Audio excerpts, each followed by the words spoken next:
What's your name, sir? From? Citizen Radio. Hii kuna tablet bwana, wao mnaongea sana huko kwa background na wasikia huko. So actually unakubali kama hawana, they don't represent you.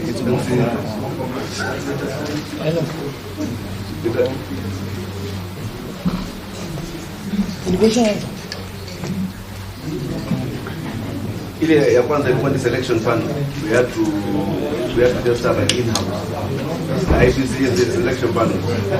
Mambo hayo leo. Mnatafuta school. In that. Yes. So your public interest tunasema there was an in-house. Alafu wale mkapata school moja kwa waambie kulikuwa na vita jina keishia. We have people ready. Sorry. How do you want? I think we need all the residents. We can do those who want the Luo Republic. I don't know where they want to go. Where? Emergent. Did you invite the Luo Republic? The Luo Republic.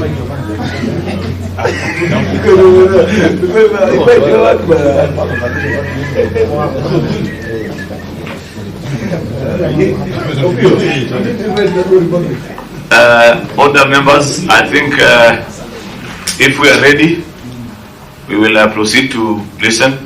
Welcome to Mutembei Interface Community Health Desk. Is that the name of your team? Yes. That's a group you're representing. Yes. So welcome. We have the team ready here. The Honorable Catherine Wambilianga has stepped out. That's Hassan Omar, member for Yala. Catherine is a county MP for Bungoma County. That's Honorable Amina Mnyazi, the member of parliament for Malindi constituency. My co-chair, the Honorable Opio Andai, and myself, Aaron Cheruiyot, Senator for Kericho. Welcome. We received your invitation, your memorandum. So we want to listen to you. In total, you have 15 minutes timed from now. Once you do it, you pause once you're done, so that the members can ask you one or two questions. Then we proceed to the next group. So I think if that's agreeable, Honorable Chair, we proceed. Karibu, you just introduce yourself and say what your issues are. Karibu. Okay, Chair, good morning. I'm Evans Utieno Logoa, the Chairperson Interface Community Health Desk from Suba South Sub-County, Mutembei County. I'm the Chair, so our Secretary will give a brief on behalf of the organization. Thank you. Yes, good morning, the Secretary General for Interface Community Health Desk. I would like to thank the National Dialogue Committee for deeming it fit to give us the opportunity to address and give our views on behalf of the residents of Mutembei County.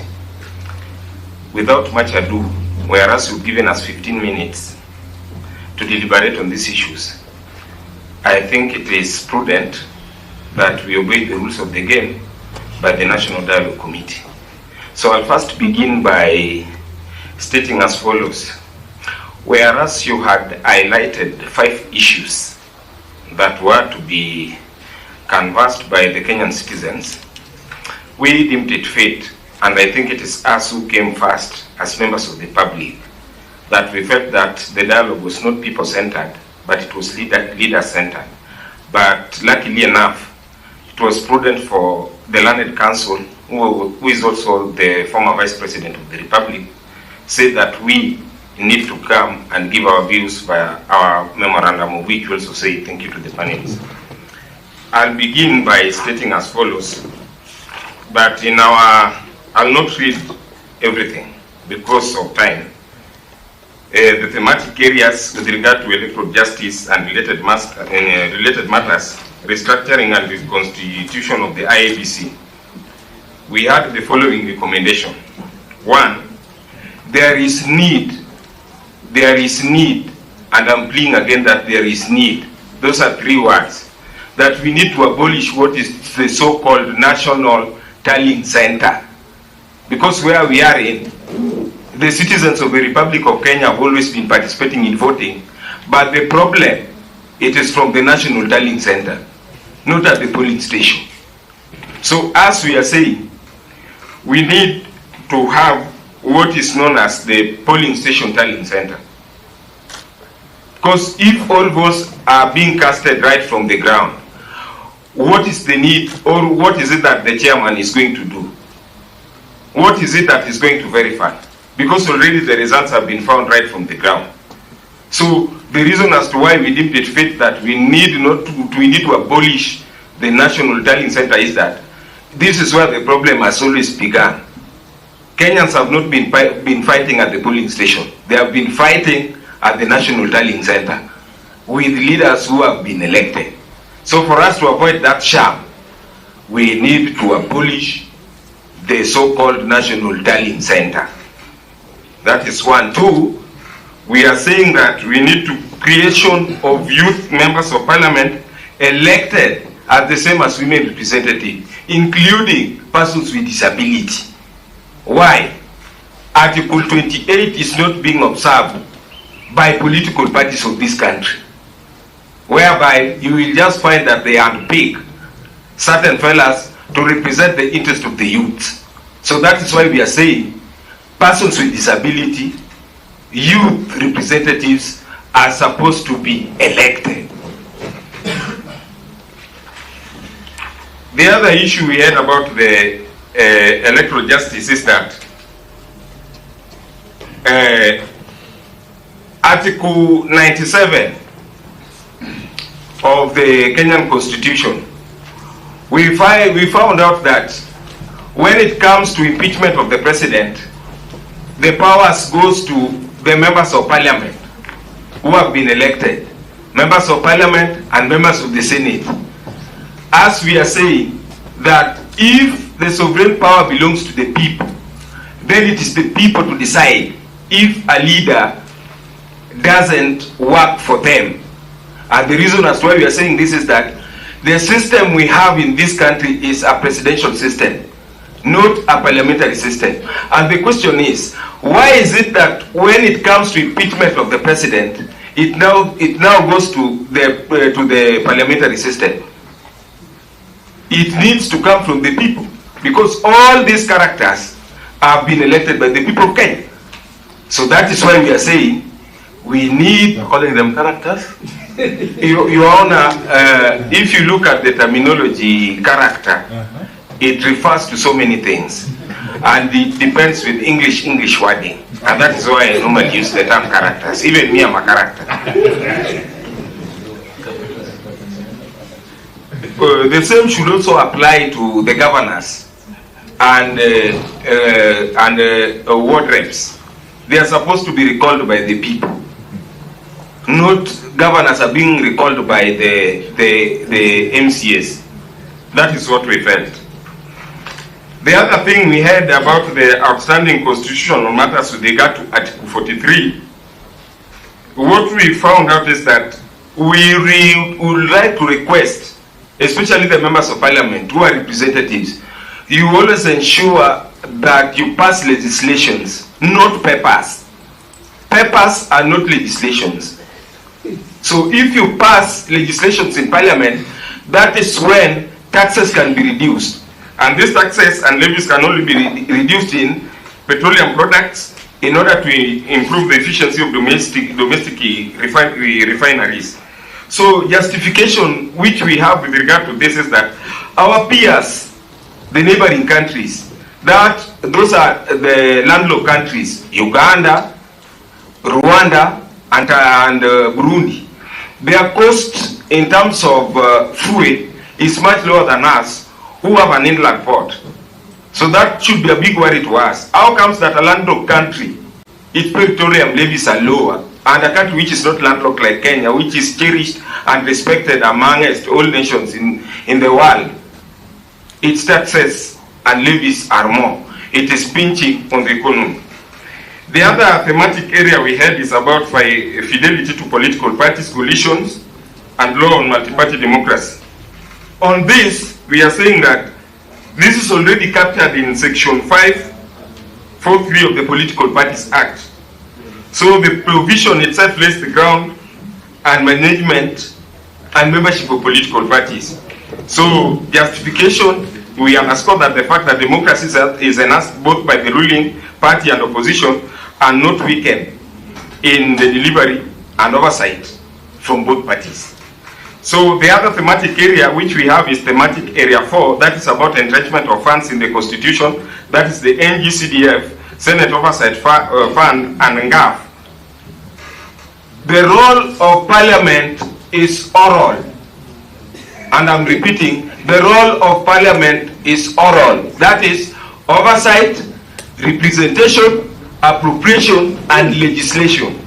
To this effect, we would like to say that the Supreme Court of the Republic of Kenya pronounced itself on this and hence makes the matter moot.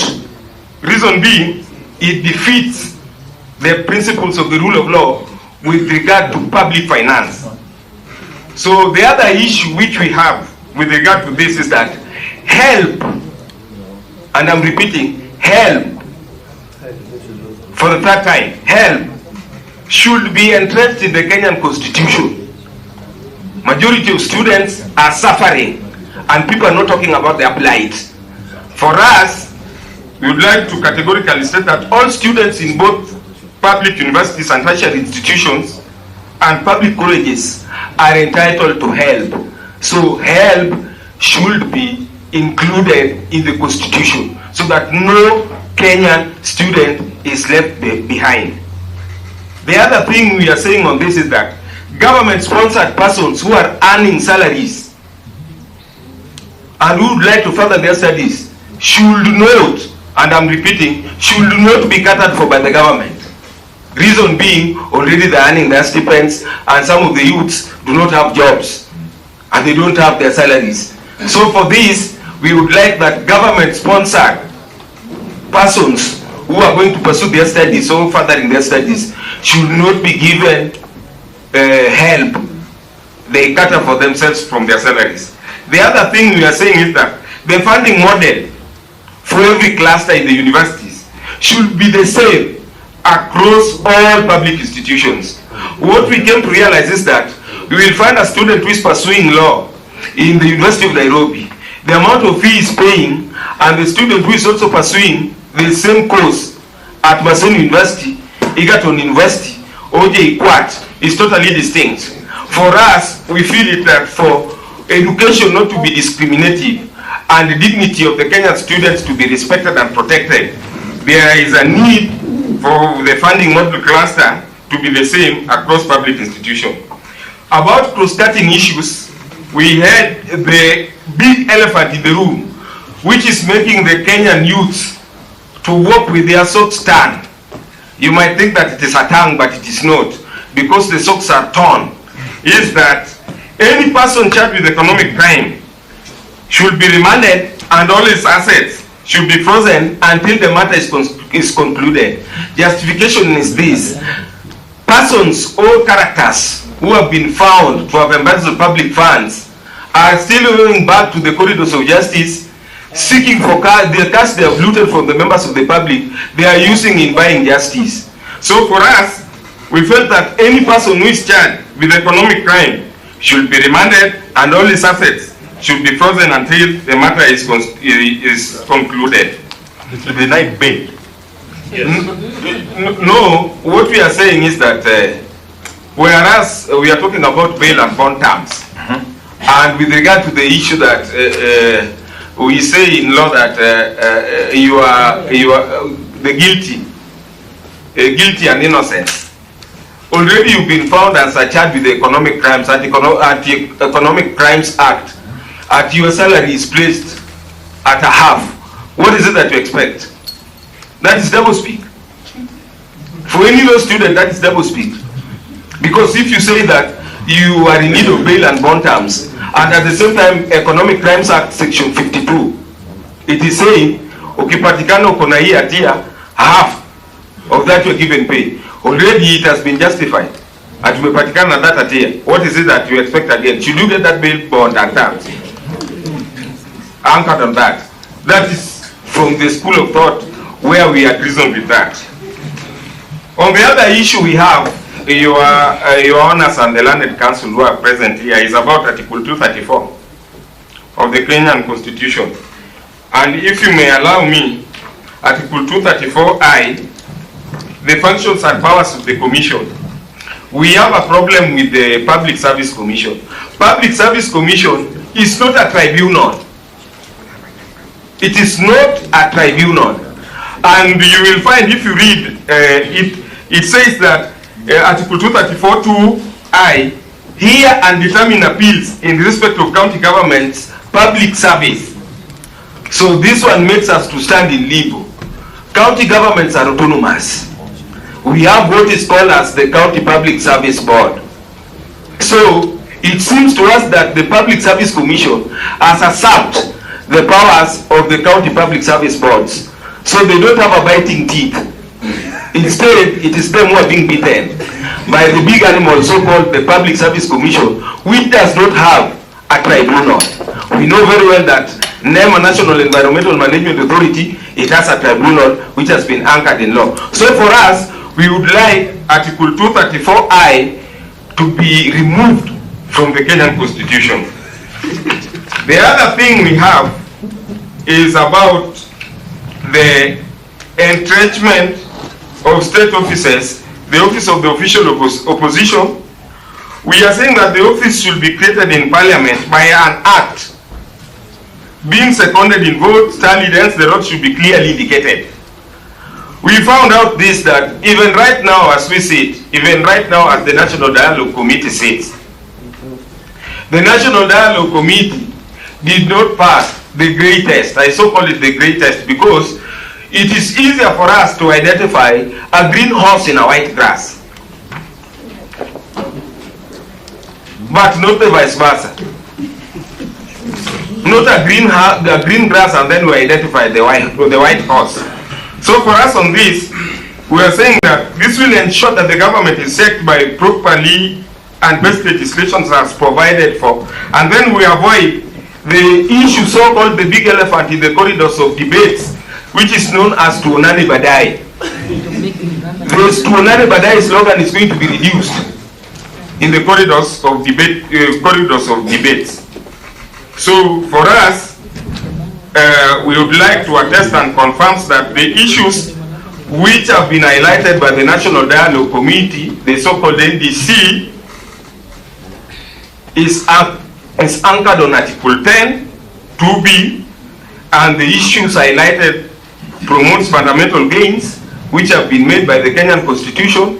What is left for us as a country is to ensure that we retain our global respect position, of which our beacon, which has been and I still cherish as a citizen who was born and bred in this republic, which is of peace, love and unity, that should be long-lasting during our stay and our living in this planet Earth called world, and this country called Kenya with all its counties.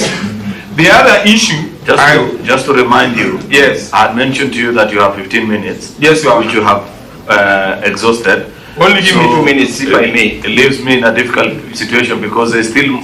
We have 4 minutes remaining. You still have time for this panelist also, unless you want to conclude your remarks. I want to conclude without any questions from the panelists. Yes, I wanted to add an issue on presidential term. Okay.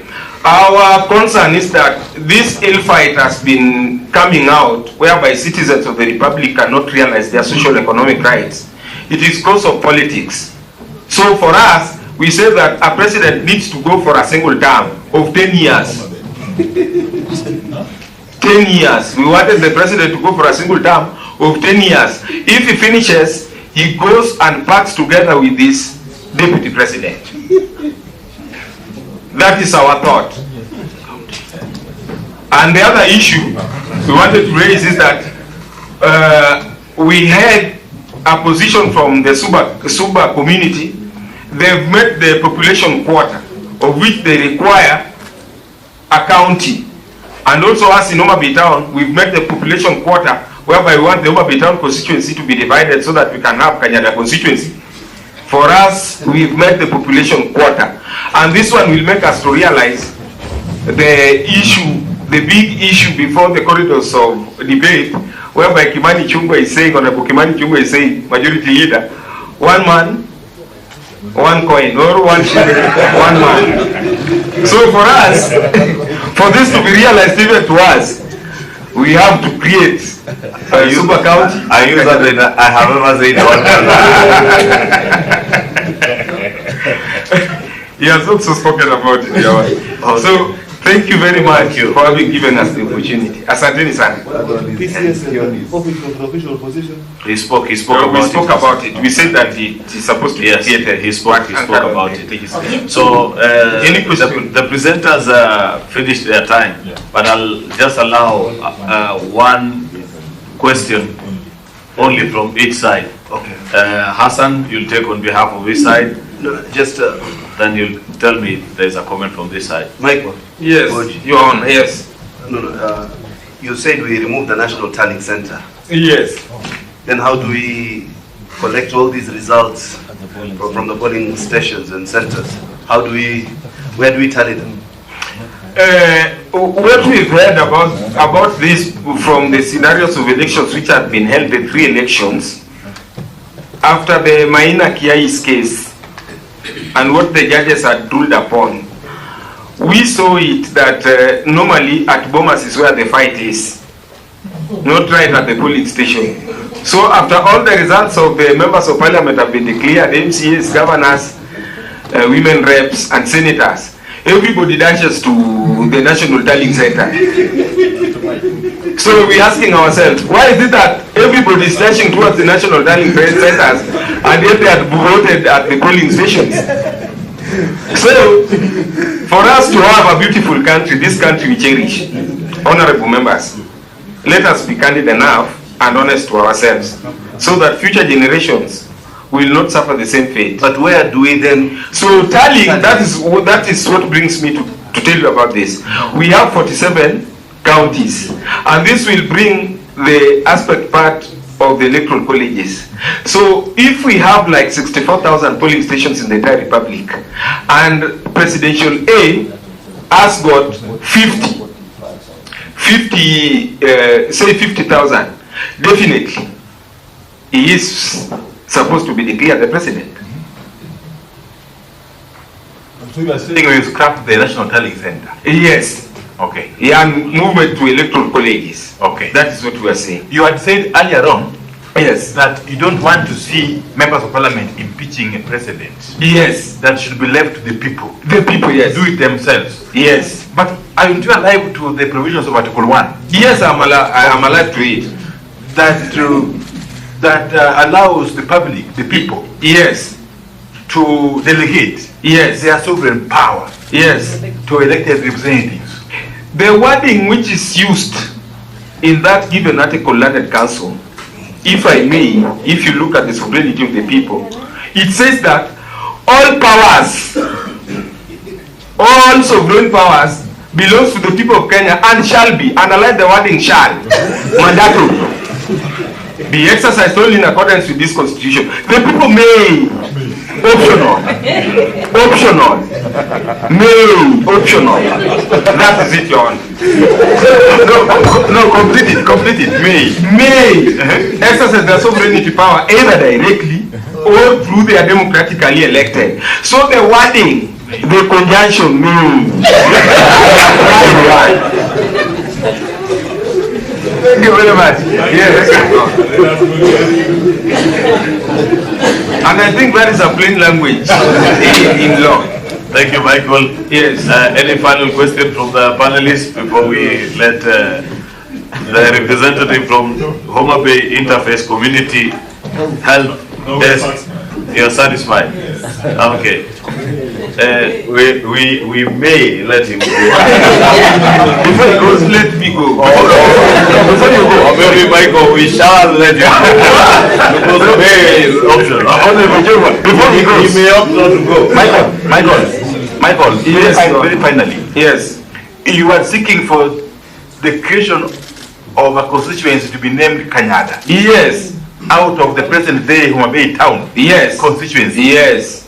What would the other constituency then be named? For instance, Your Honor, you come from Ugenya constituency.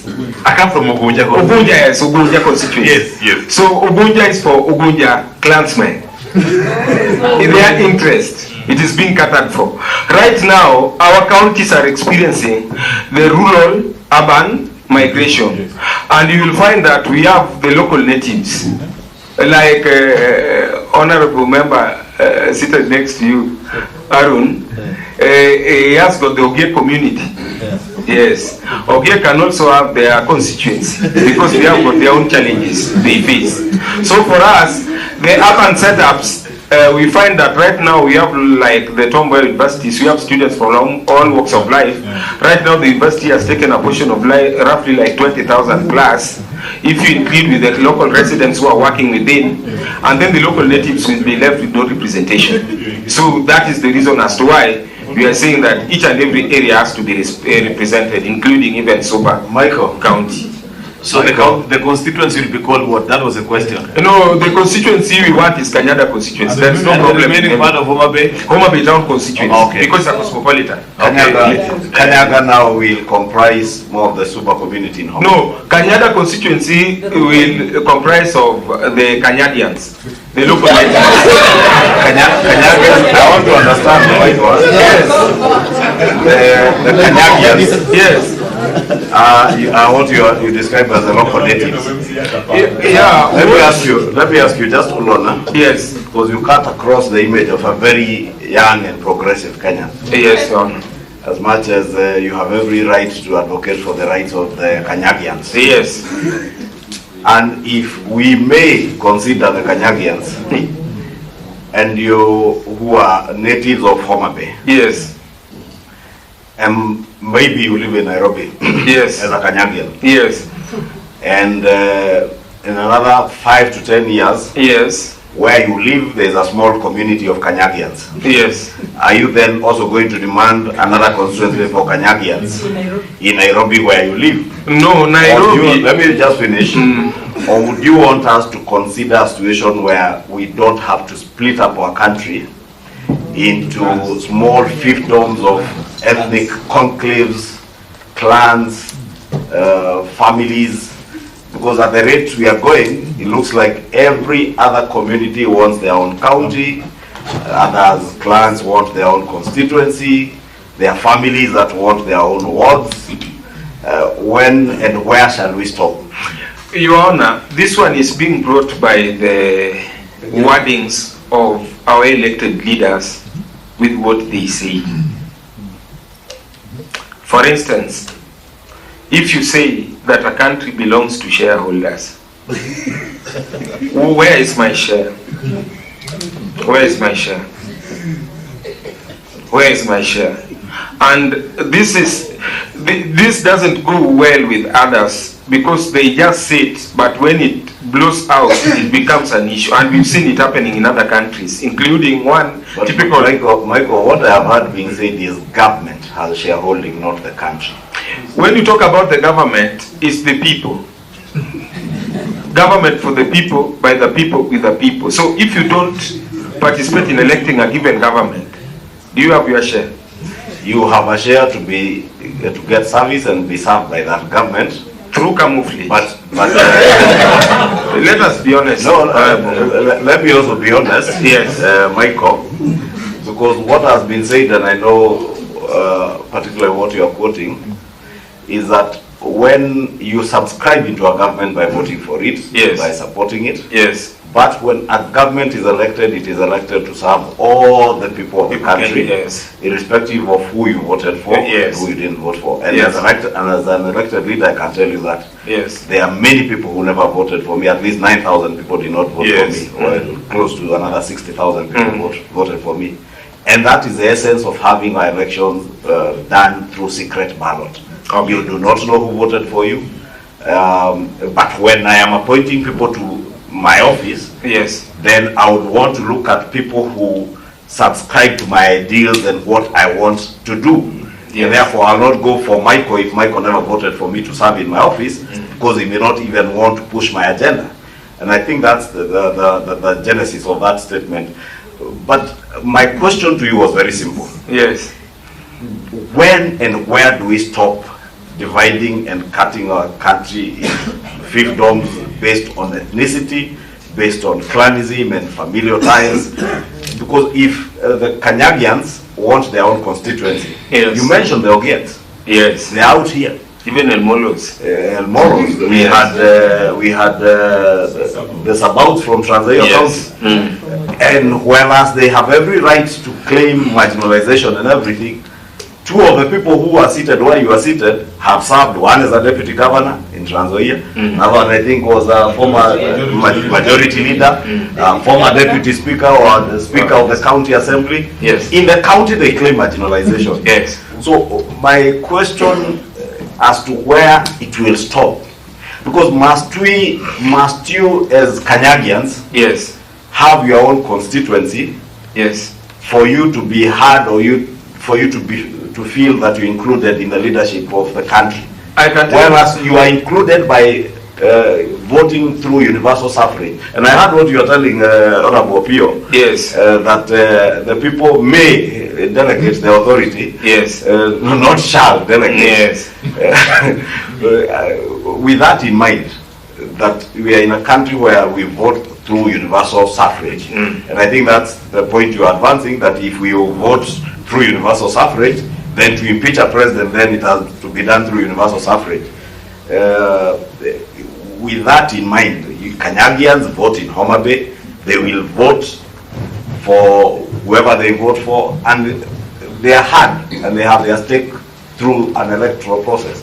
What I can say, Your Honor, if you may allow me, is that I wanted to give an example with one of the counties. Final remark. Final remark. That is Siaya County. You saw the composition whereby cabinet officers were being chosen. People from Gale constituency are trying. They were left out. The directors also were being taken and chief officers. They were left out. So, with ministerial positions in the county government, they were left out. So, where does that put the people of Gale? It's the same thing even as we were asking ourselves. So, what is this? But I think, from where I sit, because you participated in so many cadres and you've been sitting in most of the meetings, going out of the country, benchmarking on so many things. Leaders are problem solvers. And if issues arise, such as this, and we give out our views, the best solution is that for the National Dialogue Committee to sit and synchronize on these issues we are giving. And then they see, if we balance, on balance of probabilities, what is it that we expect? Thank you. Yes. Thank Yes. you. Last but It's not even a question. I think you are cleverly evading our questions, especially what Honorable Ishungwa has asked on. A very direct and specific question. Do you want the constituency to be divided on ethnic or clanism or whatever? No, that is not the mindset. So give us a straight answer to that. That is not that. Let the chair address you on that. Okay, Chair, 30 seconds. The reason that's why we, like me, I want a sober county to be created. If you look at the Constitution, it tells us every 10 years we can review boundaries. Review come with the two things. We increase or we decrease. That's my answer, Honorable Richungwa. Okay, thank you. Thank you very much, gentlemen. We thank you, and we can now excuse you. Please travel safe. Back to Homa Bay. Now, you shall, in other words, the chair is saying, you shall now take leave, not you may. Asante sana. Travel safe back to Homa Bay. Asante sana. Yeah. And Michael, I am certain the people of Gem are getting service from the county government of Siaya, irrespective of whether they are represented in that government. They cried the other time. We are taking a 10 minutes hybrid break. the witness is not here, we can make it 5. 5. Yeah. Hakuna chai karibu. Chai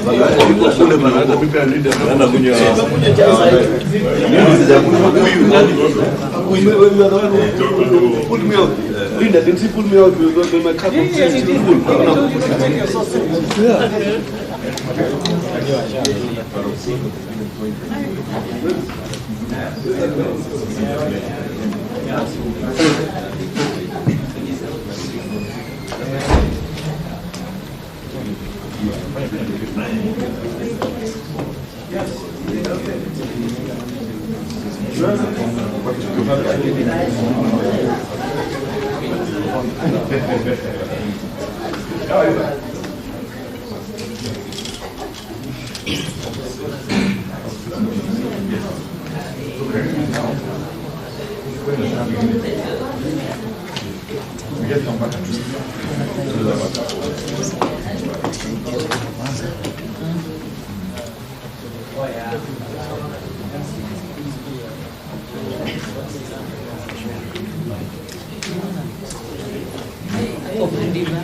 I'll be there for the final.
The chairperson interface community help desk from Super South Sub-County, Mutembei County. I'm the chair, so our secretary will give a brief on behalf of the organization. Thank you. Yes, good morning, the Secretary General for Interface Community Help Desk. I would like to thank the National Dialogue Committee for deeming it fit to give us the opportunity to address and give our views on behalf of the residents of Bomas County. Without much ado, whereas you've given us 15 minutes to deliberate on these issues, I think it is prudent that we obey the rules of the game by the National Dialogue Committee. So I'll first begin by stating as follows.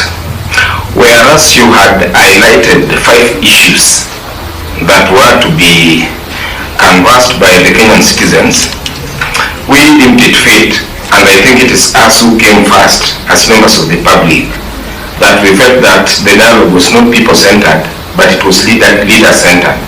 But luckily enough, it was prudent for the Learned Council, who is also the former Vice President of the Republic, say that we need to come and give our views via our memorandum, of which we also say thank you to the panelists.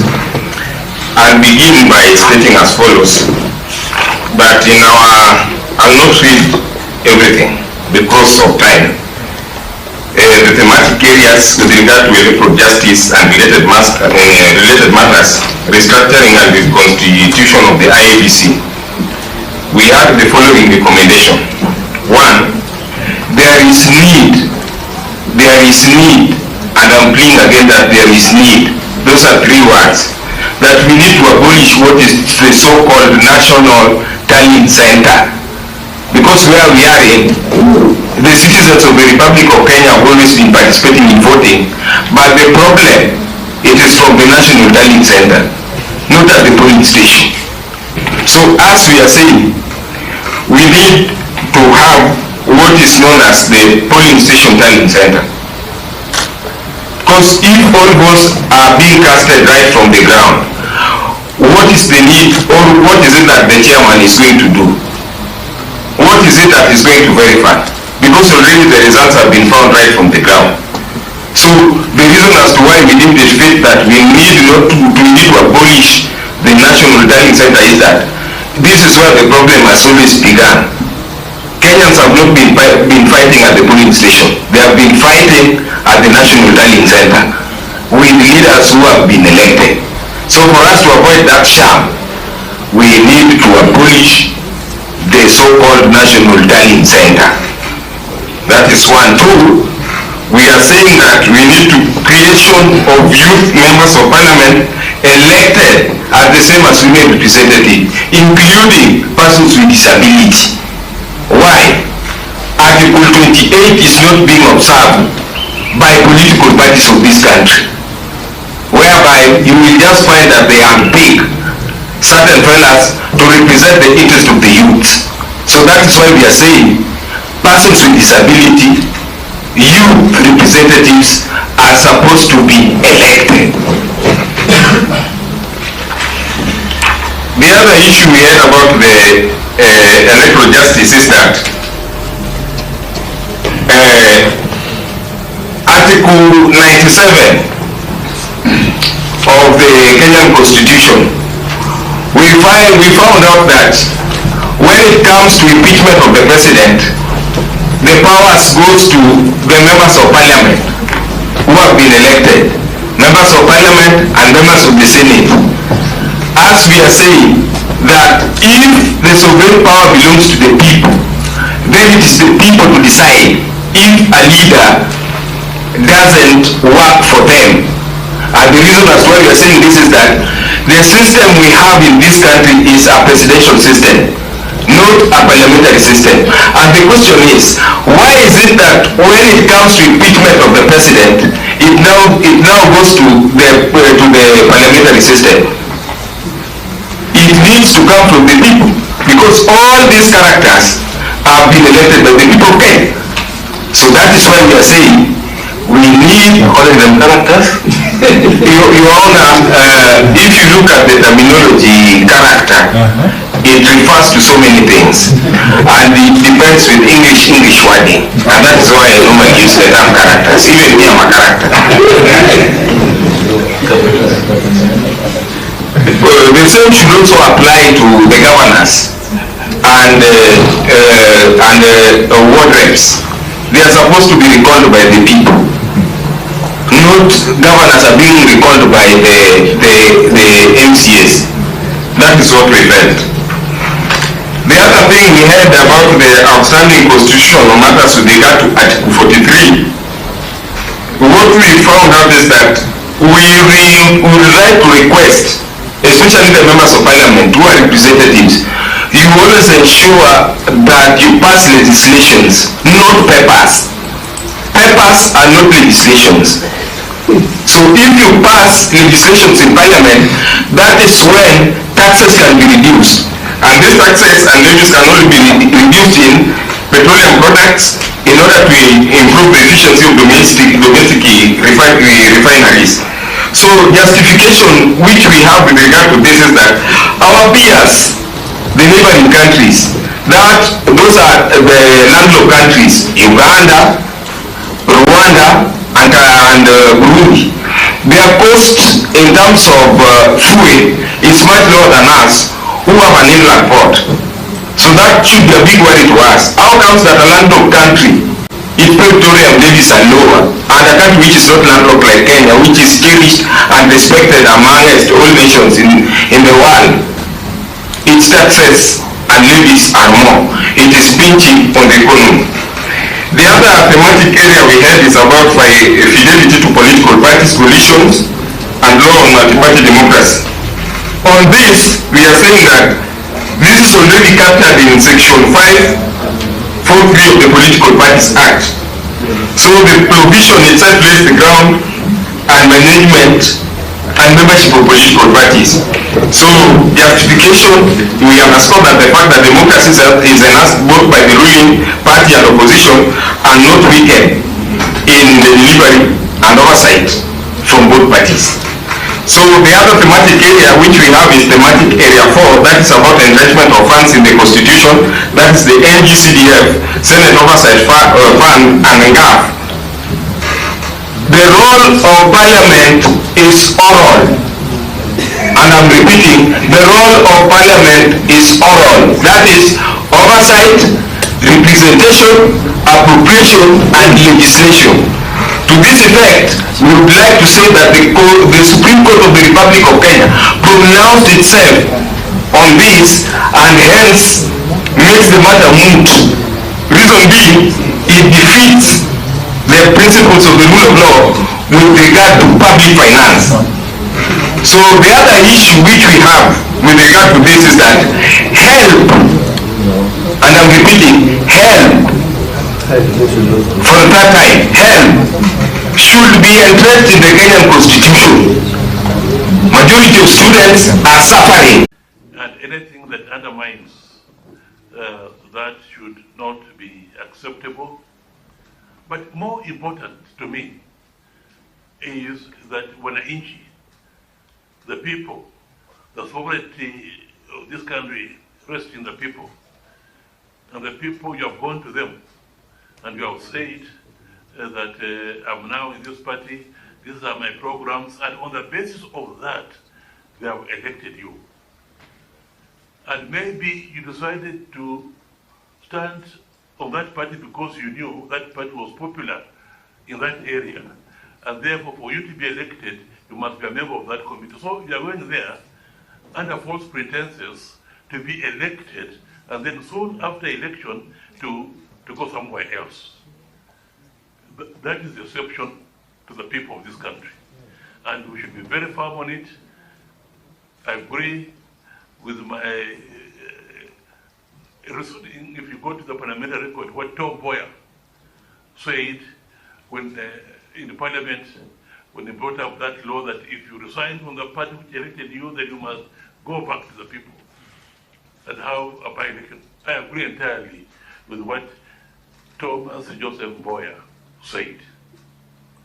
you should have the courage just to resign and go, rather than say, I will not go, I'll use the processes of the tribunal or the court and so on, and by the time they decide, my time will be over. I've heard such statements being made, and really, that is arrogant impunity of the highest order.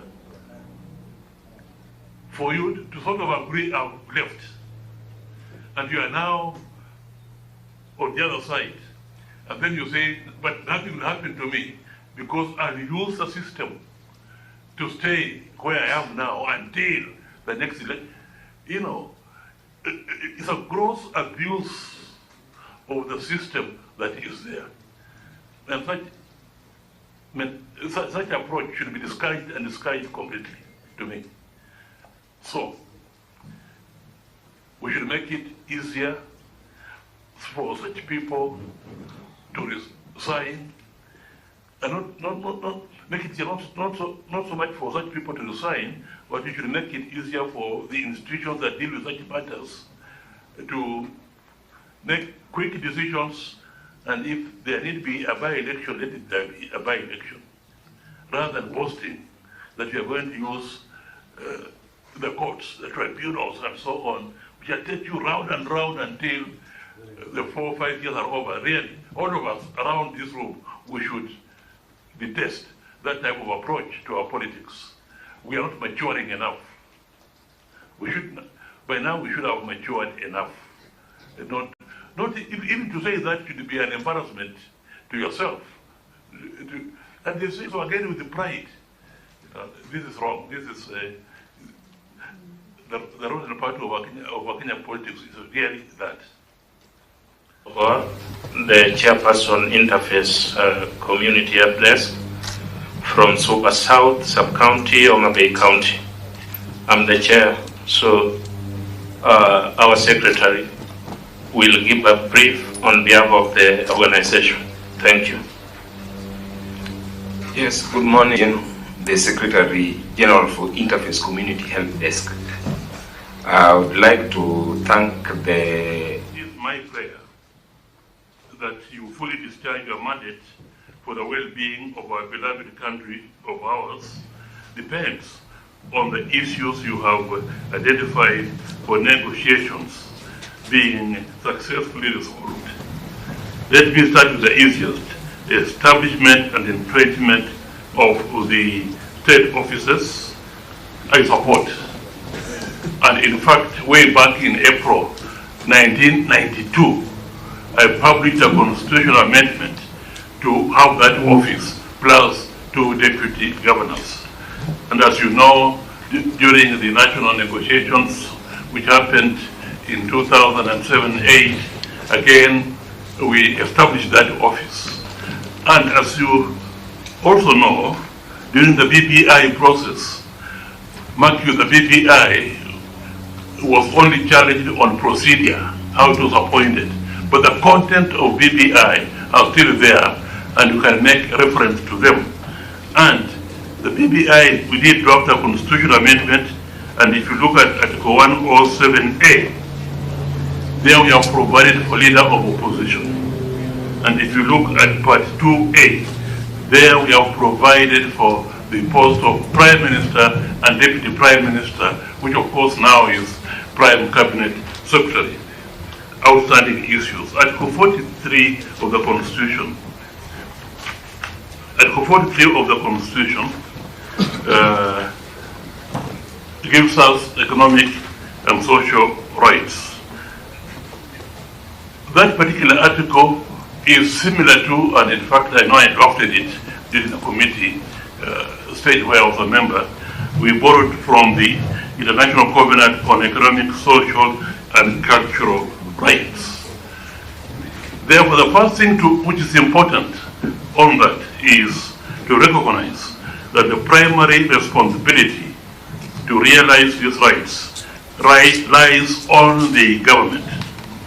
A democratically elected government would have been voted into office on the basis of the manifesto and the pronouncement of its leaders on the policies and programs they would put in place to realize these rights once elected. The second point to take into account is that it is accepted that these rights are not immediately achievable due to the many reasons, including insufficient resources. Therefore, the responsibility on the shoulders of the government is to achieve these rights progressively. And there, the word progressively has been used both in our Constitution, Article 21(2) of the Constitution, if you read it, and also in the International Covenant on Economic, Social and Cultural Rights, to which Kenya is a party. So, it is there. The number one issue, as you know, in Kenya today is the unprecedented high cost of living, which is causing unbearable suffering, misery, anxiety, and hunger among the populace in Kenya. As a prominent church leader has stated, we are strangling the lives of the poor Kenyans. History is replete with examples where people in countries facing a national crisis come together to fight the threat. Mwalimu Julius Nyerere used to say that just as in UK, for example, everybody came together to face the threat to the nation caused by Germany, which led to the Second World War. So we in Africa are in a state of war, and it is a war against ignorance, poverty, and disease. And this war can only be won if we all come together. In this national crisis, it calls on the government and all the people to humble themselves and collectively and in a sober manner address the issue. I am therefore suggesting to this National Dialogue Committee that a national consultation on the national economic crisis be convened to come up with recommendations not only to ameliorate the high cost living costs, but also make people better understand the bitter medicine and hard decisions that must be taken to put the economy on the right track. Such a national consultation should include political leaders, religious leaders, professionals, economists, business and farming communities, opinion makers, etc. The national consultation should be convened immediately a report is approved by Parliament. Let me take this opportunity also to make reference to Article 204, so it touches on Article 43. And Article 204 provides for equalization of equalization fund, but it is targeted at groups which were discriminated against during the colonial time. And although marginalized areas is not defined in the Constitution, marginalized community is defined, and it makes reference to traditional community or indigenous community, etc. Since independence, we now have recent areas where one can say they are marginalized. And here I'm referring to, for example, slums in the urban areas have really spread. And now these slums are spreading into the rural areas where the living conditions are deplorable. I therefore recommend that a poverty alleviation fund be created to address the economic and social needs of the vulnerable groups in such areas. This will be implementing Article 43 as read with Article 21(3) of the Constitution, which makes specific reference to special measures being taken to assist the vulnerable people. and you don't have a specific fund for that. Of course, one can argue that every government program is addressing that issue. But we have indigent Kenyans who are really suffering, and such a fund can focus itself on such people. Implementation of the 2/3 gender rule. There have been failed attempts to achieve the 2/3 gender rule. I do recall that in many of the drafts of the proposed constitution, a clause similar to Article 1772 of the Constitution, which applies to gender top-up in county assemblies after elections, depending on the number of persons elected, was provided for to apply to the National Assembly and the Senate. Somehow, although it was a draft in the process of discussions and so on, somehow that clause was removed.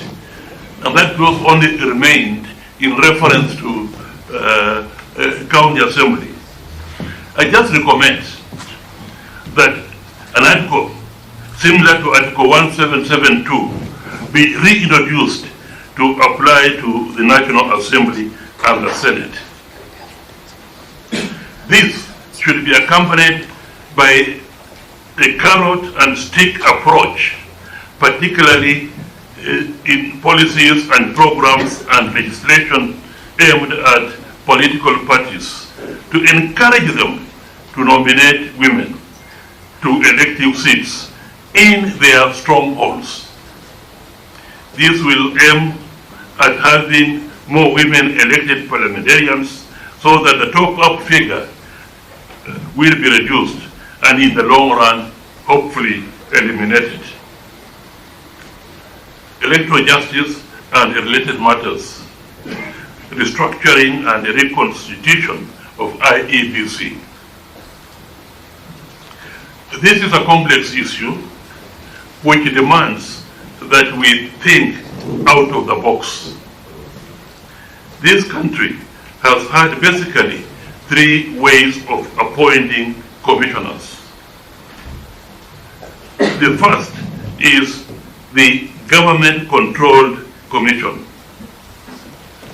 Up to May 1992, the Electoral Commission was basically under the government. The Electoral Commission had, in fact, by a legal notice, delegated its constitutional function of conducting or supervising elections to the Attorney General, who had an officer in his office called the Supervisor of Elections, who in turn appointed district commissioners as returning officers. And when I became Attorney General, I was basically also now the chairman of the Electoral Commission. I was in charge of the elections in this Republic of Kenya. But I can tell you that I revoked that legal notice and restored the function of conducting elections to its rightful place, although the President continued to appoint the commissioners. Just before I revoked the legal notice, I was surprised when I was invaded in my office by all the opposition political parties and the leaders at around 6:37 p.m. as I was working. And I believe they came because I was the Attorney General, but also because I was the person in charge of elections. They came with their key supporters. I don't know whether I can, I think most of you are young, not to have been among the key supporters at that time. I can't think. I think a lot of shock. I think the only one who may qualify is. I don't think I was. This is a timely and godly hour. After the Maru series, I was treated in Moi University, I think, at that time, or maybe in some primary school in Mombasa. This was now in May of 1992. All the opposition political parties plus their key supporters came to my office and made it clear to me that I convey to the President but he disbands the Electoral Commission immediately, and new members appointed with their involvement. In other words, they wanted to propose members and the president appoints. Of course, the clarion call at that time was no new electoral commission, no elections. To cut the long story short, and that would one day appear in my memoirs in an extenso, we discussed up to about 10 p.m. and they agreed on my proposal, which was in accordance with the constitution as it was then. The proposal was that although the president had no constitutional powers to disband the commission once appointed, however, the constitution at that time provided only a minimum of members of the electoral commission. So consequently, he could appoint additional members. So I say the way I can help them is through that way, or advise the government. So we agreed that they should go and nominate, give me a list of persons from whom the president can, in his absolute discretion, appoint. I informed them that such persons should not be officials of the political party or any party, or be active members of their party or any party, or be persons known to belong to their party or any party. Furthermore, such persons should be persons of integrity, well respected in society, persons who had retired honorably from public or private sectors, or well-known senior professionals, or persons known for their independence of mind. In short, they should be persons of gravitas. As Nigerians would say, persons of legal luminaries. In view of the constitutional discretion vested in the president, I asked each leader not to give me a list where they have all sat down and agreed, but each leader had to submit a list to me separately. I can tell you, within 2 days, I received from each letter suggesting, in fact, there was no list which had suggested names of under 12. Some had 16, 14, 15, whatever. And the letters, I can tell you, must be there in the Attorney General's office, were actually signed by the leaders, Jaramogi Oginga Odinga, Honorable Mwai Kibaki, Kijana Wamalwa, Martin Shikuku, and so on and so on. At that time, we were dealing with about 9 opposition political parties, but these were the major ones. And the leaders applied their mind to it and produced those lists. That point is going to be important on how a political party can nominate. It should really be at a very high level, under the signature of the president, party leader, and so on. Now, I examined all those letters. I can tell you that 3 or 4 names appeared in nearly all the lists. 3 or 4 names.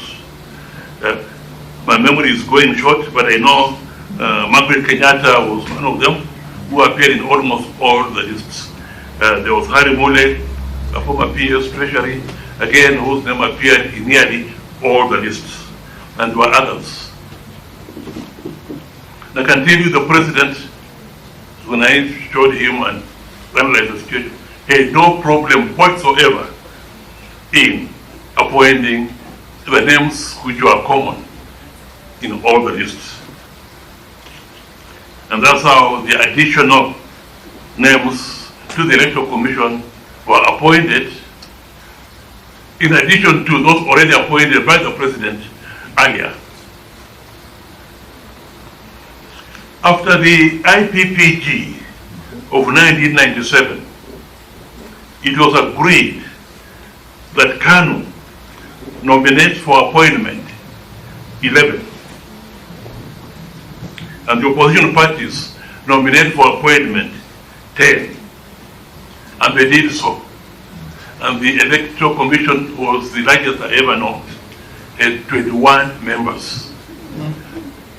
You know, elected or appointed by the President on the nomination of political parties, direct nominations, political parties. And like before, in my situation where I said, give me a number of names and we shall decide from there. They were just appointing a name and that is it. Of course, you'll agree with me that 21 members are a bit unwieldy. But let me remind you that this is the Electoral Commission which delivered the 2002 general elections, whose results were uploaded and accepted locally here in Kenya, regionally and internationally. And I believe it was the only general election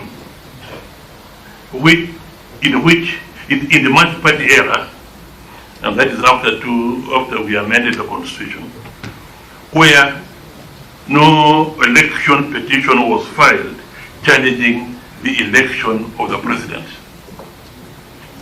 So what I'm trying to say, when you're considering these issues in a sober manner, don't try to demonize the fact that political parties should not nominate. I think that should be on the table, because our user has shown it as I've seen it. The chairman,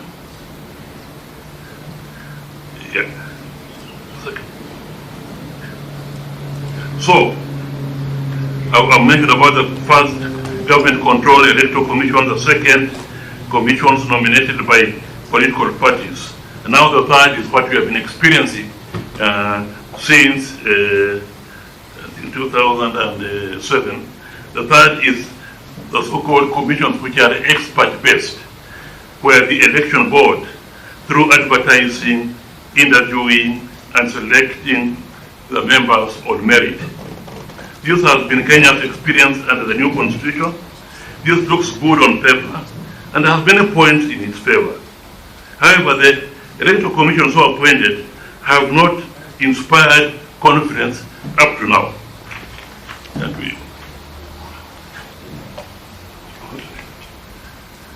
But its major merit is that the members are supposed to be experts, they are non-partisan, and not affiliated to a political party. However, we have noticed that the selection board, they rarely agree, even on method of scoring points, and that method can also be interfered with when ensuring that a member gives very high points to the one he favors and very low to the one he doesn't like, so that when it comes to average, somebody goes through.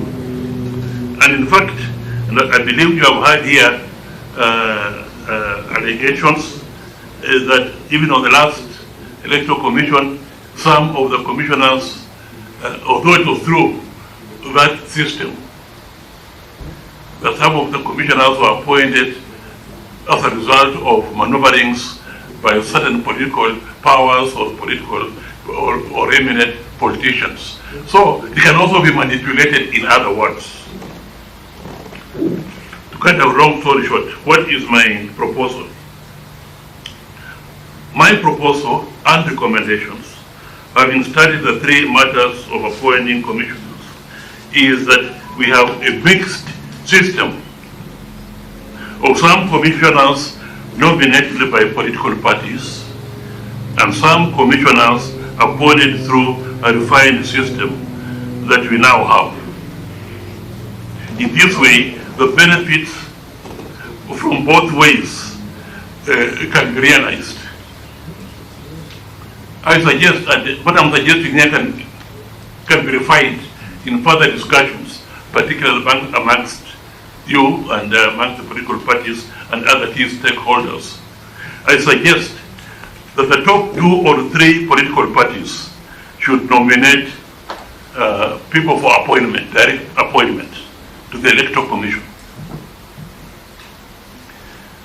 And they should, the top 2 or 3 should nominate 1 commissioner each.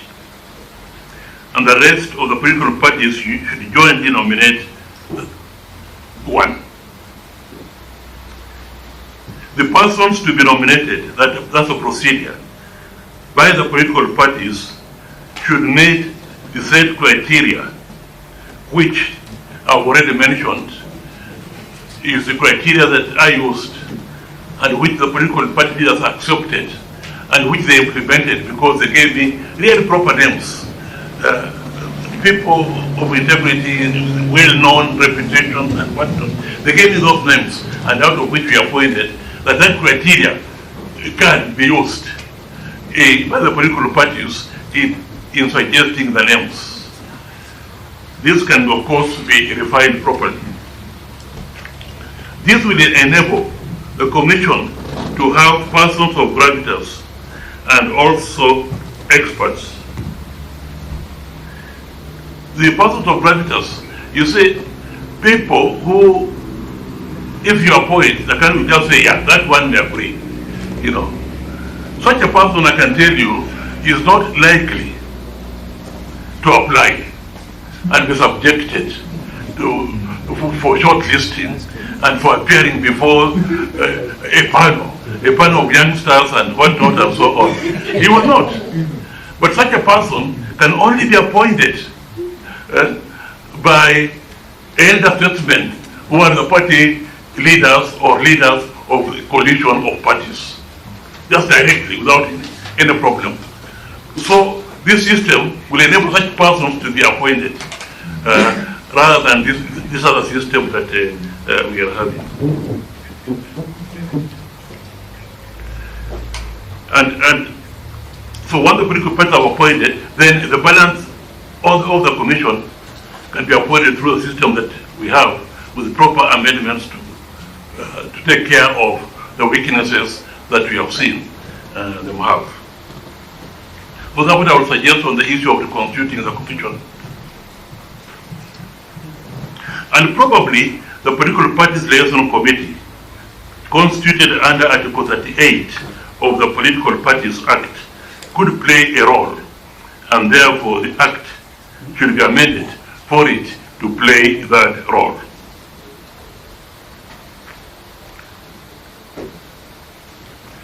The other suggestions I would suggest under this is that we are taking into account the decisions of the Supreme Court in the various election petitions and so on how the EC operates and functions. Some amendments ought to be made to the various laws to make clear that the chairman of the Electoral Commission does not act on his own, but he acts on the decision of the Commission, on a decision that collectively arrived at. And that before even they announce the presidential elections, they must then have looked at Form 34C, which shows the results of the presidential elections, and not just a summary of what the result of each county. That's not a verification, that's not tallying. But that law needs to be tightened so that we are on proper footing. The other point under the, you had me to address you on was audit of the 2022 presidential election. The Supreme Court has exclusive jurisdiction to hear and determine disputes relating to the elections to the office of the President. and his decision is final. Article 142.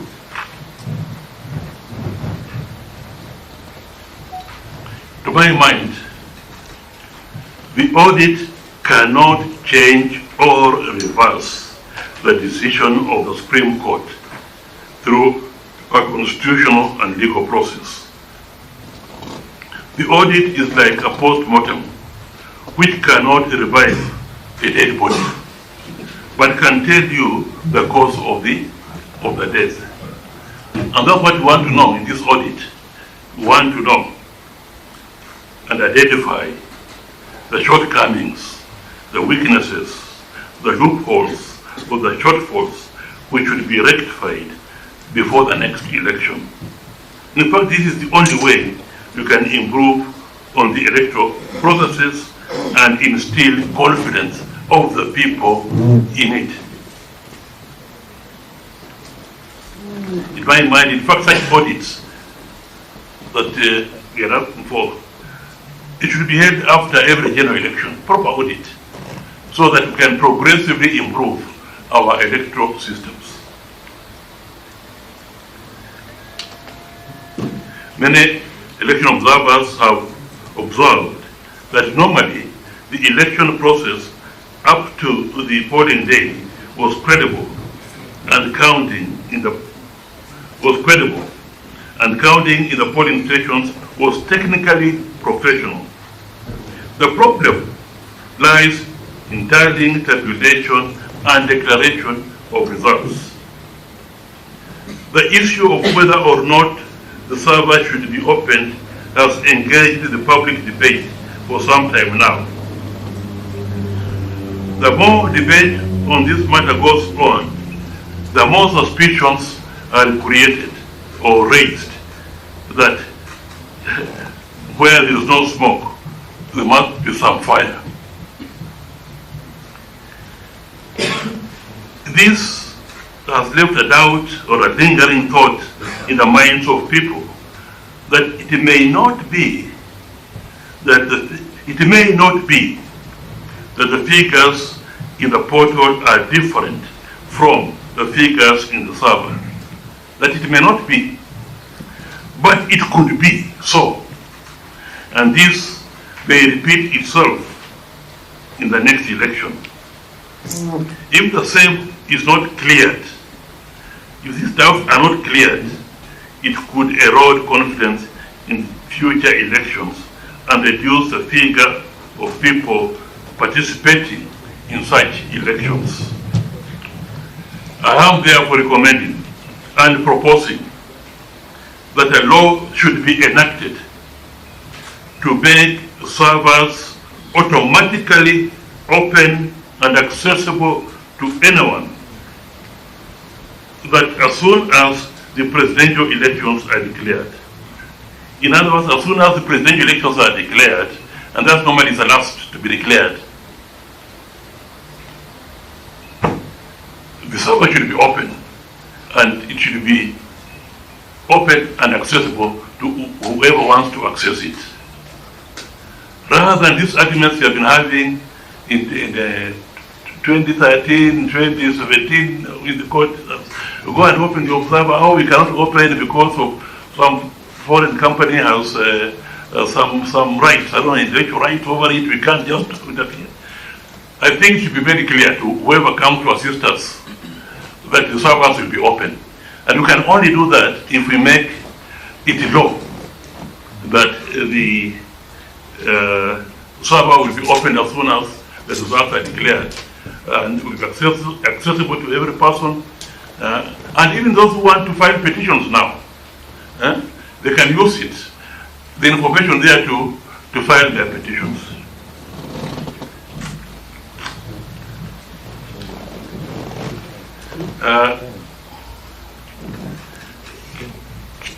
Last, permit me, I'm a Pan-Africanist, and I've been a Pan-Africanist since I was in intermediate school, before I went to Alliance High School in the area of Mheshimiwa. But I've taken notice of the fact that the leaders of the two coalitions which constitute this committee are believers, are also Pan-Africanists and believers in the greater political, economic, social integration of East Africa and indeed Africa region as a whole, as a stepping stone for faster economic development for the benefit of our people. But what I'm going to say again is relevant to Article 43, is relevant to the rising costs, is relevant to stabilizing our economy and making sure that it can take off, can grow at an accelerated pace. In BBI, we recommended an amendment to the Constitution, and we had a new Article 10A, which reads as follows. 10A, regional integration and cohesion. This constitution embraces the goals of African unity and political confederation of the Eastern Africa region as integral towards attainment of sustainable development, prosperity for all, and stability. So I'm recommending to you that you also recommend such a clause in terms of the economic and social rights, that we also have that clause in our constitution. That was my little thing. Now, just for the verbal thing, number one,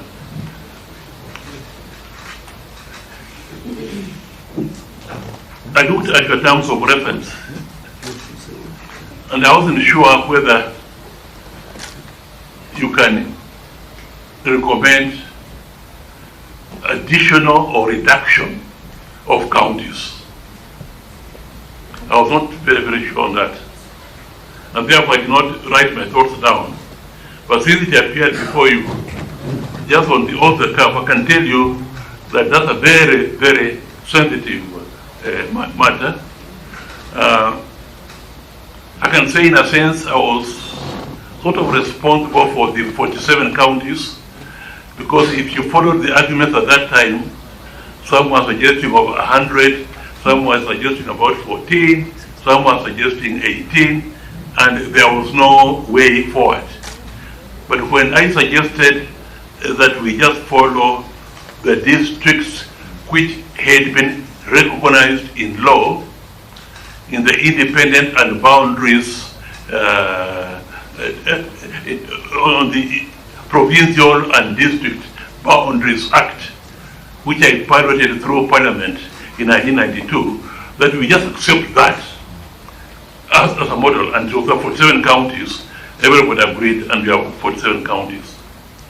Now, to take the very grave step to add, or take a very grave step to deduct, I suggest it's not a matter that can be lightly handled through a committee which has limited time and which has more pressing, important issues to decide. And therefore, I suggest that if you think that there's a merit in either adding and either reducing, maybe you recommend that the matter be separately handled properly by another body or whatever, people to look into the matter more carefully. That's number two. Two, I also had some suggestions, but I think here you are within your mandate. I have been a senator, and I'm glad the leader of majority is here. He worked very well, and he has really matured over a very short time. He keeps a very young man and he has matured so quickly. And actually there are two senators. One is him, and the other one is now the governor of Nandi. They have followed their career and they have done very well. And I must pay a tribute for the system that allows such young people to come up and progress. I feel that if you have the time, you look into the place of the Senate. And I believe the place of the Senate should be strengthened in terms of legislation and in terms of everything else. And I also do support the Senate Oversight Fund should be done.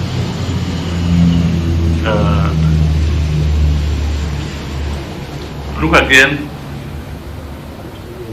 Abe, on this one, if you so wish, I could write something and hand it over to you within a limited time on how the Senate could be strengthened. Because this is really something that's very, very, very close to my heart. And I think with that, if there's anything else you want me to address on, I can do it. But those are my initial thoughts. And thank you, Chairman, for being kind to me in not interrupting me. Yeah. When I passed the 10-minute mark, I was looking at you very carefully. But as you know, strong to serve is our motto. Thank you, SG Emeritus, Senator Waswako. And indeed, strong to serve. That is why I could not muster the guts to interrupt you. And we definitely benefit from your immense knowledge and experience in government, and also in your later life as a legislator. We'll have a short plenary. Maybe if I may start, before I give someone else. You have spoken to an audit, which in my interpretation looks like you're speaking about an audit of the process, electoral process, or rather an evaluation of the electoral process as provided for in the Constitution, rather than what you have said, an audit of the election, and I believe election results would be like a post-mortem that you have said is like trying to resuscitate a dead body.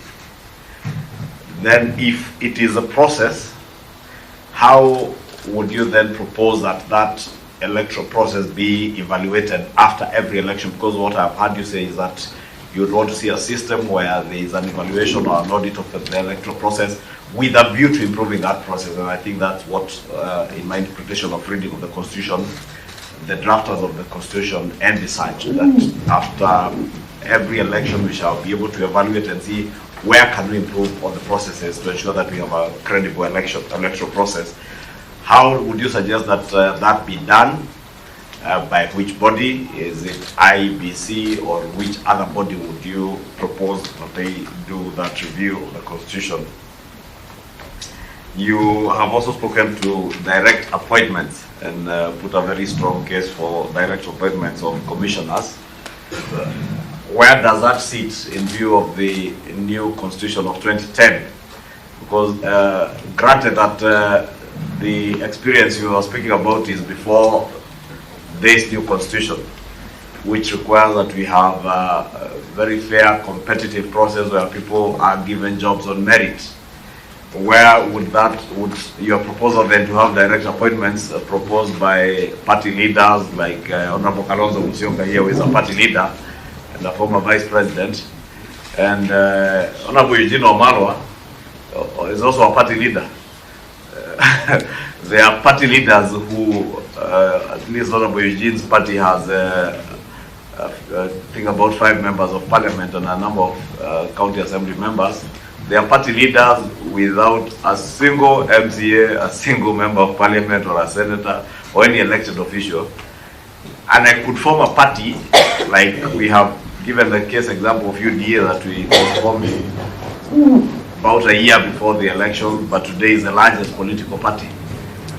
Shall we not be disadvantaging those who are not yet party leaders, those who are yet to form parties, and therefore advantaging the likes of Eugene, Honorable Kalonzo, and other party leaders who already have established political parties? And would that fly directly contra the Constitution in terms of being discriminative? Maybe Your Excellency can go first, then Omar. Who else has Eugene? Yeah, it's okay. In that order. Very good to see you, Attorney General Emeritus. You talk about the school. But I want to humble myself before you say I was your pupil at Kaplan and Stratton. I like your spirit of regional integration. And of course, that notwithstanding, at some stage I became Vice President, the Attorney General. But that's the nature of things. I know your ability, your commitment to this country. You recall one time you wanted to resign, and I walked up to you and told him, you will not do that in the best interest of this country. You are a man I've seen who has received a lot of beating for being a stickler for the rule of law. 2 points. Like you, and you remember when we had the BBI sittings, I entered appearance and pitched for the role of the Senate. And since we cannot do much other than recommend that this issue be resolved, we heard from I think it was your successor, Professor Gildo Muigai, also pitched for the role of the Senate. And you have one up against him because you've yourself served as a senator. But what I liked about your selection of IB's commissioners, and I don't think it goes necessarily against what Kimani Ichung'wah is arguing, is to think of persons with gravitas. And you say they will never apply. And yet we know these are people who can never be compromised or bought with money. The likes of the late Harry Mole and the first mayor, I think Margaret Kenyatta was, when Mzee Moi that time saw these names, they are not necessarily pro-Kanu, he picked them on your advice. I think the same advice can be given to political parties so that we can get away from this ghost of stolen elections or allegations of stolen elections. So I like that, persons with gravitas, in addition to the experts, because today's expert, look at them, it goes through, by the way, before you came in, the selection panels here, and they were very gracious to the work of this committee, basically open-minded, and we thank them.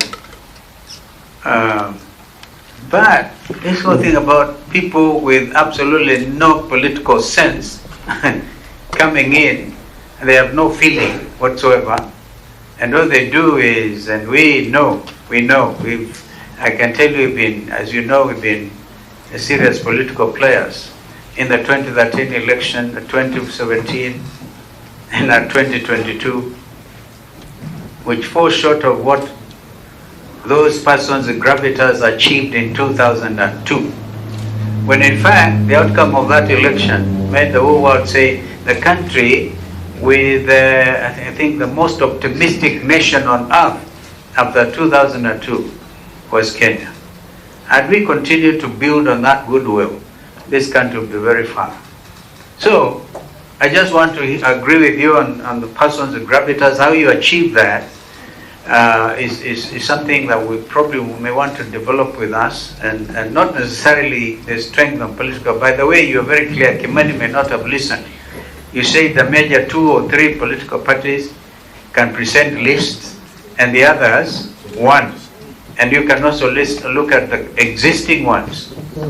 I mean the persons perhaps will be worked upon by the selection panel. And then we end up with a product that can deliver this country to the next level when it comes to political party governance. The only thing I want you to address, because you didn't address it, because the rest of the points are very clear, in fact, absolutely well thought out, is the fidelity to political parties. This aggression on the party that ends up forming government, and in this case our friends in Kenya Kwanza, you will remember that immediately after elections, Azimio One Kenya had the majority of members of parliament. But there are people in this country who do not believe in political party democracy or decency.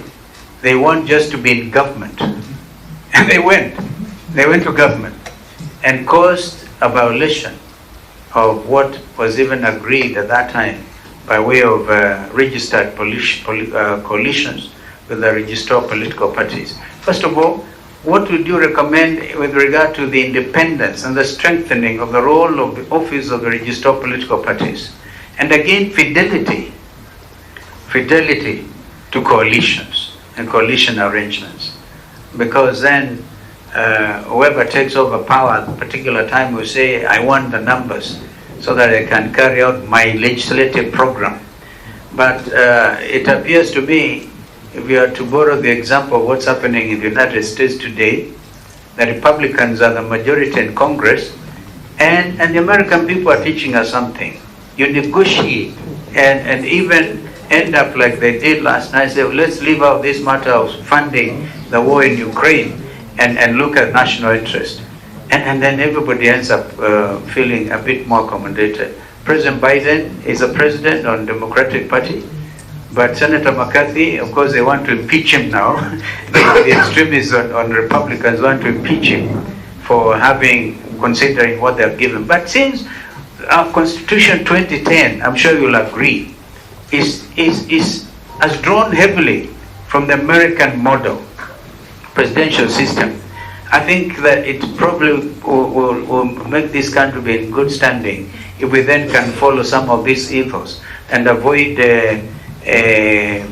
disorganizing, dismantling in a very dismissive manner political parties that take time to put together, coalition arrangements that take time to put together. Of course, the idea of a post-election coalition is also possible, but immediately after an election, in a country as divided as we are, right now divided right in the middle, and then you have a head of state who probably said, I want to stamp great authority. He ends up doing that, but at what cost with regard to political party democracy? Thank you. Thank you very much. Since everybody has said something, as a writer before their remarks, I'll also say that my time at the Senate was made extremely useful by the likes of you, the late Haji, Raitu Murungi. You're able to clarify to Junior and I and those who cared to sit down with you a lot of the episodes of history where on the decisions that were taken at that time by the former president and some of the decisions that were made by very great leaders. And you told me that to publish your memoirs, some people have to be dead. So I had you talk about your memoirs. I'm confident those people are now dead. you actually, that was the joke you had, that if you were to publish your memoirs, some people must not be there. And that meant they must be absent from life, from the earth. Two, but they have their successors and assigns. Estates could go for you. You never clarified that. Maybe you can clarify now. Number two, you make a very flowery reference to the elections of 2002, and that there was a bipartisan IPC as a product of the IPPG. But also the margin of victory between Uhuru Kenyatta and the late Mwai Kibaki was so significant that no Tarakanithe could turn it around. And in fact, I'm one of those who was very critical of the Moi administration. But one greatest act of statesmanship that is corroborated by both President William RUTO and former head of public service, Sally Koskei, is that when everybody was waiting for Moi to do the magic, the late President Moi asked Uhuru Kenyatta to concede, which led to the concession at Serena. We need to have a culture of conceding elections. Whether we are the country, in terms of margins of victory, it is not specified. The only constitutional threshold that is required is 50 plus 1 vote, and 25% in 24 counties.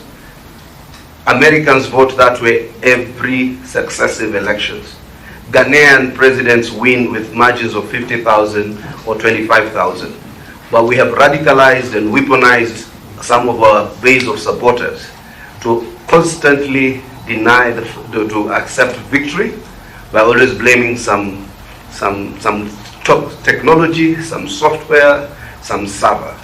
Yet it is some of it is in open public gallery for it to be said. The server or the portal was simply a reflection of the server. We have since been informed by our Supreme Court team that the Supreme Court actually in 2022, but then after that we said all elections were contested and all of them read Raila, ODINGA and others versus, you know, so the contestation has been from one center. But I wanted to ask, I don't know whether you were part of the Supreme Court process of the 2022 elections. Actually, an audit of the server was actually, and we will present it in the deliberations of this committee, was actually ordered by the Supreme Court. Both parties to the suit were actually asked to come. They were taken to those places. Others, even from ODM, had their notes and they wrote, and they all signed onto that report, upon which I'm told it is what informed part of the decision of the Supreme Court. But I totally agree with this proposal that we indeed need to make it law that servers be opened immediately after an election so that we conclude these elections conclusively. We do not need to repeat ourselves constantly that after every election we are putting out some IBC people out of work. We are victimizing and vilifying Kenyans. We are in the lead up to the elections. We're intimidating them. We are kidnapping them. We are murdering them. And those are some of the things we need to look into. But the final thing I wanted to ask: election cannot be the work of only political parties and politicians.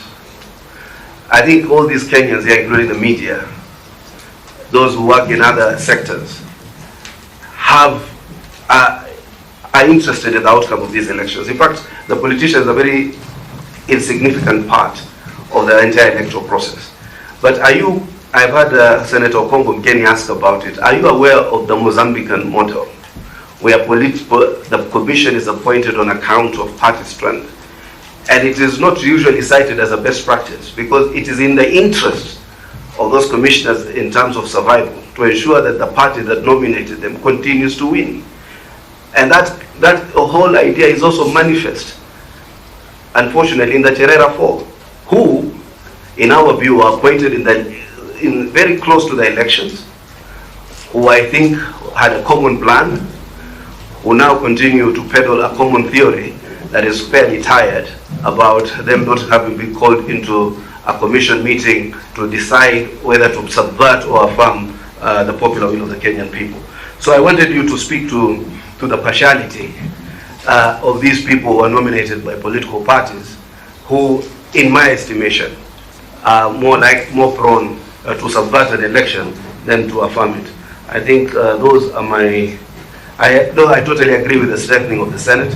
It's not only strengthening of the Senate. We must take the courage and deal with this issue once and for all. This is a fallacy. Senate must be the upper house of Parliament. Thank you. Senate, just a minute, must be the upper house of Parliament. How do you get elected in 6 constituencies, 12 constituencies, and then you are told these two houses sit side by side? It's not practical, it's not logical. Okay, thank you. Eugene? Sorry. Before Eugene, sit like a point of order. Yeah, sort of. But first, let me say my apologies. I came from the Council of Governors. You don't need to. We had elections of the office bearers for the Council of Governors. But Chair, I'm just concerned that we, the committee, are taking too long to seek clarifications. Chair, you took about 15 minutes. Hassan has taken 15 minutes. There's a whole list of people. So just out of concern, can we go? No, thank you. You took long. could we at least take 2-3 minutes? That point is taken. Cicely, we hear you. Please, Eugene. Thank you very much, Honorable Chair. The gentleman before us happens to be my namesake. The only thing I blame him for is I think he made the name Amos more popular than Eugene, but his name is actually Amos Eugene. And one thing apart from sharing a name with him is to share love for Shakespeare. This gentleman with my late brother, true Shakespearean. And your presentation really touches one of Shakespeare's famous lines, to be or not to be, in Hamlet. Indeed, there's a tide in the affairs of men. This is a tide. You don't catch it at its height. Yeah. This country could go hayway. Anyway, continue. Just yes. So the elephant in the room, and I'm very happy that you've touched on the critical issues. We have about 5 issues. We have 25 days to go. And you are not just speaking to us, you are making recommendations in terms of way forward, and I'm hoping our Secretariat is capturing this. And on each issue, you have left us with a clear recommendation. One of those is the issue of to be opened or not to be opened. To be or not to be opened, the service, that has been a hot political potato. But from what you have said today, I think we can pick a very clear recommendation that this matter should be a matter of course after the elections. Servers should be opened in the interest of transparency and accountability, and also to boost public confidence in our electoral processes, equipment, and everything. So it should not even be an issue that should be left for debate. What I wanted to ask,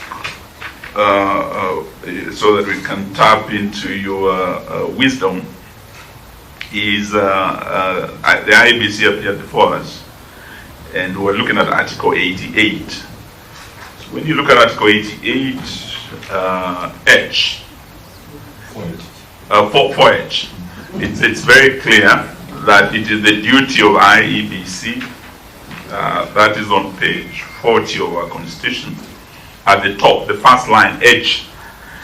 It's actually the cardinal duty of IEBC to ensure facilitation of, first of all, observation, and this they have been doing. They have been observers, facilitated, external observers, monitoring. I don't know if you've gotten it. 88, 4H. 88? 4H. 4. Yeah, in my copy, it's on page 40. The first sentence at the top. Oh, mine is 4H. No, I came with it. Oh my goodness. Are you looking at 88? No, I came with the wrong. Maybe the Secretariat can help you with the latest copy. But basically, there are 3 things that IBC is supposed to do to facilitate observation, and observers have been facilitated. To facilitate monitoring, that has been done externally. And from what you're proposing, the issue is evaluation of elections, where IBC has been doing it, by themselves, and we had asked them whether this is not just self-appraisal. If we were to go by that provision of Article 88 4H in terms of evaluation of the elections, and to take your recommendation, and there are those who came before you who also recommended amendment, so that it is provided in our law that there will be that audit done immediately after elections, servers opened automatically. Would that fall within your recommendation? And that you can make in your further written submissions. You can look at the law, and it will help this committee in terms of those recommendations. Then the other issue that you have made a very clear recommendation on, and I hope our Secretariat has captured it. So the issue of counties, that's a very sensitive issue. You were the AG, I think when we had the Akiwomi report, you did make your advice to that. commission and the tribal clashes of 92, 97 and whatever happened. So in terms of adding or subtracting, to have or not to have more counties, it's another hot political potato, and we are happy with your recommendation that perhaps we will not be looking at whether the matter is within our jurisdiction or it's beyond our mandate, as per the motion passed by Parliament. And therefore, recommendation, what I wanted your advice on, maybe when you're making your recommendation, whether that can fall within, of course, the purview of Article 188, where it's required that Parliament handles the issue of creation of new borders, counties and whatever. That will be very helpful in terms of a way forward and in terms of recommendations. Lastly, we have the issue of course, the 2/3 gender rule. We are looking for that clause that disappeared. I think you are saying that could really resolve the situation of the 2/3 gender rule. Because in the county assemblies, because of the law that we put there, Article 177, we have achieved in all our 47 county assemblies. But in our National Assembly and I think Parliament, we have a problem. I think you can help us find the clause that disappeared that could have actually resolved this. Be more specific in terms of recommending so that we can pick it as part of a recommendation to resolve that issue. And lastly, the issue of Article 43 and matters of socio-economic rights. That also, I think you made some very, very good recommendations. It's an issue that, of course, our colleagues in Kenya Kwanza didn't want on the table. But you're saying it's a national crisis. Kenyan suffering don't belong to Kenya Kwanza or Azimio. They are all Kenyans suffering, regardless of how they voted. So there was the recommendation you were making about a national consultation, NCG.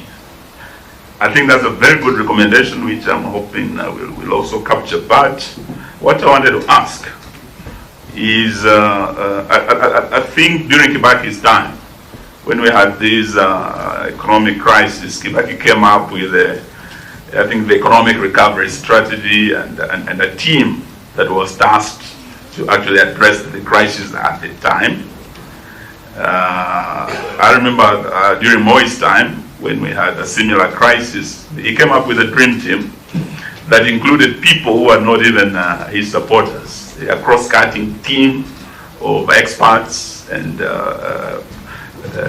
people like Leakey and others who didn't agree with him politically, but a team that would be brought together broad-based and with the necessary expertise, economic and legal luminaries, if that could actually be recommended, so that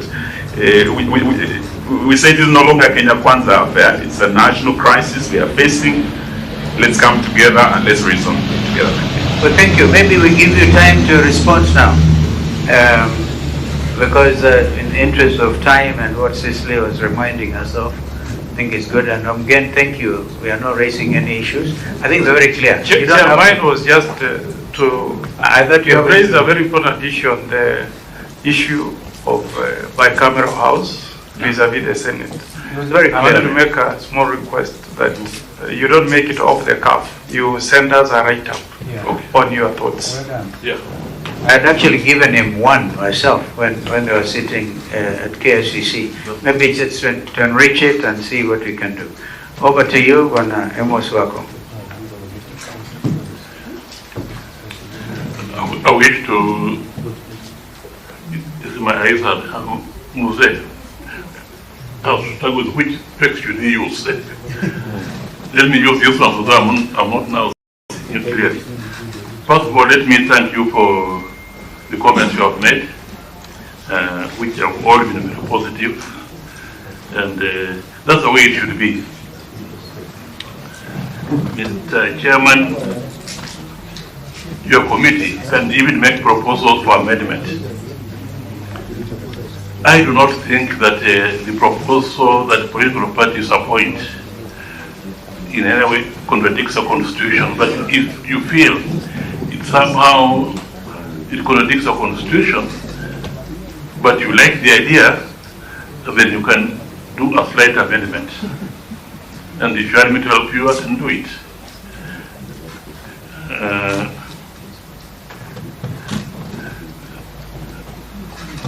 Honorable Kalonzo, I just wish to confirm that there was a point when I thought I had enough and I wanted to sign. And actually I gotten good jobs somewhere. But he came, my friend came. He was, of course, my pupil before he became an advocate. So he was now taking care of his master, both spiritually and whatever. He came and really, with a long discussion, and he convinced me not to resign. And that's why I continued. At that time, continued in the next regime, and continued to make a record of 20 years over as Attorney General. And I'm always grateful to you for that. And that's what I've made. I don't know where I would be now if I had made that decision to quit.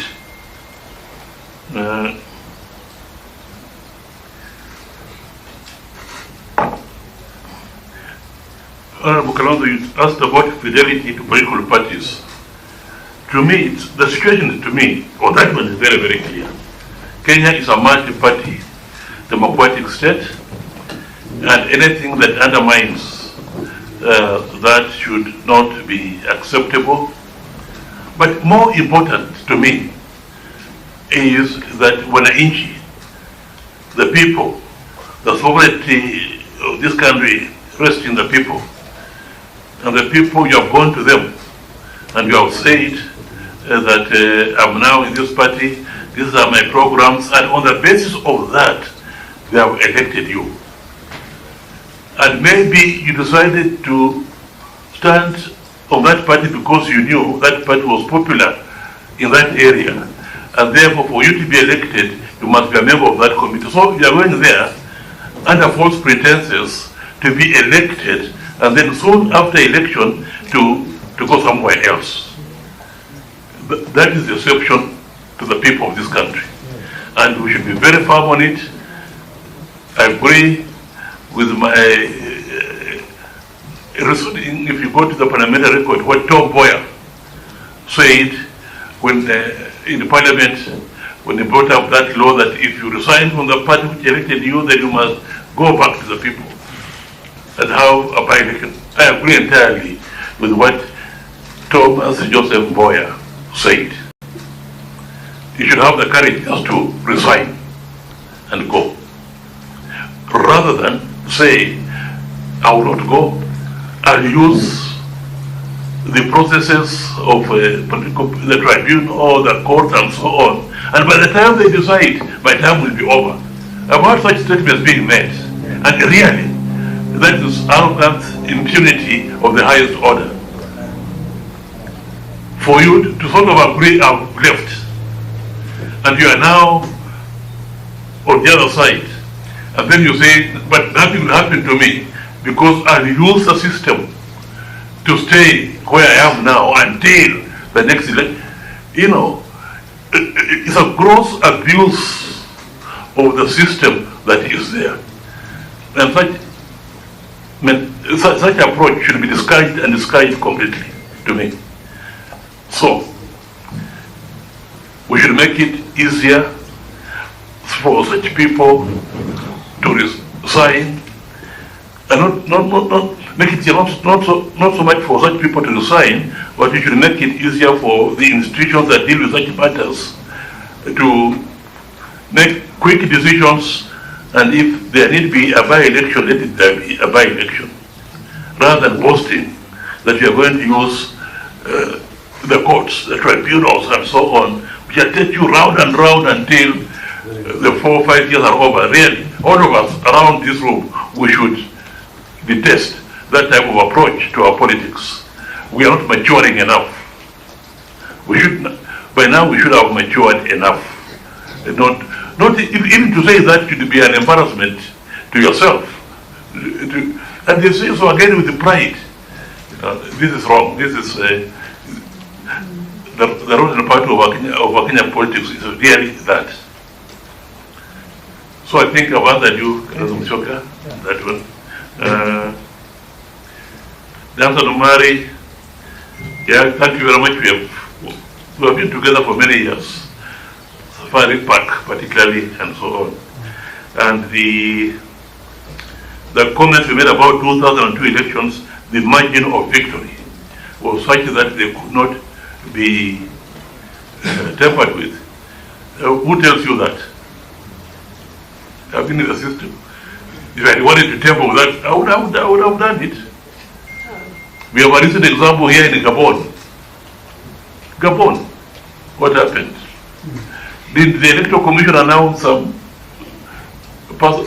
so has won? But when they opened the server, what happened?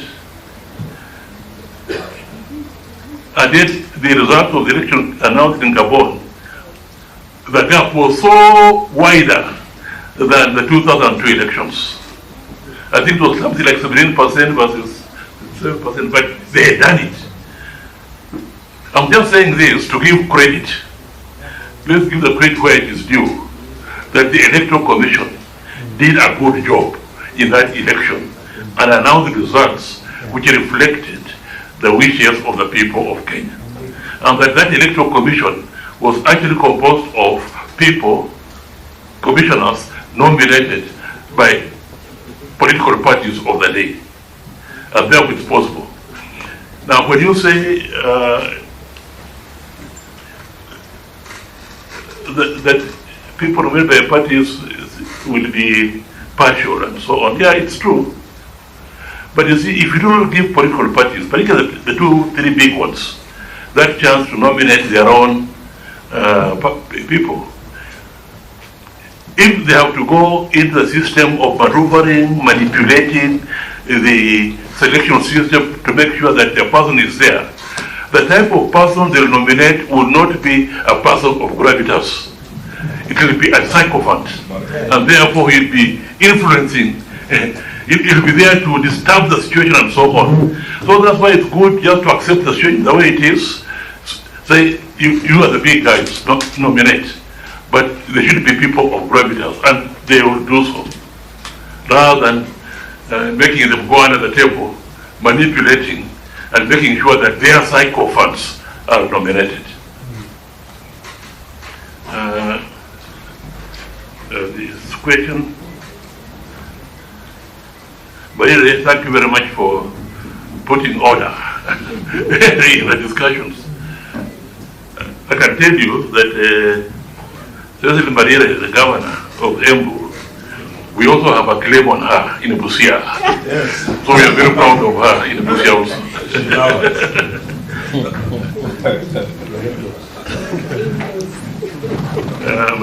I think, Madwa, you mentioned quite a number of things which, in a sense, I agree with. Actually, also agreeing with my recommendations, but also suggesting a few things. This Article 88.4H, I think it can be used, but it will be useful if there was a clear clause to say that after every general election there'll be that. Opening. Yeah, make it clear rather than just a general.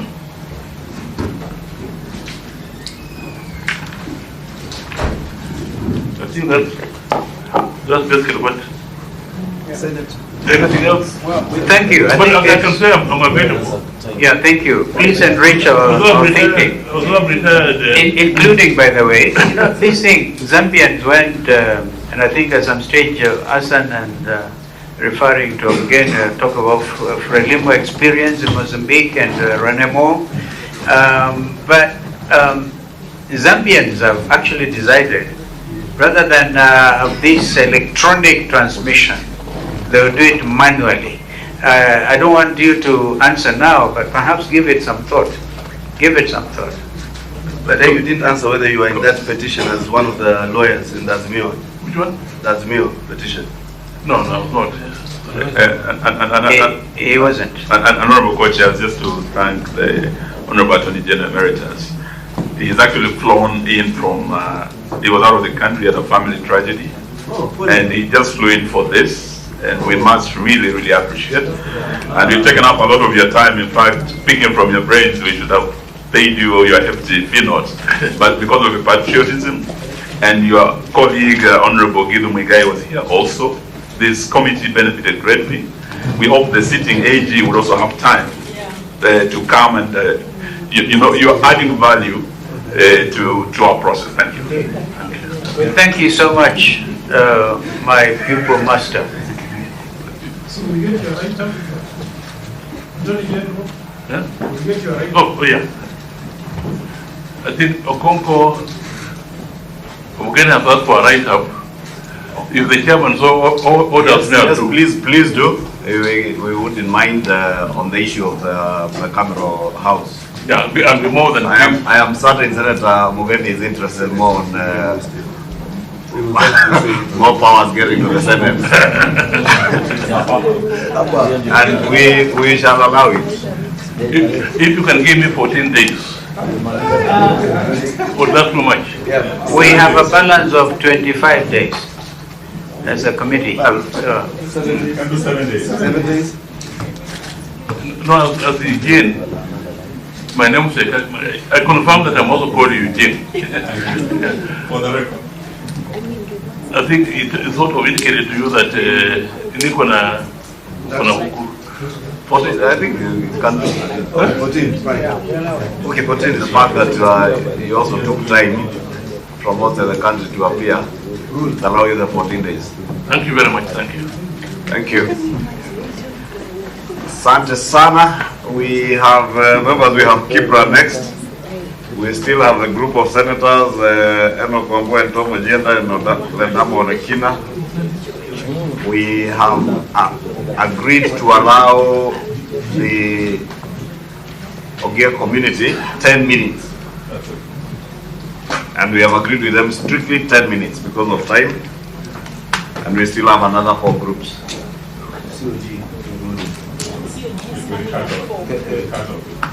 You know why I'm saying that? For Eugene and Omar, who never pays attention to what is going on in the meeting. You know why I'm saying that? Did you even hear what I'm saying? You and Eugene, you know why I'm saying that? Chairman, this is all on camera. Oh, but it's fair enough. But it's fair because the housekeeping. We just ask him that anytime Eugene keeps his comments brief. No, for Eugene and Hassan Omar, it is not comments. Please keep your lectures brief. Chair, what you need to guide is that they've made their comments for the entire day. Now they need to now they need for the rest of the day. I don't chariot. I will skip some. To show maturity. That was very high. No, you know Eugene and Omar. I think I want to agree with Senator Aaron. Because you have spoken for the day. Tumetumia bundles zetu. I will skip some. Bundles zimeisha. Eugene. Kipra, are they here? Yeah, there they are.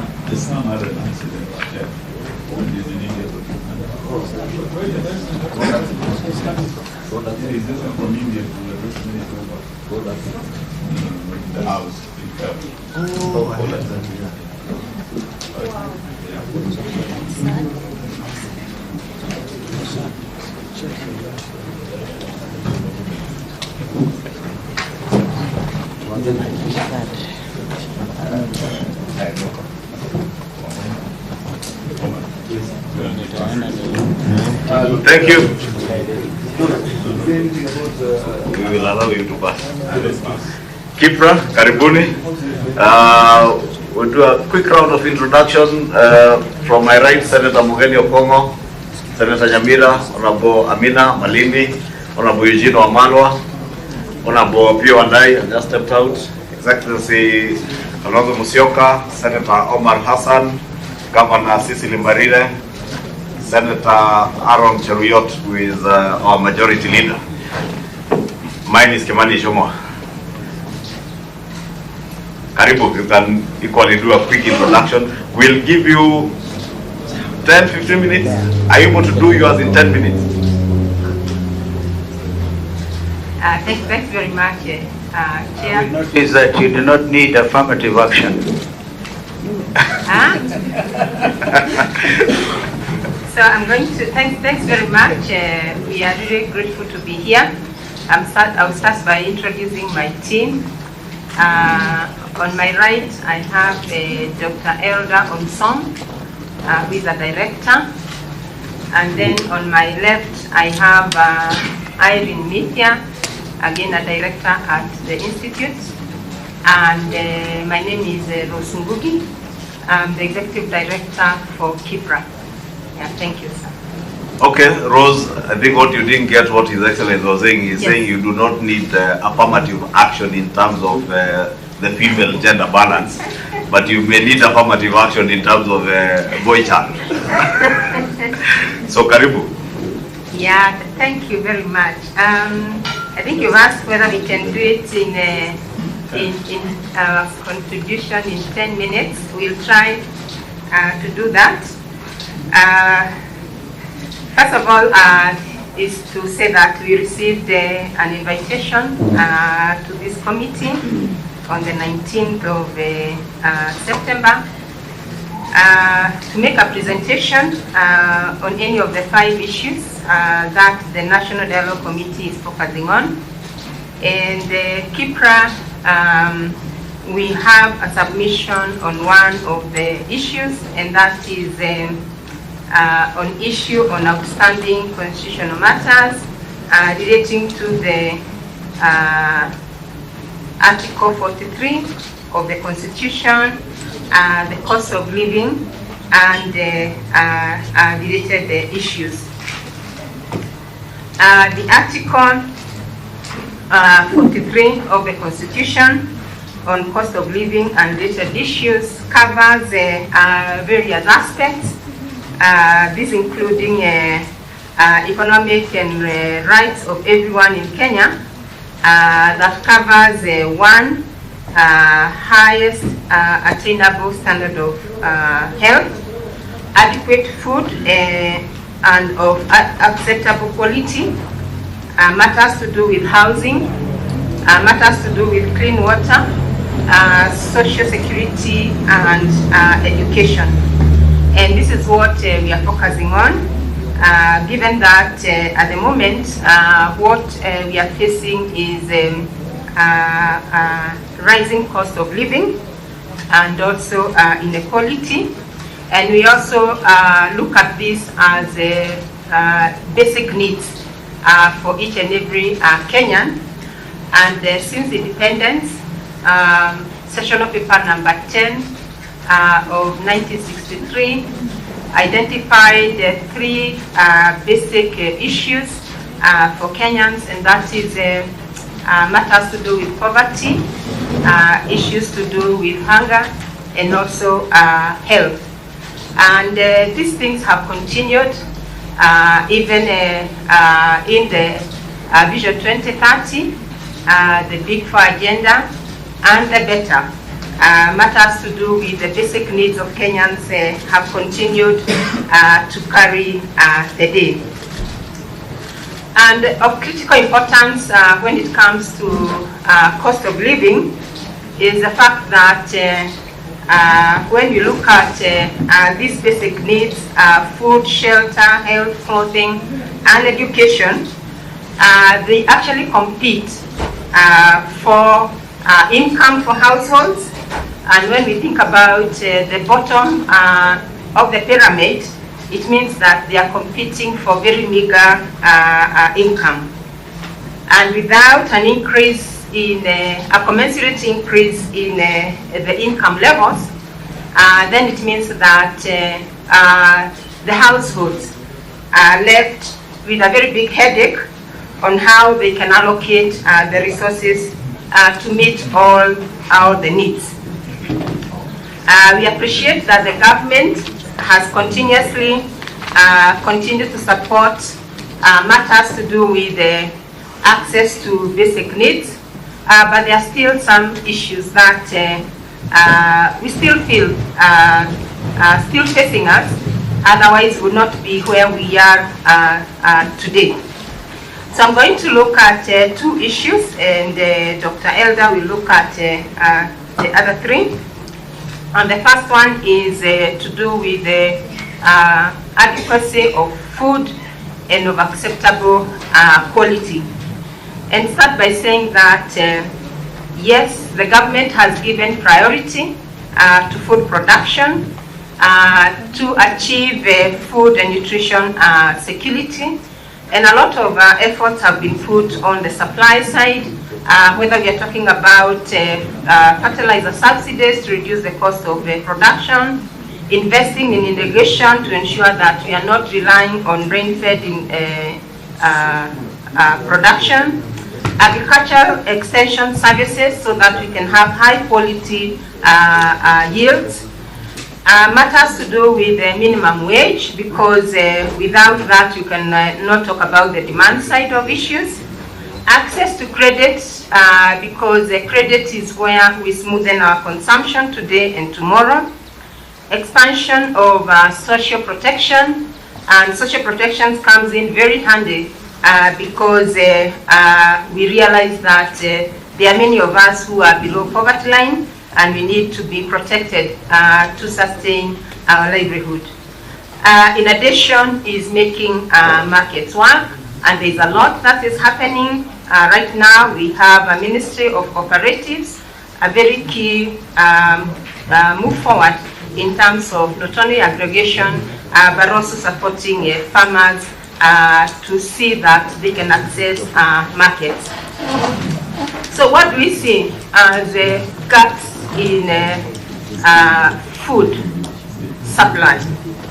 Of course, as a country, we are producing food, but there are circumstances when you find that the supply of food results in some areas having bumper harvest and other areas not having any food. In addition, you'll also find that when we have good rains, we have bumper harvests, but during drought situation, we find ourselves again struggling with food supply. It means that there's one element we are not exploiting, and this is the value addition, which we do through manufacturing. And manufacturing costs are high. Given that for you to do food manufacturing, you're actually relying on inputs from agriculture, and agriculture output is actually susceptible to drought situations. So during drought situations, we find we don't have adequate raw materials for manufacturing. In addition, you'll notice that in manufacturing, food manufacturing, majority of the farms are actually micro and small enterprises, which of course we know face a lot of challenges, including technology, as well as sourcing for this raw material. So on the supply side then, you'll notice that we have not managed to smoothen between bumper harvests and when we have drought, and therefore we don't have adequate food. On the demand side, you'll notice that we have a registered minimum wage, and this minimum wage covers about 77% of our workers. We have seen over time that minimum wage has been actually reviewed upwards, and the last time that it was reviewed upwards is in 2022 by 12%. But the increase in the prices for essential commodities went up by 22%, which means that the purchasing power for households was actually reduced. And given that in Kenya, households spend over 50% of their budget in food, it means that with an increase in the food prices, without an increase in minimum wage, it leaves the households at a very weak position to manage their basic needs. Further is the food inflation. If you look at inflation in Kenya, a key significant contribution is food. Like last year, on average, the overall inflation was about 7.7%, with food inflation at 13.1%, almost double that.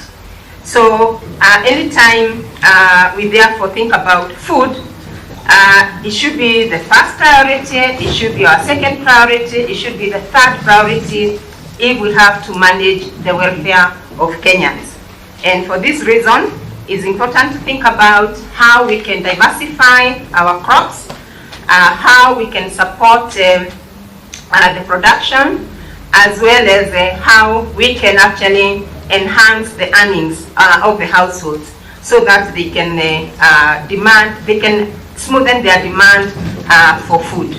And lastly is also the social security, social safety nets, which can come in handy for the vulnerable groups when we have food price shocks. And of course, we know that we are moving very well with the early warning system, but the key question is how we actually manage to put everything in order such that when we have drought, we don't face the same situation that we had with the prolonged drought that started in 2021. Dr. Maybe if I could guide you, you're already 7 minutes and you've only tackled 1 out of 7 issues.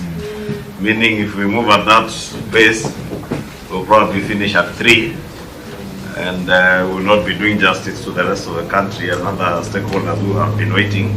I want to propose that don't take us through the entire paper. It's a very good paper, very well written, and just give us highlights. Okay.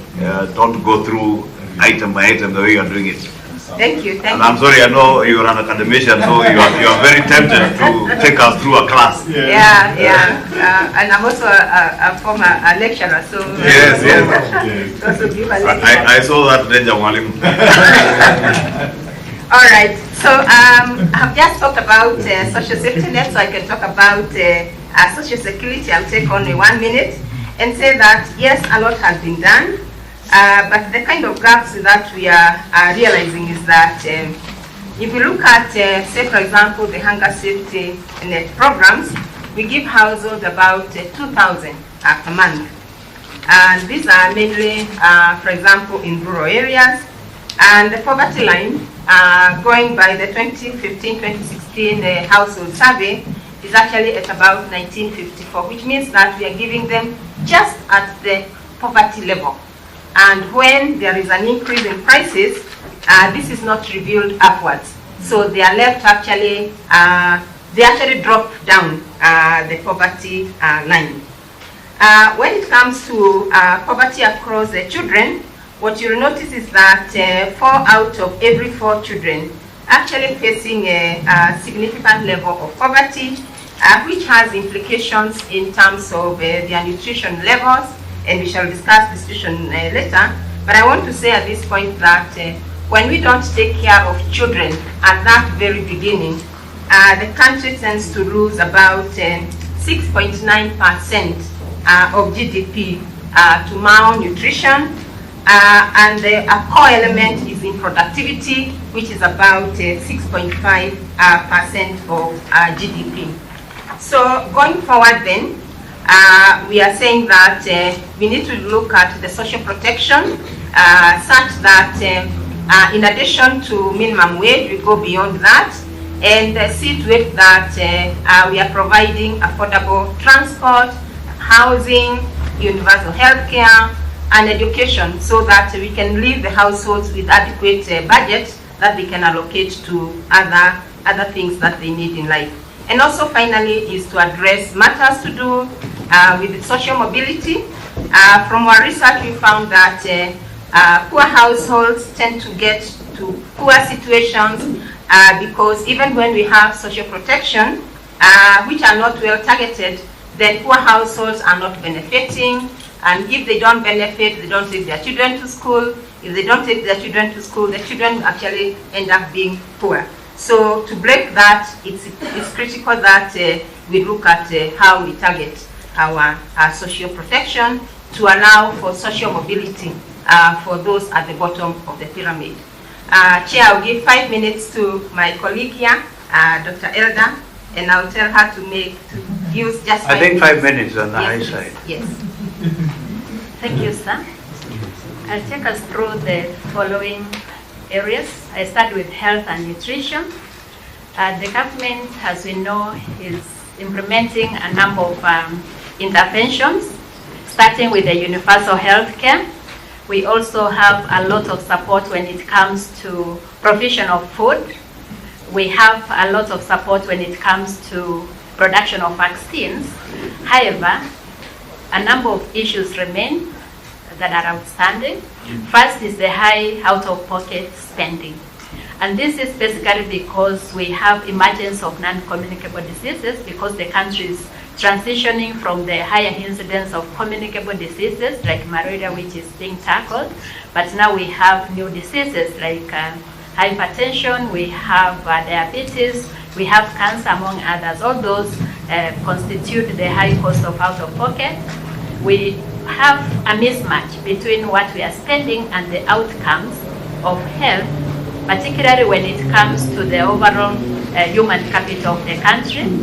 Stockouts in medical centers, particularly the public health institutions, and this is because of weaker supply chain systems, the distribution of human resources for health, and these include the doctors, the specialists, we have the community health workers, among others, which then means going forward we need to tackle this through the following: ensuring that we expand the provision of quality health.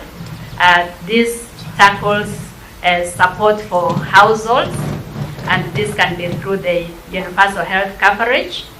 We need to improve the budgetary allocation and utilization, because primary health is one of the default functions, and here the counties have a key role to play, particularly from the prevention, nutrition, and also ensuring that we access public utilities like water, which are key.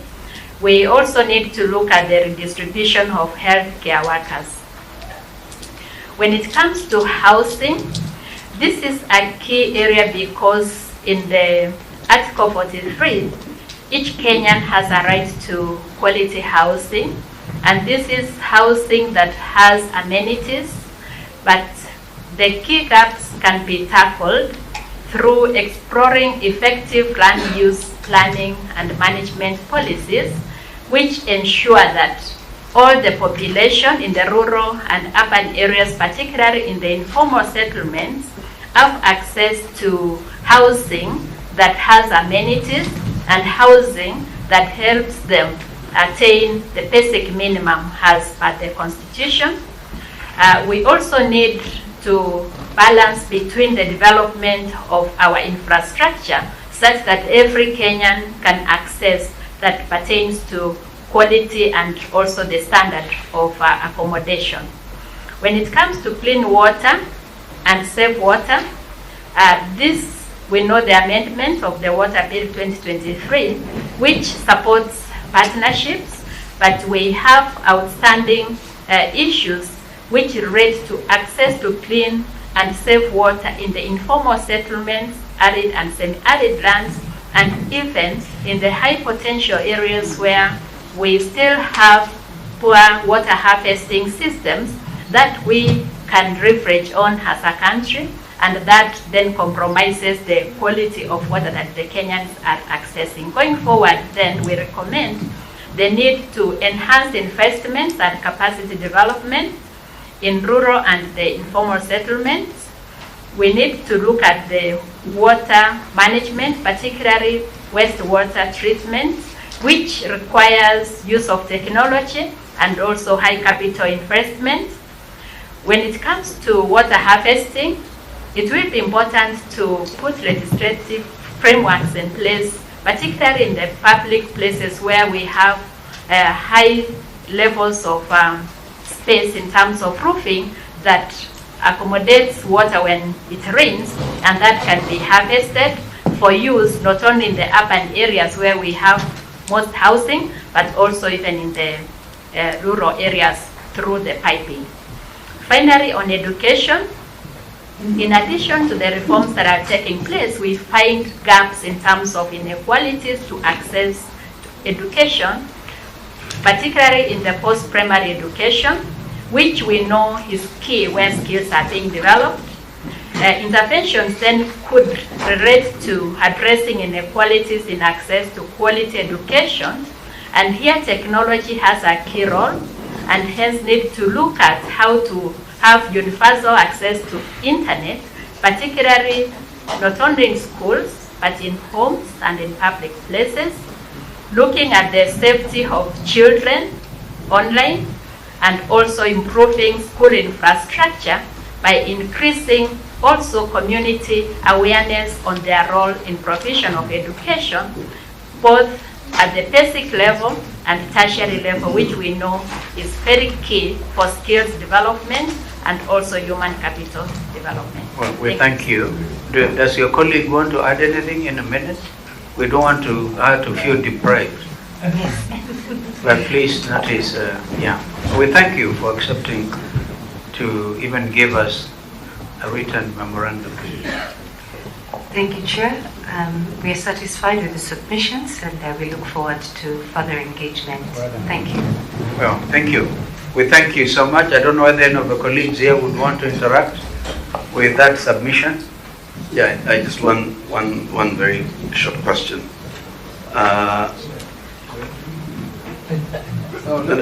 We shall hear Honorable Hassan Omar in absolute silence.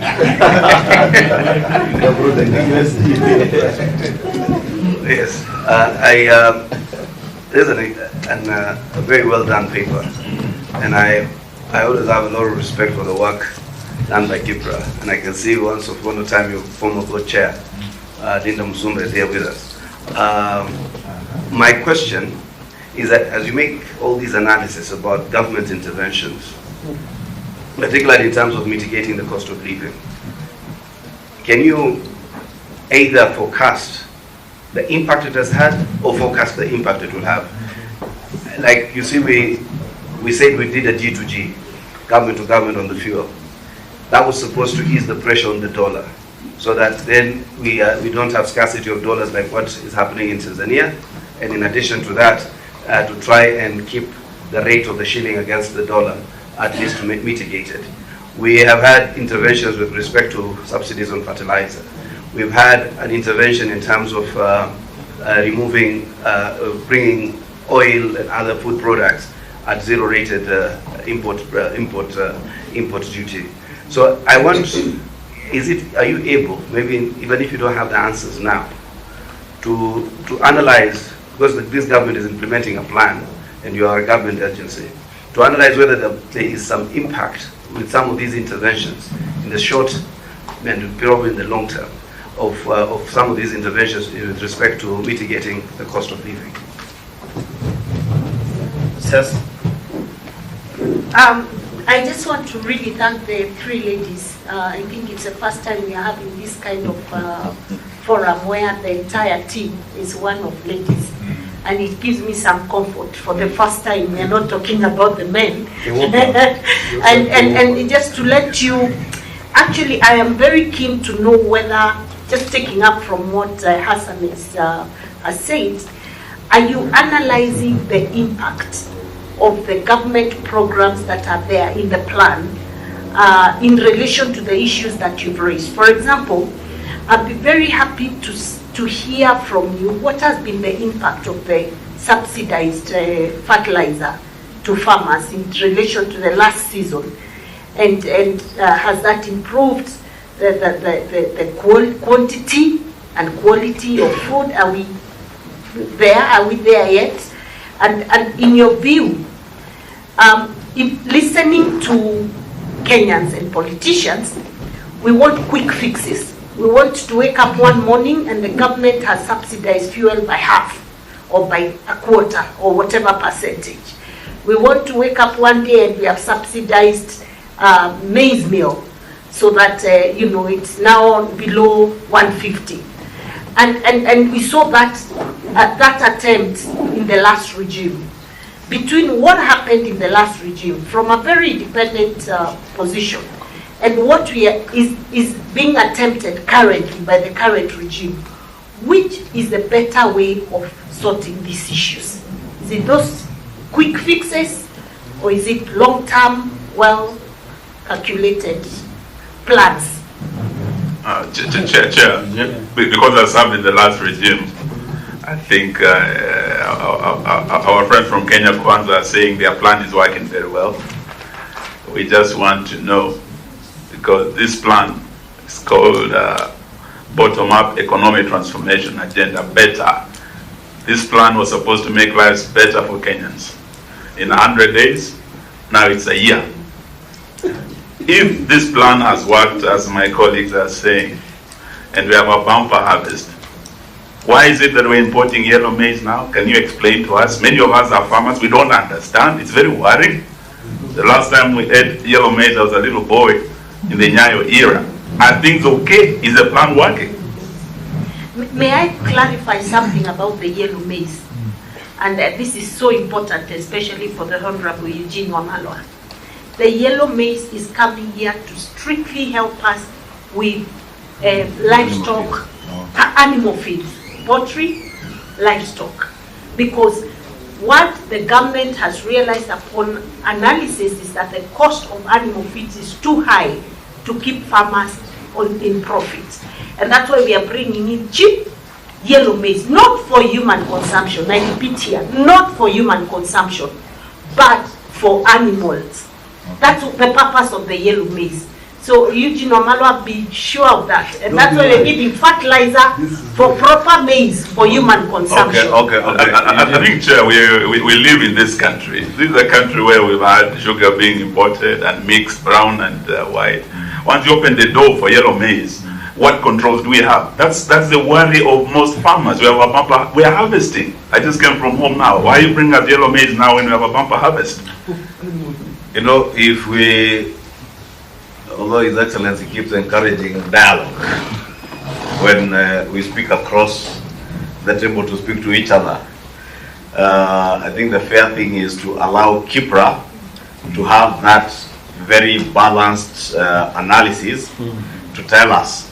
Because, for instance, speaking from where SES is sitting, I may have the view that the subsidies, consumer subsidies that Honorable Eugene's government did in the last regime did not work. If anything, they left all those bills to this regime to pay.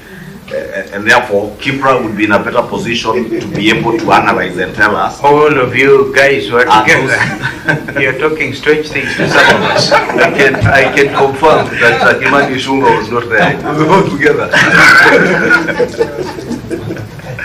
we were all together initially before Eugene edged us out.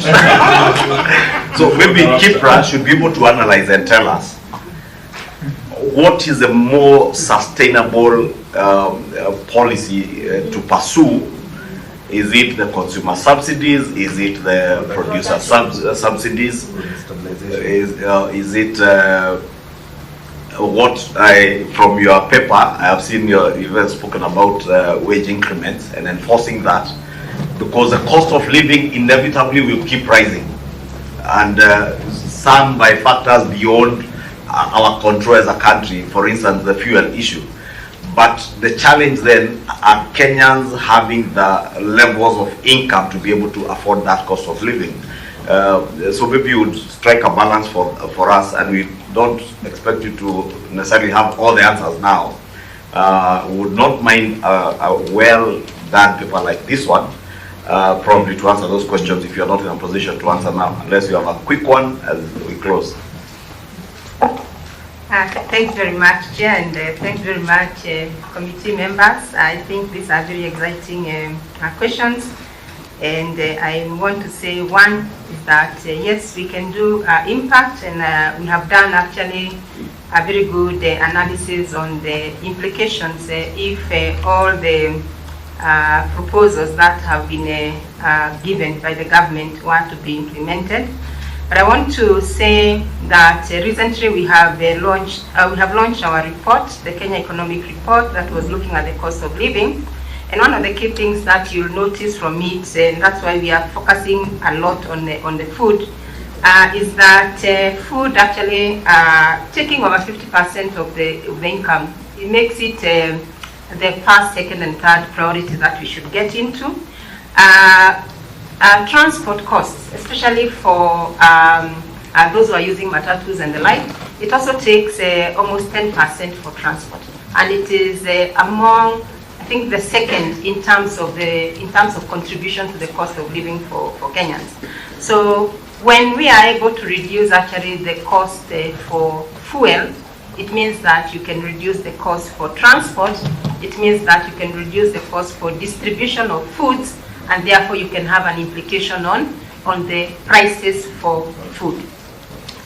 Now, it's one thing to have food supply in the market, but it's another to say that I can access it.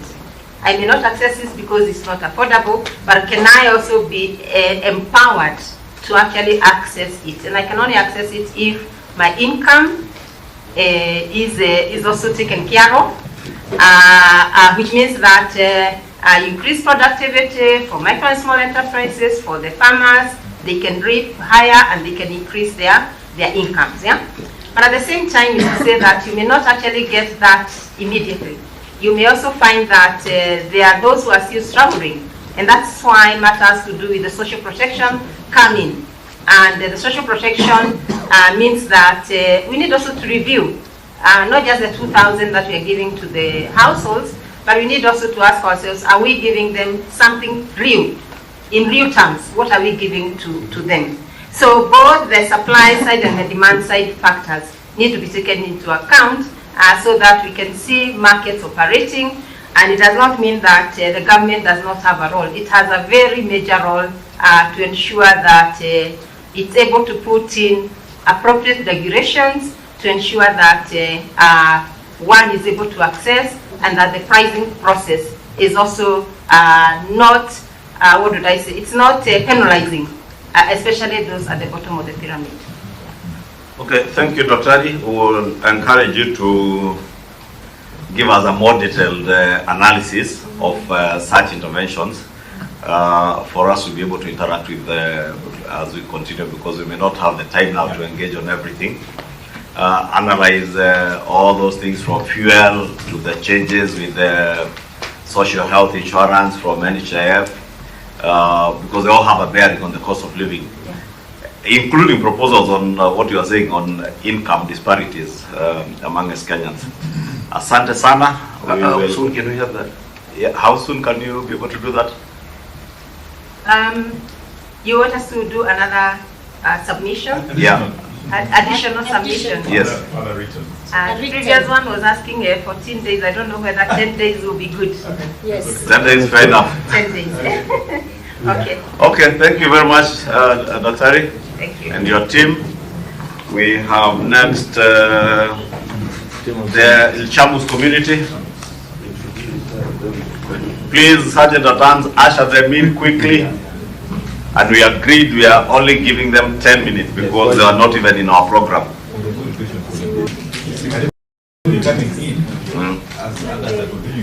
Yeah? Yeah?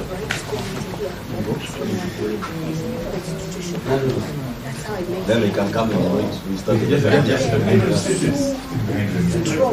Senators Karibu, then usher in the Ilchamus community to sit right behind Senator Wambua and Senator Ojienda. And not everybody. Sergeant at Arms, they must select a small group. We don't want the drama of people coming to sing here.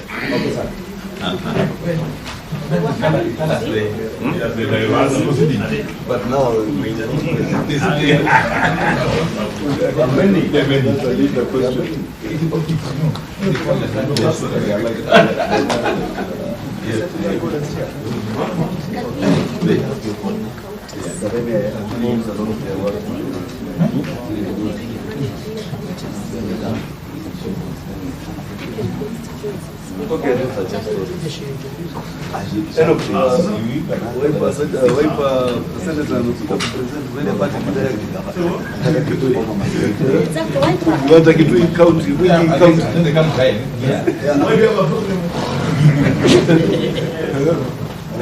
Are you alone, Senator? Or Senator Agenda?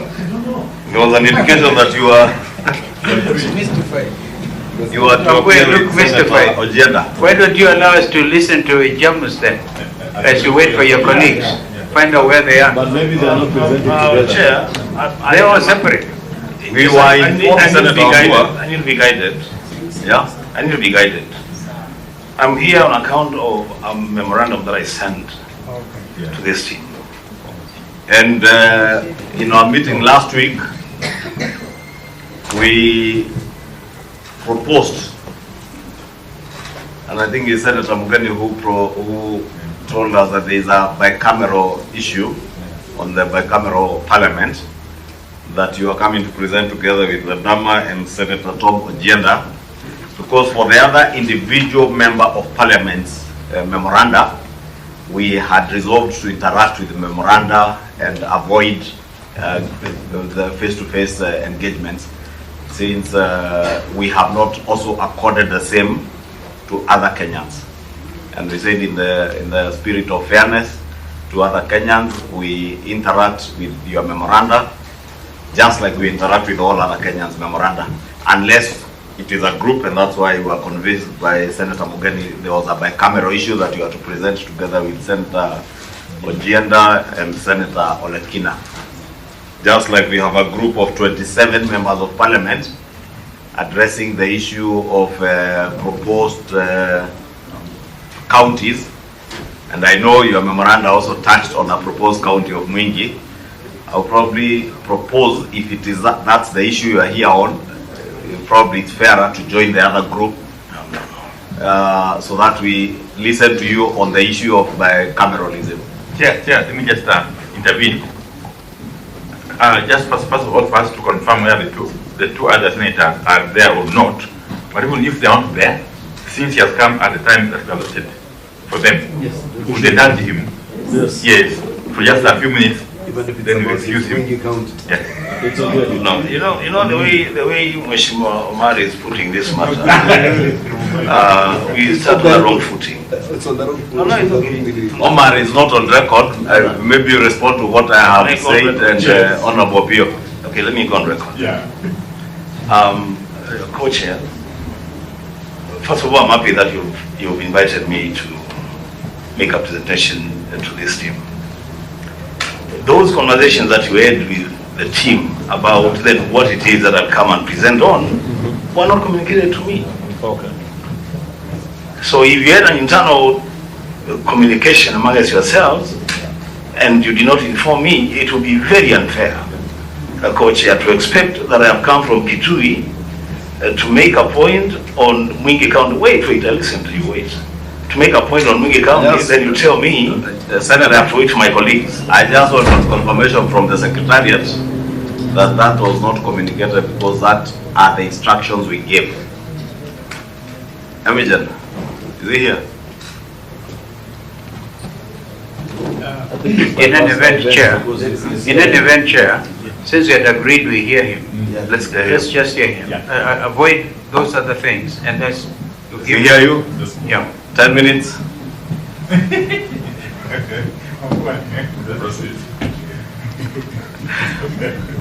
We have a whole list, Senator. Hey, that's okay. I'll make it 5 minutes. Please, we would be happy if it was even 5. That's okay. So I thank the team for inviting me, and as I said, my presentation is on a proposal that I sent to this team on a constitutional matter in relation to the creation of Mwingi County. Our co-chairs, for the information of this team, this is not a conversation that started yesterday. It's a matter that I've been engaged in since 2019. Those of your colleagues who sat with me in the Senate between 2017 and 2022 will remember that I brought this proposal to the Senate, and that time actually Omogeni was the chair of the Justice and Legal Affairs Committee. When we were accorded an opportunity to present memoranda to the then BBI, I made the same presentation. And so I will take you through what it is that I'm thinking, and I will leave the final decision to the team. Co-chairs, I am guided by Article 6 of the Constitution of Kenya, Article 6.1, that provides that the territory of Kenya is divided into the counties specified in the first schedule. By that statement alone, it should be noted that the drafters of the Constitution were alive to the fact that there is no magic number in number 47. That the first schedule can be amended to create more counties or even to reduce the number of counties. So on the basis of that chapter 6.1 of the Constitution, I do make a presentation on a proposal to create a second county in Kitui called Mwingi. My idea, co-chairs, is what I would call authentic. It's an original, authentic idea. I do understand, as you have mentioned, co-chair, there is also a caucus of members of the National Assembly who are also pushing the agenda of creating additional counties in this country. Respectively, Mr. Chairman, a lot of that, again, is a Me Too attitude, that now that some people are asking for counties, will also ask for additional counties. My idea is authentic in the sense that, Mr. Chairs, the genesis of the creation of counties in this country under the 2010 Constitution was informed by a decision in Naivasha that the districts that had been created and gazetted around 1992-93 would be given a county status. At that time, co-chairs, there were 48 districts that were created up to and including 92-93. What the mistake was, Mr. Speaker, Mr. Chairs, is that the districts that were created around the same time that Mwingi district was created from Kitui district, including Tharaka-Nithi from Meru, and Makwiny from Machakos, were given county status because they had been gazetted as districts. Unfortunately, at creation, Mwingi district was not immediately gazetted, and for that reason, we lost out on a county status. The chairs, it is the same challenge that I found when I was elected the senator of Kitui County, that Kitui County had lost out on benefiting from the equalization fund because again of technical issues. It took my personal intervention in the offices of the CRA to argue that it would look bad in the eyes of an ordinary Kenyan to hear that some sections in Kiambu and Nyeri and Murang'a are benefiting from the equalization fund, and not a single area in Kitui had been listed to benefit from the equalization fund. And that is how then the formula of moving from classifying marginalized areas in regard to counties was changed, and now they started looking at areas, villages, locations, where then you would have pockets of marginalization for counties to begin to benefit from the equalization fund. Co-chairs, my proposal is an attempt to cure an injustice vested and visited on the people of Mwingi, and by extension the entire Lower Eastern region, on account of a failure by the Office of the Attorney General to gazette a district. And I am urging this committee, the National Dialogue Committee, not to grant the invitation from any quarter to be bystanders as the people of Mwingi continue to suffer this injustice. Co-chairs and members, the object of this proposal, which I have presented to you, is to amend the Constitution of Kenya and to ensure that resources and services are brought closer to the people by splitting the expansive Kitui County into 2 counties. For the information of these members and for the record, the distance between the southern farthest end of Kitui, which is Adi town, to the farthest northern end of Kitui, which is Usweni, is 350 kilometers.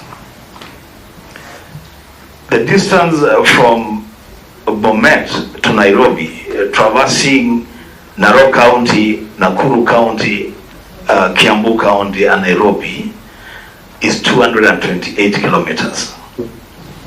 So as you travel from Bomet to Nairobi, you have only covered half of Kitui County.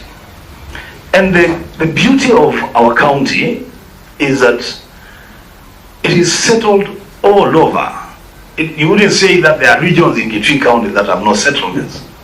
So the distance to service, to take service to the people in the farthest end of the county is a challenge to the administrators, and that is why we are asking this committee, if and when, because I believe that there will be an opportunity to open the Constitution, if then that opportunity is availed, then you should consider correcting the injustice, the technicality on Mwingi.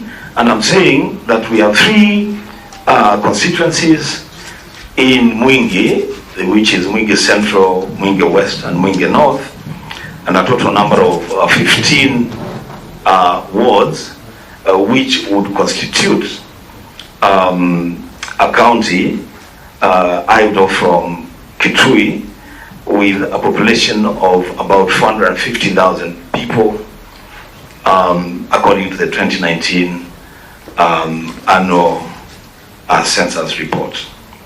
The Speaker, the Chair, as I move towards closure, there have been arguments against this push, and you heard them on the floor. There are people who will argue that it is too expensive to create an additional county. There are others who argue that why Kitui and not X or Y county. My response to that, co-chairs, is that anybody arguing about the expenses of creating a new county is just being unrealistic. And if you think that democracy is expensive, we could try anarchy. There is nothing in expenses that should stop a people, a population from enjoying the benefits of devolution, because we have comparative jurisdiction co-chairs. We have counties in this country that are much smaller than the proposed Mwingi County, much smaller. I could mention just 2 or 3 of them. Kirinyaga County, with a landmass of 1,479 square kilometers, is a county. In fact, I make this joke, co-chairs, about Kirinyaga County, that the county is so small, and I'm not saying that they should be denied their status, no. They're so small that even the Catholic Church has not established a diocese in Kirinyaga. It is administered from Murang'a, and yet they have a county status. You go to Lamu with 2 constituencies, go to Isiolo with 2 constituencies. You go to Samburu with 3 constituencies. Tharaka-Nithi, which is even smaller than Kirinyaga, with 3 constituencies. Co-chairs, it is my submission. I see the co-chair wants to interrupt me. You can. Thank you.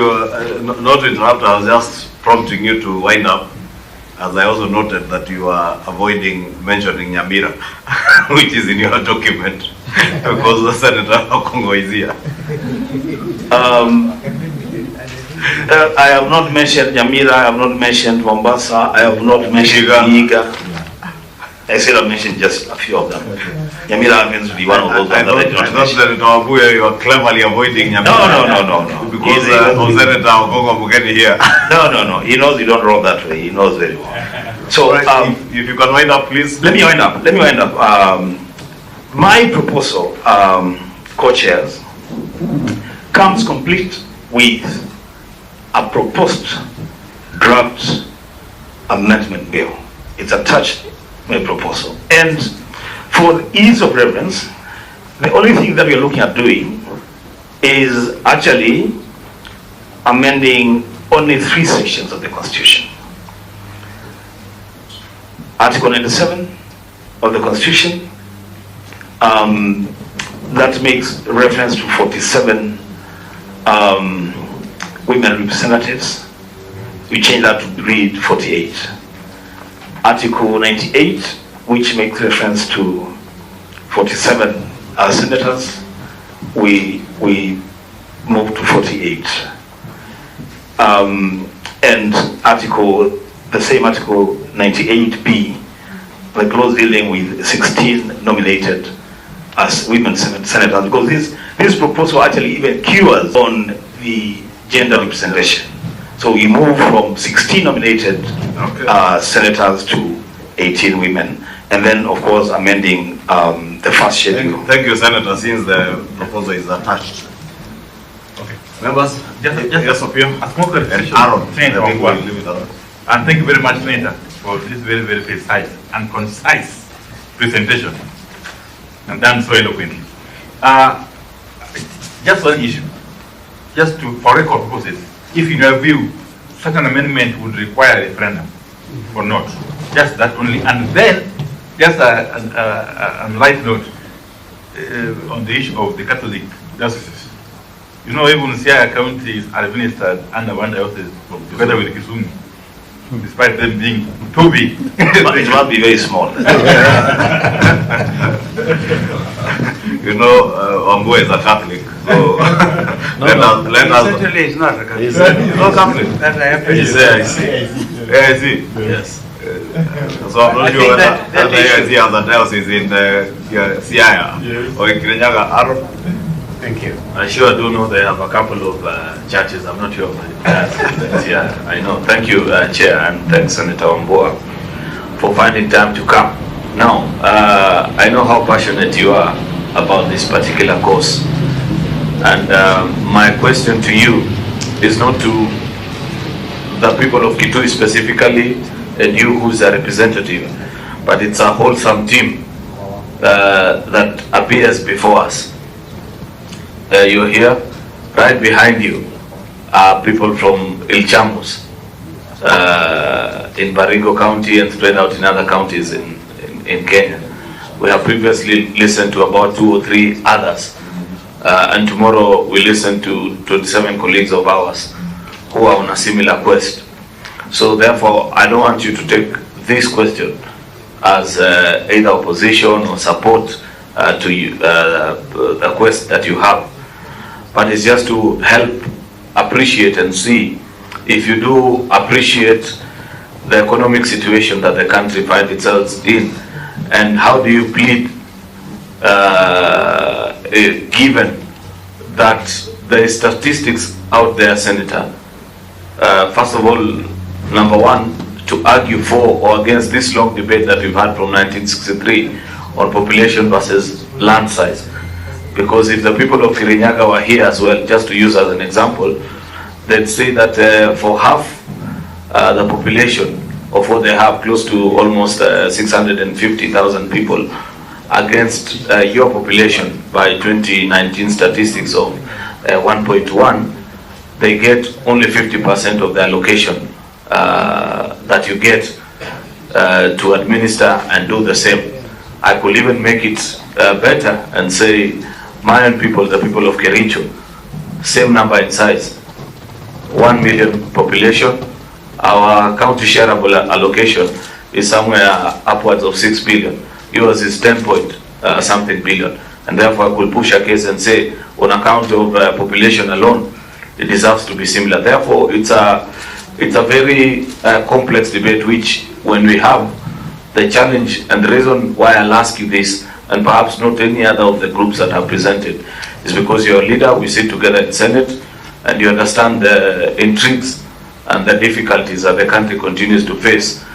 Wouldn't you propose rather a way and means of ensuring that services get closer to your people, more than just creation of an administrative unit?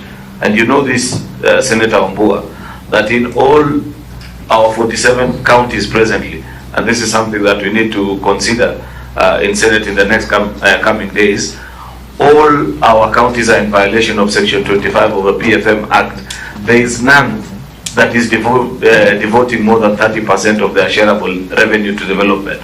So therefore, what you end up doing is that when you create additional counties, you're giving jobs to perhaps a maximum of 1,000, 2,000 people, but what eventually gets as actual development to the people that you're seeking is only 20% of that.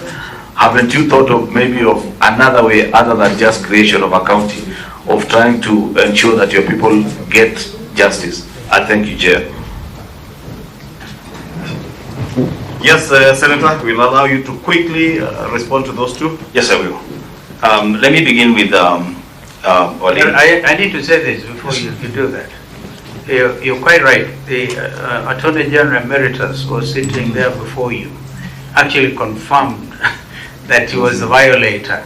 He's the one who gave the list in order to break the stalemate, because some were asking for 100, others 18, and others. So he really used like a rule of the thumb and said those which were which had been gazetted as districts. And although Mwingi was announced, I remember that, about the same time Tharaka Nithi was given the district status, and makwiny, and Mwingi was just not gazetted. It's really, you're quite right in saying the office of the Attorney General let down the people of Mwingi, because that was the criterion that was being used. So I want just to agree with you on that score. I think your party leader, it feels good when your party leader agrees with you. Now I can deal with the rest. On the matter of the referendum, yes. I think because this will touch on the structure of devolution, then it's a question that should go to the people and let the people of Kenya decide whether it is something they want to do. I'm very clear about that. On the matter of what Senator Cheruiyot is asking, who is also my leader in the Senate, two things. One, he brings in the argument that I started with, the Me Too argument. that if you create Mwingi County, then other people will say, me too, you know, and will give their reasons. But you know, I am convinced, and my party leader has borne me out, that the reason why we don't have Mwingi County today is not because another person was given a county. It is because somebody slept on their job. The Attorney General did not gazette Mwingi County alongside Tharaka-Nithi and Makwiny. And on that account, now the people of Mwingi will continue to suffer injustice because of the mistake of one person. That's the way I look at it. Secondly, Senator Cheriot, this country is defined, Kenya is defined as its citizens and its land. And that's why a lot of presidents will say, we will not cede an inch to anyone, because land is important. So land mass is as important to this country as the population is. So the argument that there are people that have huge populations and small pieces of land, in my case, does not arise, because then what you lose in land mass, you gain in population. And what you lose in population, then you gain in land mass. And as I conclude, I say this. Devolution, Honorable Team, devolution has actually been hijacked at county headquarters. The drafters of this constitution, and that's why they are leaving that Article 6 open. They did not envisage a situation where, when you create a county headquarters, now that is the end of devolution, things now should work properly from there. No. That should have been the beginning of it. That it should evolve further to wards, to constituencies. And by extension, then this one county, this just one county in this country, Mwingi, that was denied a right by the mistake of one person. I will leave it to you to decide whether you want just to say they lost and they lost, then let them live with it, or you may want to correct that injustice on account of the fact that we all agree, and the AJ Emeritus was here, as you told me, he has confirmed that it is him that did not gazette Mwingi. I rest my case. Thank you, Senator. And it is indeed true. He was seated right where you are seated, and he made that concession. We hear you and sympathize with not you only, but the people of Mwingi and many other Kenyans who feel that there is some element of injustice. But that is why we are here. We will consider yours and those of other Kenyans. Asante. Na kwaheri if you are traveling back to Kitui County. Or is it to Kuisha? You're doing badly. I thought you'll invite me for lunch. and unfortunately, Senator, and it's good because the fourth state are here. And I saw the nation accuse this committee of gobbling up 100 million shillings. And I heard, I think over the weekend, someone saying that we are sipping expensive tea and champagne. We unfortunately have no facilities. We are here to get a shilling. Even the waters and the conference facilities, we are here courtesy of a well-wisher, one of our civil society organizations that have been meeting the conferencing facility costs, including our teas and light meals when we have a long day like today. But unfortunately, because of you and the Ilchamus and Public Service Commission who are here, we are not even able to break for lunch. That's okay. Chair, let me help you there, because then it's a problem. And just confirm to media, because I sat in this committee, the first team. And to be honest to this country, there is no government money that is being spent on these things. It's a volunteer service. It's people doing this for the nation. So thinking that government is giving these people allowances or monies, I think we should disabuse ourselves of that notion and just allow Kenyans to do their job. They're just doing their job. Thank you, Senator. We will request, just hold on, we request Public Service Commission. I'm told you have a meeting at 3:30. So So we request the Chamus community to hold on. No, just sit. Letagule, just take your seats first. We allow the Public Service Commission, they will be very brief. We wanted to slot in at you at their time, but they have insisted, so we allow them a quick presentation.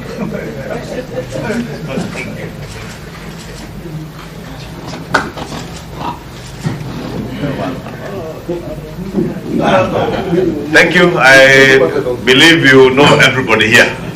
We will not bother you with introductions. Maybe you just introduce yourselves for the record and move straight on to your presentation. I'm told it's a very brief one. It will take 5 or 10 minutes?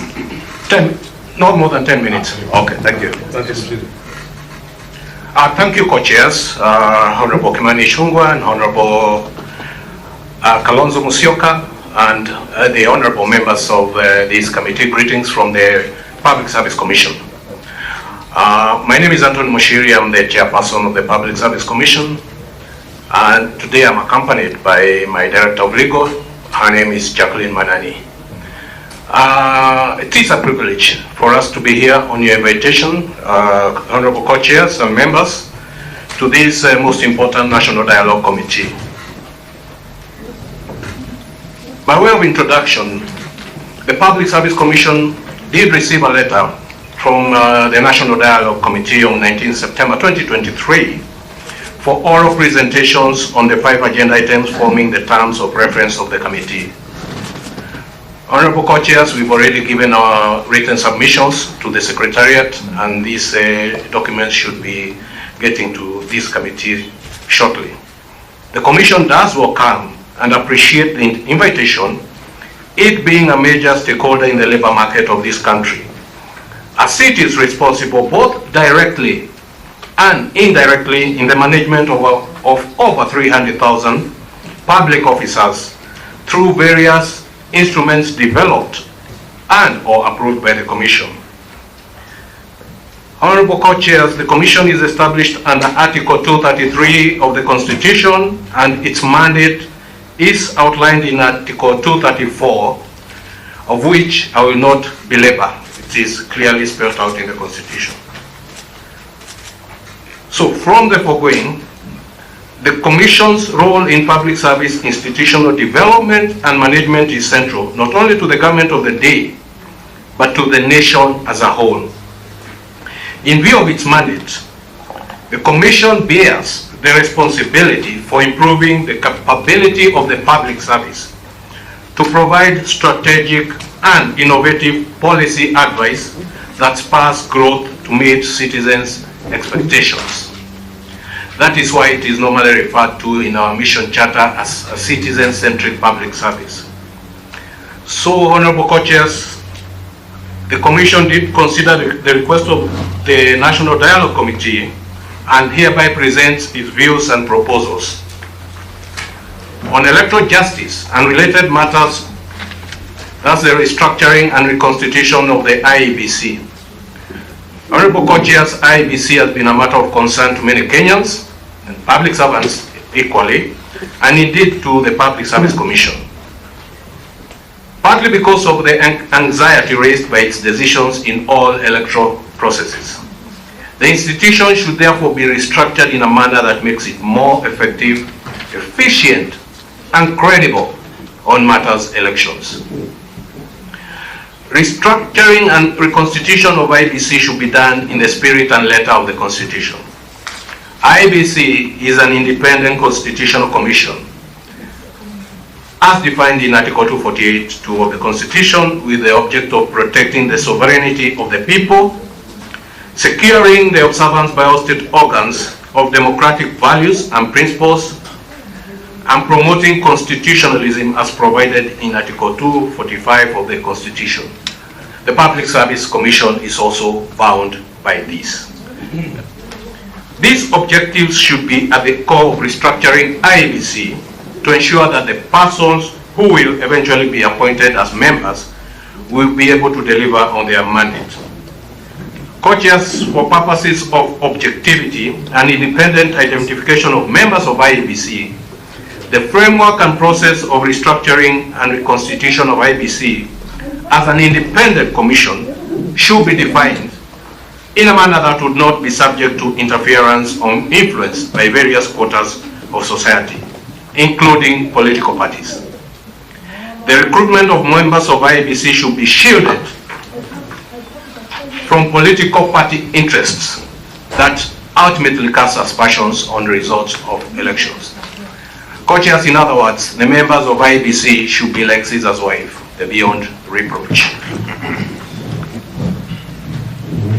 The process of appointment of persons as chairpersons and members should be competitive, objective and fair, and should safeguard the interest of the major stakeholders, particularly the people of Kenya, rather than a select few segment of the society.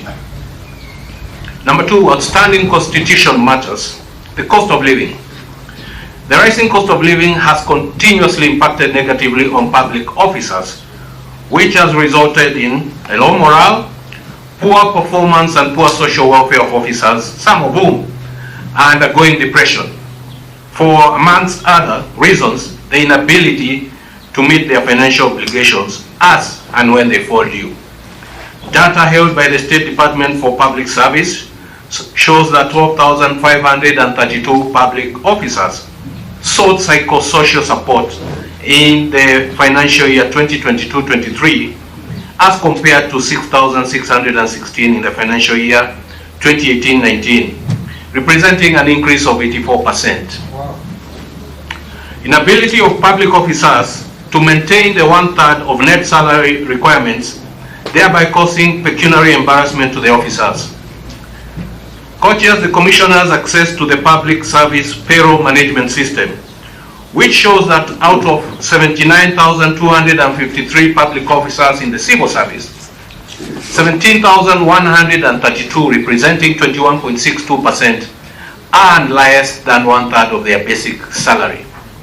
Additionally, out of 31,892 officers in the prison service, 13,661, which is a 42.8.3%, earn less than 1/3 of their basic salary.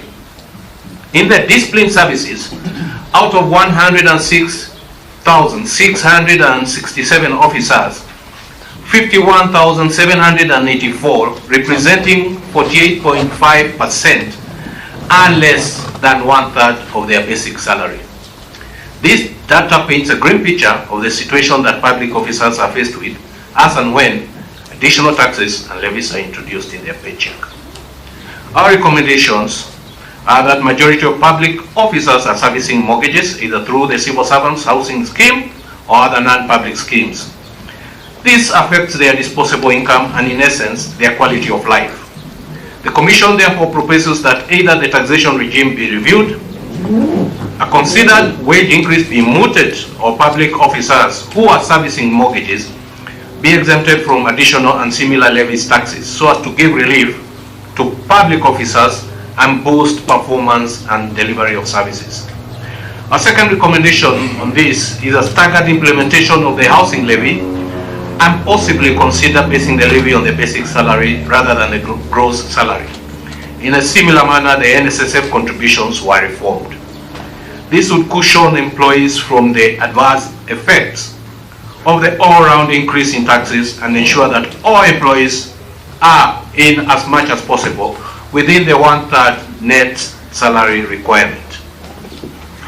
Co-chairs, the number of levies and the VAT imposed on fuel can also be reviewed so as to reduce the cost of fuel that has a ripple effect on the cost of living. Implementation of the 2/3 gender rule. The Commission does implement the 2/3 gender rule in all its appointments. Additionally, the Commission, while recommending persons for appointment, always provides a list that meets the 2/3 gender rule. The Commission is also developing an affirmative action paper that will translate into regulations that will be applicable within the public service, falling within the jurisdiction of the Public Service Commission.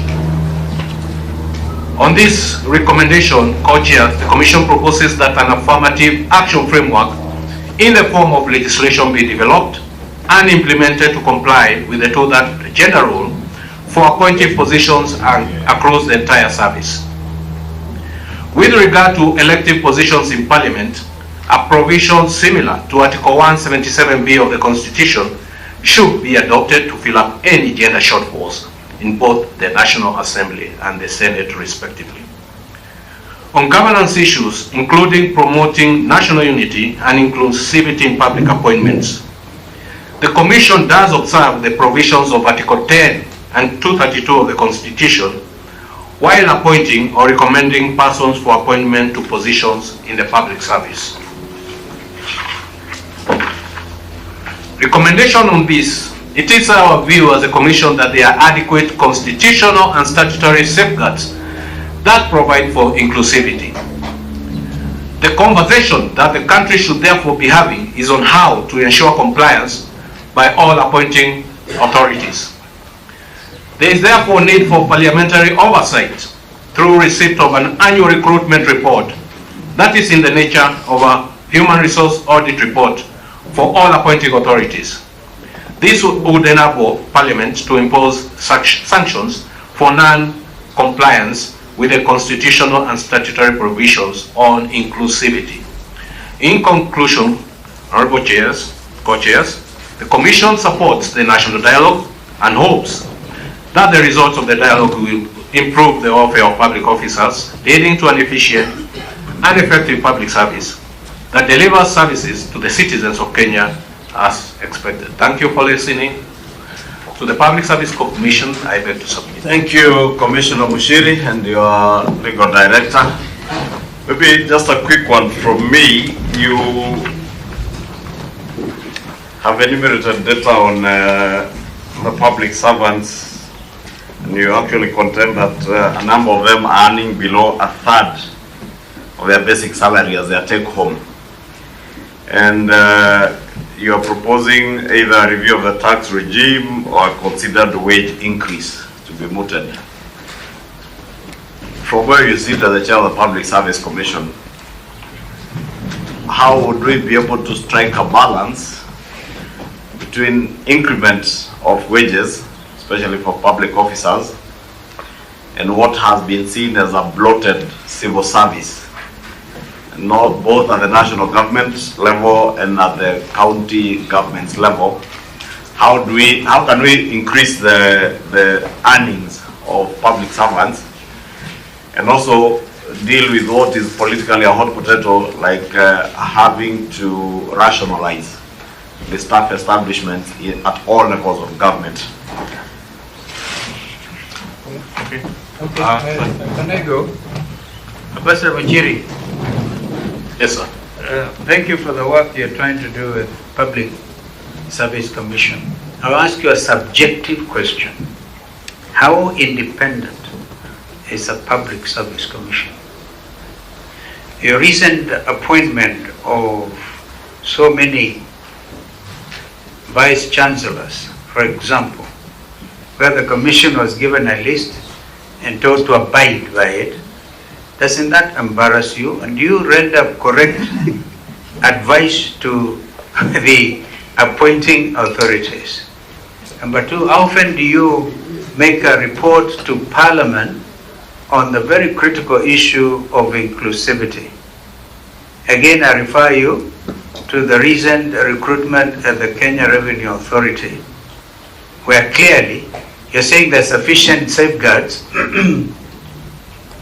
in law, and indeed there are, and you say the conversation we should be having is whether there's compliance. Some of these are embarrassing. We want a nation where every Kenyan belongs. The recent conversation we've had in the country is whether there are Kenyans or Kenya comprises a community of stakeholders and non-stakeholders. And although all of them pay heavily when it comes to the levies. Then thirdly, that a lot of your public officers are having negative pay slips, particularly the police force. Wanaongezwa pesa 4,000 kwa upande moja, kwa njia moja na ingine inapotea, and they're actually negative. No wonder that a lot of them have gone for counseling. Therefore, this issue, and thank you for this very clear presentation. You're calling a spade a spade. We have a problem. And you're even recommending that we don't implement the housing levy immediately. We need to do something about it.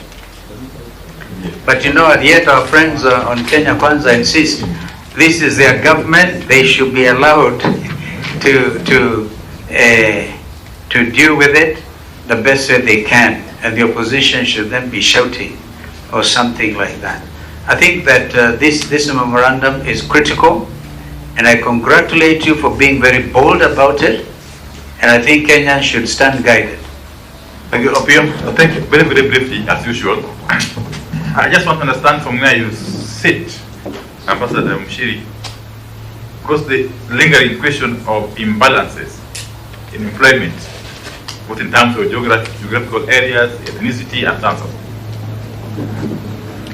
Your commission is supposed to play a role in addressing such imbalances. But apparently, there are instances where public institutions have gone ahead to defy you, and in fact could be recruiting without your authority. What do you say about that? But secondly, these rampant cases of public servants or civil servants earning less than a third of their basic salary as a result of the very, very many taxes that have been imposed on them, including the housing levy. From where you sit, does this go against law? Is there a law that provides for that one-third rule on basic salary? Okay, thank you. Maybe, Ambassador, you will confirm to avoid the Honorable Opio and I, for obvious reasons, putting words in your mouth, whether those public officers who may be taking a third or less home of their basic pay are doing so on account of any tax measures, recent tax measures, or is a situation that persisted even before the tax measures. And that I believe you would have empirical evidence to show, for instance, that when you increase VAT from 8 to 16% on fuel, a policeman who was earning, taking home 20,000 shillings is now taking home 15,000. That kind of empirical evidence, so that we avoid also driving narratives that may not necessarily help us. Because I think from your presentation, my reading, and I'm trying to be, unlike my co-chair who has said he's asking you a subjective question, I'm endeavoring to be as objective as I can be.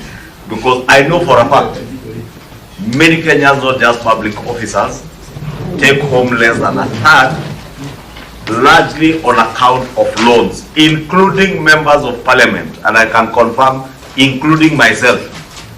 I take home less than a third, but on account of a mortgage, of a car loan I have taken, and other loans, the circle loans and all that. So I would want to hear that, and that's why I noted the increment of wages, because I would not mind also an increment. Senator Omar, and also I just like Kimani Shungwa. I'd like to know, where has this co-chair been getting this money, has been paying Tigwa with a negative payslip? Your Excellency, on a very serious note, I stopped depending on a paid salary 8 years after campus. And I am a very serious businessman. I also earn less than 1/3 of my payslip. So we are many of us, and and for me, for me, I just want to make two observations, two quick interventions. One, which I think, building on what Kimani, Co-Chair Kimani said, there is no impression that should be created whatsoever that we are fearful or lethargic as Kenya Kwanza to any candid report by government, in terms of helping us to improve on our mandate and in operations of government. In fact, that's why you are independent commissions. As an auditor on human resource, there's an auditor on human rights, there's an auditor on financing. All these reports, harsh as they might seem, help the governance process. So we want to listen. An impression was created in the previous sitting that we were not for discussing the cost of living. In fact, we admitted the cost of living debate even when it was not agreed upon earlier by the two principals as one of the issues that we need to discuss here. So we are here to dialogue, and that's why we are seated here from dawn to dusk. Number two, again another comment. I don't know when you understand Jackie. Jackie was my college mate. When you understand the Constitution holistically, and I keep saying this, there is a way in which you must look for resources to fund social justice. Social justice is an extremely radical preposition to make those who are worse off better off, because before those who are better off become well off, not just for those who are better off to become better off and better off and better off. So to impose a 1% or 1.5% tax levy to build houses for those most vulnerable, to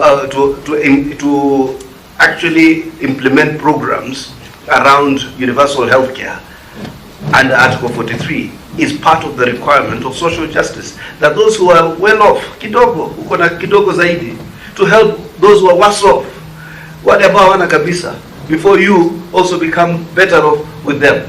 That's the whole idea. So that's the context also I wanted to you as you navigate your public service, to understand where sometimes would you look for the limited resources to fund these programs of dignity. Any other? Yes. You know you are Oman's compatriot. Yes, my good friend. Today very brave. Just as you left, I saw you had said the media that we are selling mail. No. It was here yesterday. Yes, we were actually on the cost of living issue. So allow you, ignore Omar, just go straight to your questions. And Omogeni to close for us. I'll start on the cost of living issue. I think what Senator Omar is referring to. I was in Trans Nzoia yesterday and the farmers are very, very worried. Eugene, we said what we say in rallies, including what I said in Kericho yesterday, we leave them in rallies. Omar, I will protect Eugene from those interruptions. Thank you very, very much. So the cost of living issue is one of the top issues in this dialogue, and the issue of electoral justice. Looking at your presentation, may I say you have greatly enriched our dialogue. When we started, actually, some of these areas like cost of living were no-go zones, opening of servers were no-go zones, but we are getting ideas, better and better ideas, so that by the close of our public hearings tomorrow, this committee will be better off to make recommendations. So I just want to thank you very, very much. Your colleagues from Kipra were here and they had told us, I think it was on page 2 of their presentation, a very sobering reality. And I agree with Omar that it's very good that independent commission should be able to advise independently, objectively, whether it's good news for government or not. And they have said that while the minimum wage increased by 12% in 2022, essential goods and services rose by 22%. They're making ends meet for many Kenyans, and Kenyan with a payslip is an endangered species.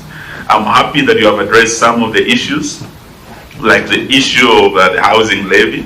At first we heard it was on the basic, then we heard it was gross. So it's one area that every Kenyan with a payslip is feeling the heat. The other issue that you have, that will greatly enrich our recommendations is the issue of the levies and taxes. I promised Senator Omar I will not repeat all the 16 levies because there are quite a number on fuel, about 16. When you go to the tokens, electricity, there are about 8. And all this is taking away the little disposable income from every family. They are feeling the pinch. Therefore, your recommendation that we can actually review this tax regime is a very, very solid recommendation. I want to thank you for that. And lastly, I think I'll leave it at that because of time. And I just thank you for your very, very solid recommendation. Thank you. Yes, first, Commissioner, Chairman Mushiri, I think we are one of the most patriotic Kenyans because your paper is very candid and you are presenting the situation as it is. Really, these are big kudos to you. And I just want to understand, as a key stakeholder, you know the issues you are saying border on national security. They are serious issues. It worries when I read that in the disciplined forces, out of 106,000 officers, 51.7% earn less than a third of their basic salary. And that includes even officers serving in prison. I mean, that is something that any government cannot ignore. Now my question is, as a key stakeholder, and we are all here parliamentarians, did you get a chance to make a presentation before Parliament when we were dealing with the finance bill on issues of taxation, so that we cushion these Kenyans that play a very critical role, but who seem to be choking under serious taxation and the levies from the government of the day? Because it worries me, honestly, and anybody in government should be worried if this is the prevailing situation. Because a bank will not care about increase of taxes. The worst they can do is to come for your property auction. We have had cases of officers in the disciplined forces committing suicide. You know? So, did you ever make such a presentation to Parliament when we were considering the finance bills? Number two, you play a critical role in promoting values and principles under Article 10 of the Constitution. And I'm also from one of the marginalized, so-called marginalized communities. I don't repeat the question on care that the former Vice President has asked, but I want to ask a specific question. This issue around national unity, inclusivity. When you make proposal for appointment of some of the key state officers, like principal secretaries, do you take into account the need to ensure that all the 43 tribes are represented? Because out of the 56 principal secretaries, for example, we had people from Mount Elgon, Sabwat, they say they are not represented. The Kisis are not represented. You know, we have communities that have over 16 representation in principal secretaries. So is it that your recommendations are ignored, or you are the one, it's the commission that is breaching the national values under Article 10? Because we're having a conversation, we want to get a solution. Is the blame on PSC when you do interviews, do ranking, or the problem is with the appointing authority? Thank you. Chungwa. Thank you. I'm trying to. Yes, Aaron. Thank you, Chair. I have one question and a comment. I must appreciate, you know, I had earlier, I think it was His Excellency who asked a question, how independent the Commission is. I think their presentation is testament to their independence. I can't imagine another administration that would have allowed a member of an institution that is a government agency to bring such a presentation. Anyway, just to the more difficult questions about is number one, there is also a misleading narrative that I see being weaved, and unfortunately you aided it, and therefore my colleagues took cue from your presentation, which I want to vehemently disagree. taxes are paid by all Kenyans, those who work and those who don't work. Therefore, the question that we need to ask you is, which are these taxes that are deducted from an employed person that leads them to earn less than a third of their pay? Because basically, if you push that argument, it means that there are taxes that have been introduced that are upwards of 60, that takes upwards of 60, two-thirds of your salaries, 67%. Will you mind then giving that breakdown for us to appreciate? Because the rest of the Kenyans, all of us, those that are employed and unemployed, they pay taxes. But to sustain the narrative that is being weaved in your presentation, that the only reason why people are earning a third of their pay is because of taxation, then justify for me to appreciate where is this 67% going. Apart from pay at 30%, what are these other taxes? Because even what is being described, housing levy and the rest, they cannot account for more than 5%. Finally, Chair, is just to guide that not everything that is said in this forum is accurate. Therefore, my colleague like Senator Mugeni, I heard your last comment. It's not true what people say. The Sabbaths came here and they said they don't have a PS. I'll tell you for a fact, the PS for health is called mutahi. It's a Sabbath.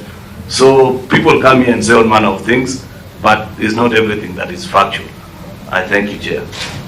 Thank you, and that's why I did indicate to Ambassador Mushiri to be factual even on those tax elements to avoid those narratives.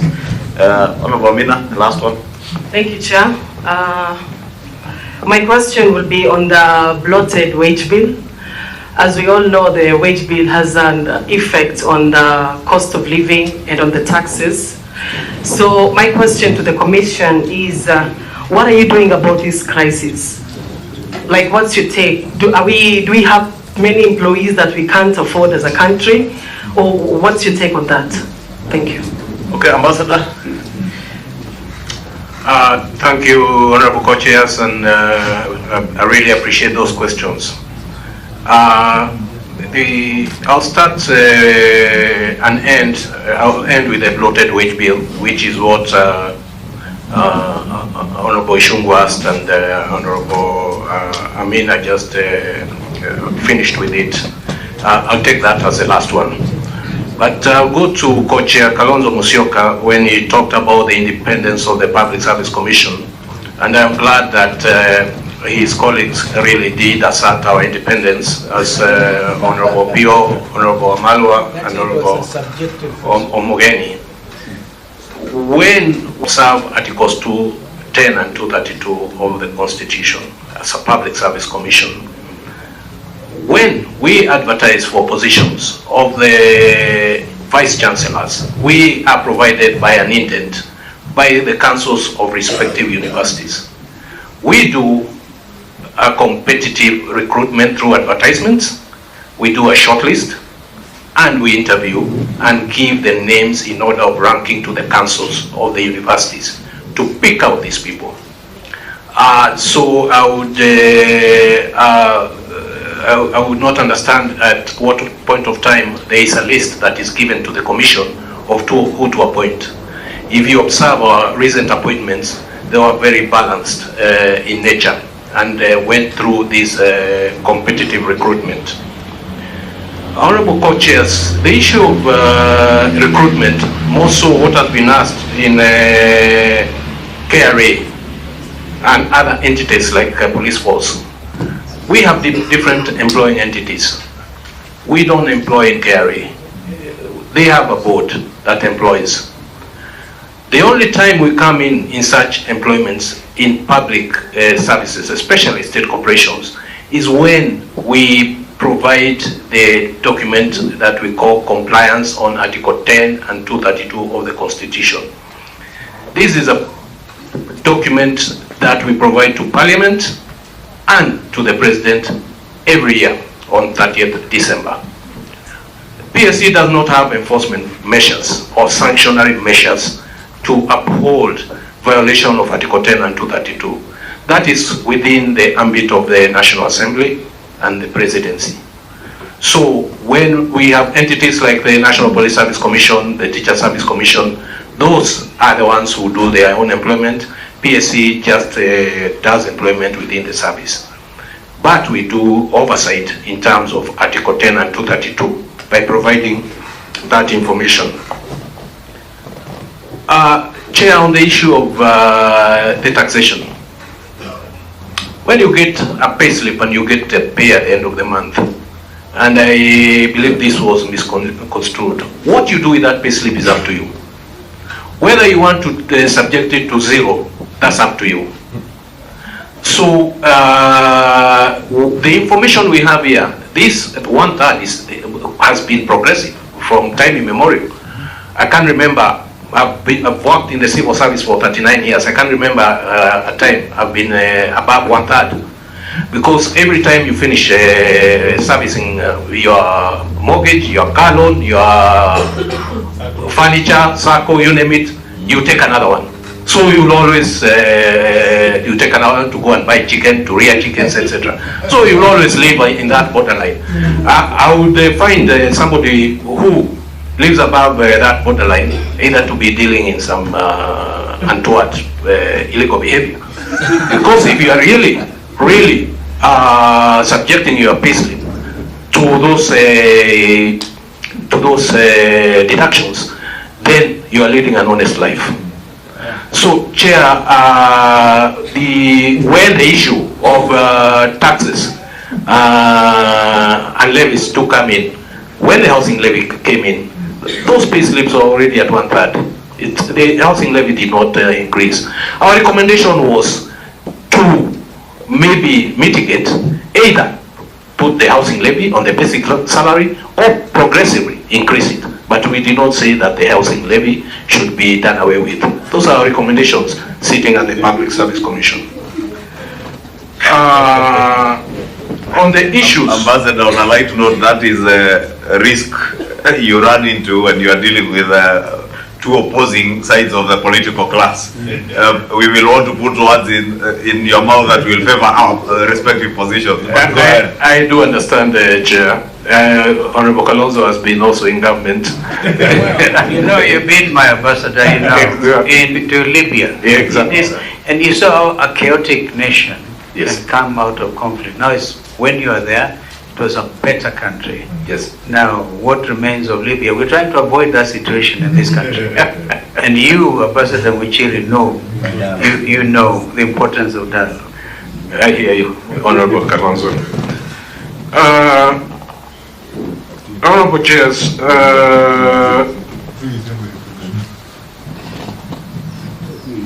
I think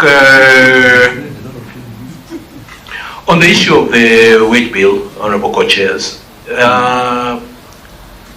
of course the wage bill has increased exponentially, more so when we got into, the Kenyans decided that we are going to have a devolved government. And the issue of HR, it just became chaotic. My colleague here will mention of a county that we went to do a human resource audit and found that out of almost 1,000 people who had been employed, 980 were employed illegally without due process. So that cuts across all the counties. And that has increased the wage bill. But if I confine myself to the Public Service Commission, I would say that our wage bill is not bloated. Why would I say that? Because right now, virtually every ministry is unestablished. And we cannot maximize or optimize the establishment in terms of human resource personnel because there is no money. Normally when we are employing as a Public Service Commission, when ministries and agencies send their indents, we cannot recruit without a letter from Treasury. So the domicile entity that would really be able to answer this question is the Treasury, because they are the ones who provide the funds to employ. We cannot recruit, we cannot advertise, we cannot employ if the Treasury has not given a green light. But all ministries as we stand today are established, and there is that serious issue in the effective delivery of services.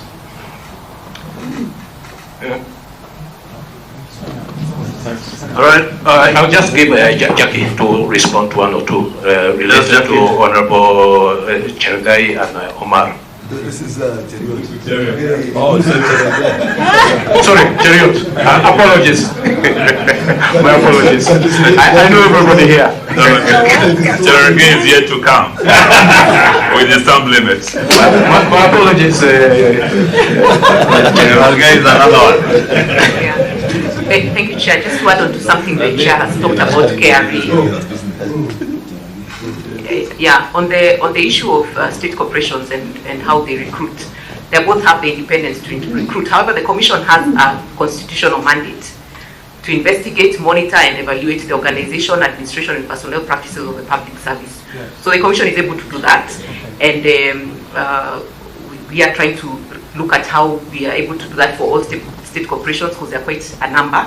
And so with time now, our annual reports on the work the Commission does, because there are two sets of reports that the Commission presents to Parliament.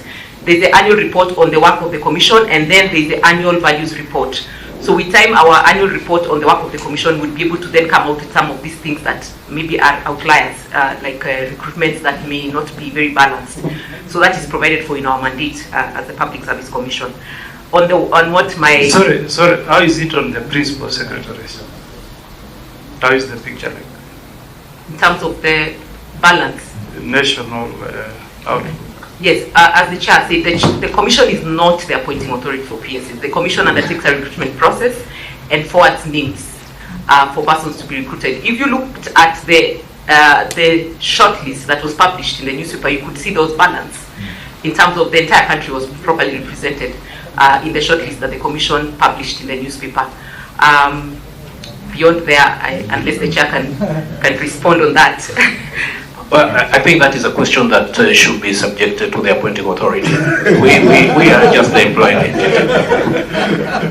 Yeah, thank you. Fair enough, as we balance yes. at the point when you are doing the recruitment. Yes. Fair enough. We do that, yes. So that you also, the appointing authority, by the time you are submitting a list to the appointing authority, based on some balance. Yeah. Exactly. Yeah, thank you. And in response to my colleague mate, Honorable Hassan Omar, yes, I do agree that the government has a responsibility to provide social rights, including housing, healthcare, and so on and so forth. However, in the process of doing that, I do not think that it's in the interest of the government to, at the point of pulling others, to take others down. Yeah, so that what the Commission's concern is that at the time you're bringing in the housing levy and other taxes, already the public officer's payslip is below a third. So when you bring in the housing levy on gross salary, it makes the situation even worse. It's not that the taxes and the housing levy are what cost, and I'll combine that with the Senator Cheriot's question. It's not that the taxes and the levies cost officers to earn 1/3. It's that by the time these taxes and levies come in, already officers are earning less than 1/3.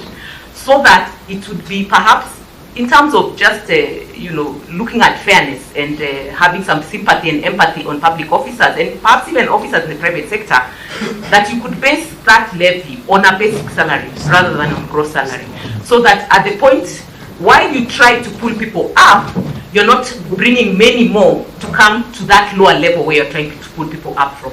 So that's basically what the Commission's presentation is trying to say, and I believe I've addressed both. It is not the levies and the taxes that Thank you. Yeah. Mine is very simple. I'm just happy that I finally get to meet Ambassador Mushiri.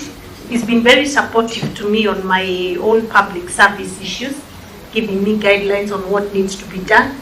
And I appreciate that because we only talked on phone several occasions, and I'm happy to finally meet you. Thank you.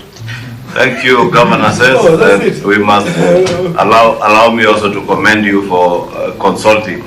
So we are now certain that the county that the director was referring to is definitely not Embu County.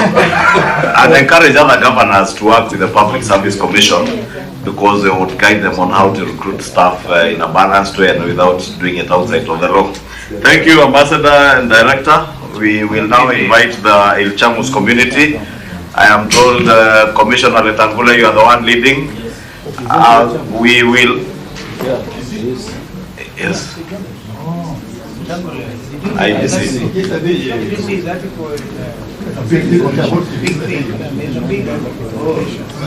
About what? Yeah, I saw that. So, Commissioner Letangula, karibu. I am told you had a very long article in the papers yesterday. Yes. We will kindly request you not to take us through the article on a light note.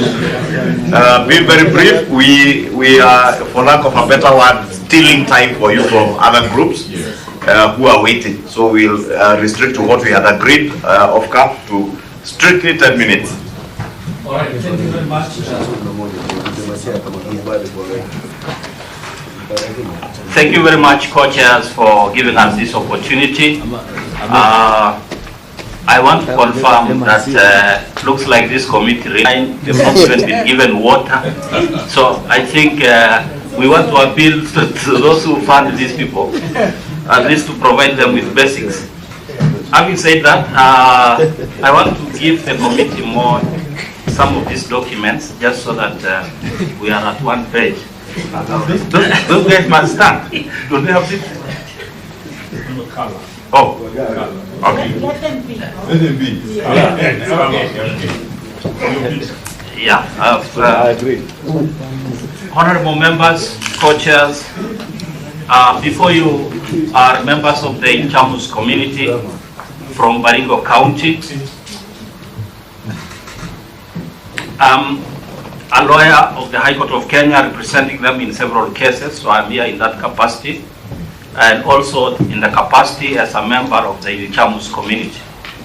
We have submitted a petition to this honorable committee, and we have a lot of faith in this committee that finally our matters can be heard and be implemented. Now, honorable members, in the interest of time, I will go through the issues very fast. We have submitted only 3 issues to this committee, and our issues are only 3, and all of them have ended up in the High Court, and judgments given in favor.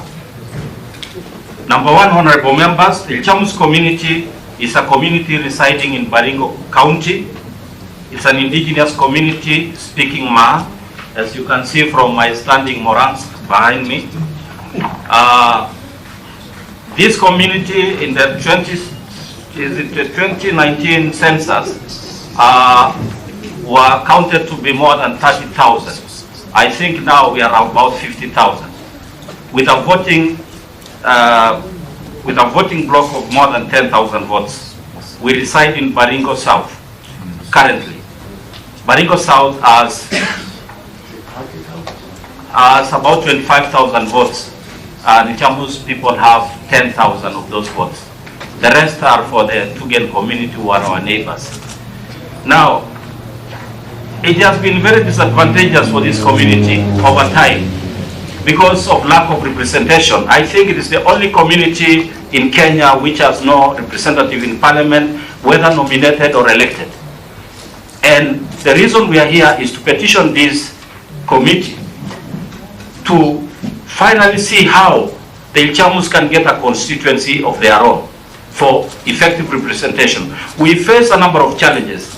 For example, we are the ones constantly under attack of our neighbors, the Pokot banditry, where they have taken most of our cows and resources, yet we cannot have a voice to raise these issues at the national level.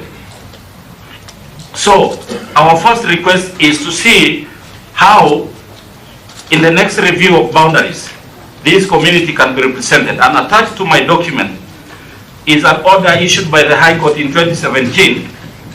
It's attached.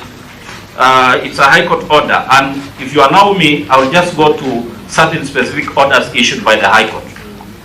One, they said, and this is the 3-judge judgment of the High Court, and I will read order number 5, which they said, in the event of any future constituencies being created by an act of parliament or any other review being undertaken, the Chamus claim be processed by the Electoral Commission of Kenya with the criteria herein in view. In this regard, we hereby declare that reasonable departure from the normal creational boundaries be departed with in order to enable the Chamus to be represented. In other words, what the High Court was saying in 2006 is that let us depart from the usual criteria to give these people a chance to be represented.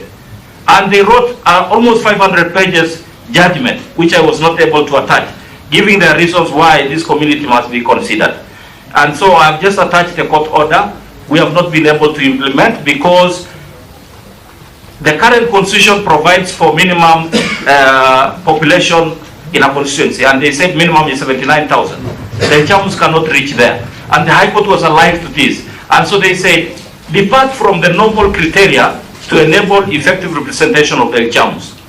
I want to ask this committee, as you write your report, kindly see how you can accommodate the Chamus people to finally be able to be represented at the national level. So I have attached that order. Issue number 2 is the issue of effects of climate change. Honorable members, I would even ask you to visit Baringo. Something very phenomenal has happened there. The waters of the lake rose up, and the effect is that the two lakes are about to merge, Lake Baringo and Lake Bogoria. Actually, the difference is about now 2 kilometers apart, if I'm not wrong, between the two lakes. And one lake is salty, Lake Baringo is a freshwater lake. Now, a phenomenon has happened. The water is rising.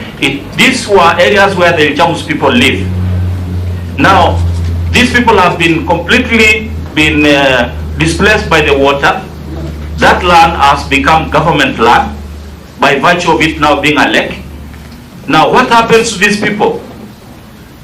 That is why we say a special key team must be established to compensate people who have been moved, not by their own willingness, but by the effects of this climate change. And they have been moved away from their lands, their ancestral lands. So I appeal that through this committee, we see how these people can be compensated for the losses they have incurred. Now, again, my third issue and final one is the issue of Prosobis plant.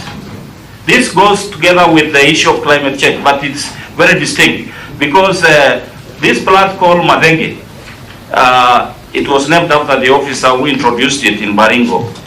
I wish I can meet that Madenge to just give a slap. Now, is that allowed? Absolutely out of order. It is because of the pain. We also know that, in fact, the community got one of the goats, some goats sued this Madenge. Yes, I was the lawyer on record. Yeah. I brought a goat, live goat, to court because the judges were not understanding what I'm talking about. Okay. The effect is that this Prosobis, the moment the goat eats the plant, it's sugary, so ultimately all the teeth fall out, so the goat is unable to eat anymore and they die. So this plant was brought in and it really took over the entire area. If you look at the pictures I have annexed to this report, it is a plant which grows even without water. It was brought from South America. And this plant now has submerged the entire area, coupled with the rising lake, which has taken all the homes, coupled with now no goats anymore, no cows. You will see a very sad story here where our children are now going to school with canoes because you see the whole land has been submerged by water. So, honorable members, my presentation, and I have attached a court order again on the environment, and I wish you this committee can recommend the implementation of this court order. And one of the orders was that this plant has destroyed livelihoods. And it's not only in Chamus. I think it's an issue which you can address conclusively all over. In fact, the current president, Honorable William RUTO, is the one, when he was Minister for Agriculture, declared this plant noxious. He gazetted it.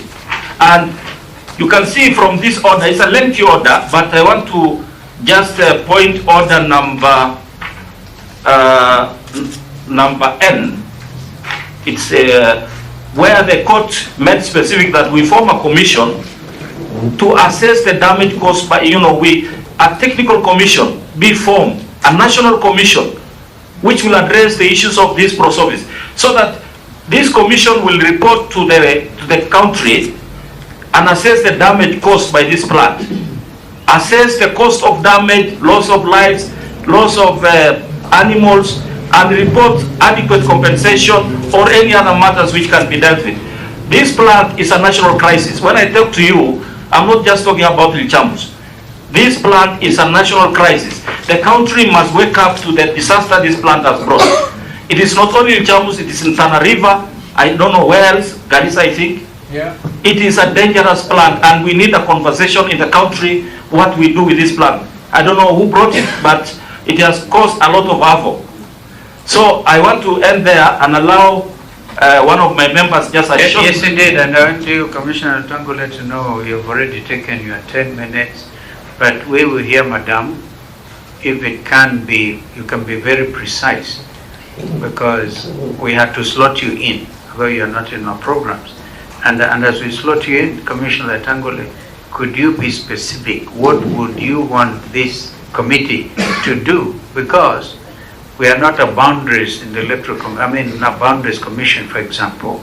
We see it's a petition.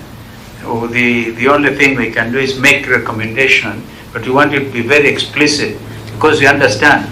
I have a family of the Kekimons who are very close to me, and I know how they've been affected living between Lake Bogoria and Lake Baringo. Thank you, Your Excellency. Chair, if you allow, maybe perhaps the lady could speak by way of answering, because I've got something to clarify also. Okay. Yes. Let Madam, you will answer after that. Let her make her comments, and then we open the floor. We'll open the floor to fellow committee members. Mwenyekiti, kamati wako hapa pamoja na sisi.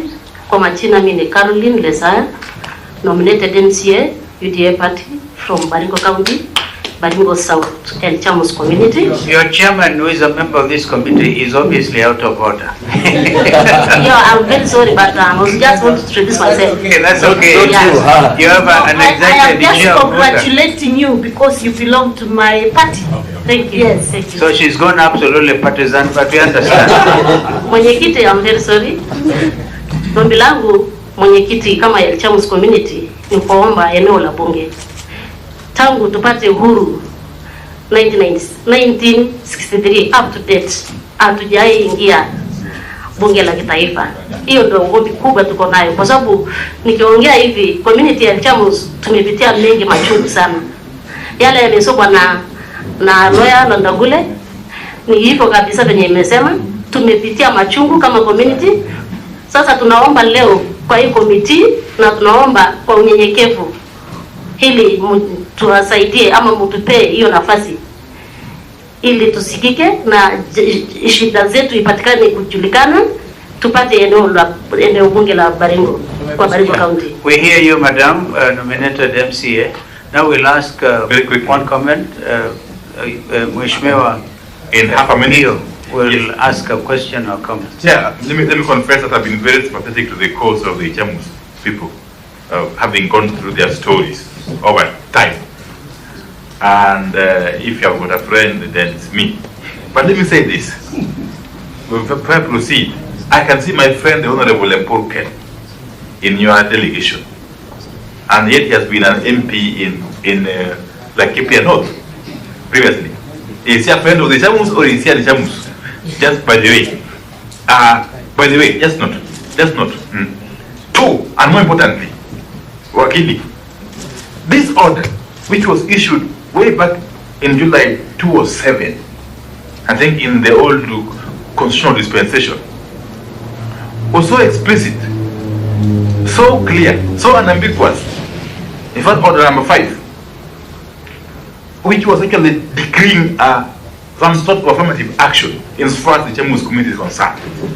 And the court was very clear that in the subsequent boundaries review, the Chamus should be considered for a constituency. My question is, did you seek to enforce this order by way of serving a decree on the successor to the ECK, which is the IBC? Yes, I don't know. The IBC, as presently constituted or decided, is the successor to the then ECK.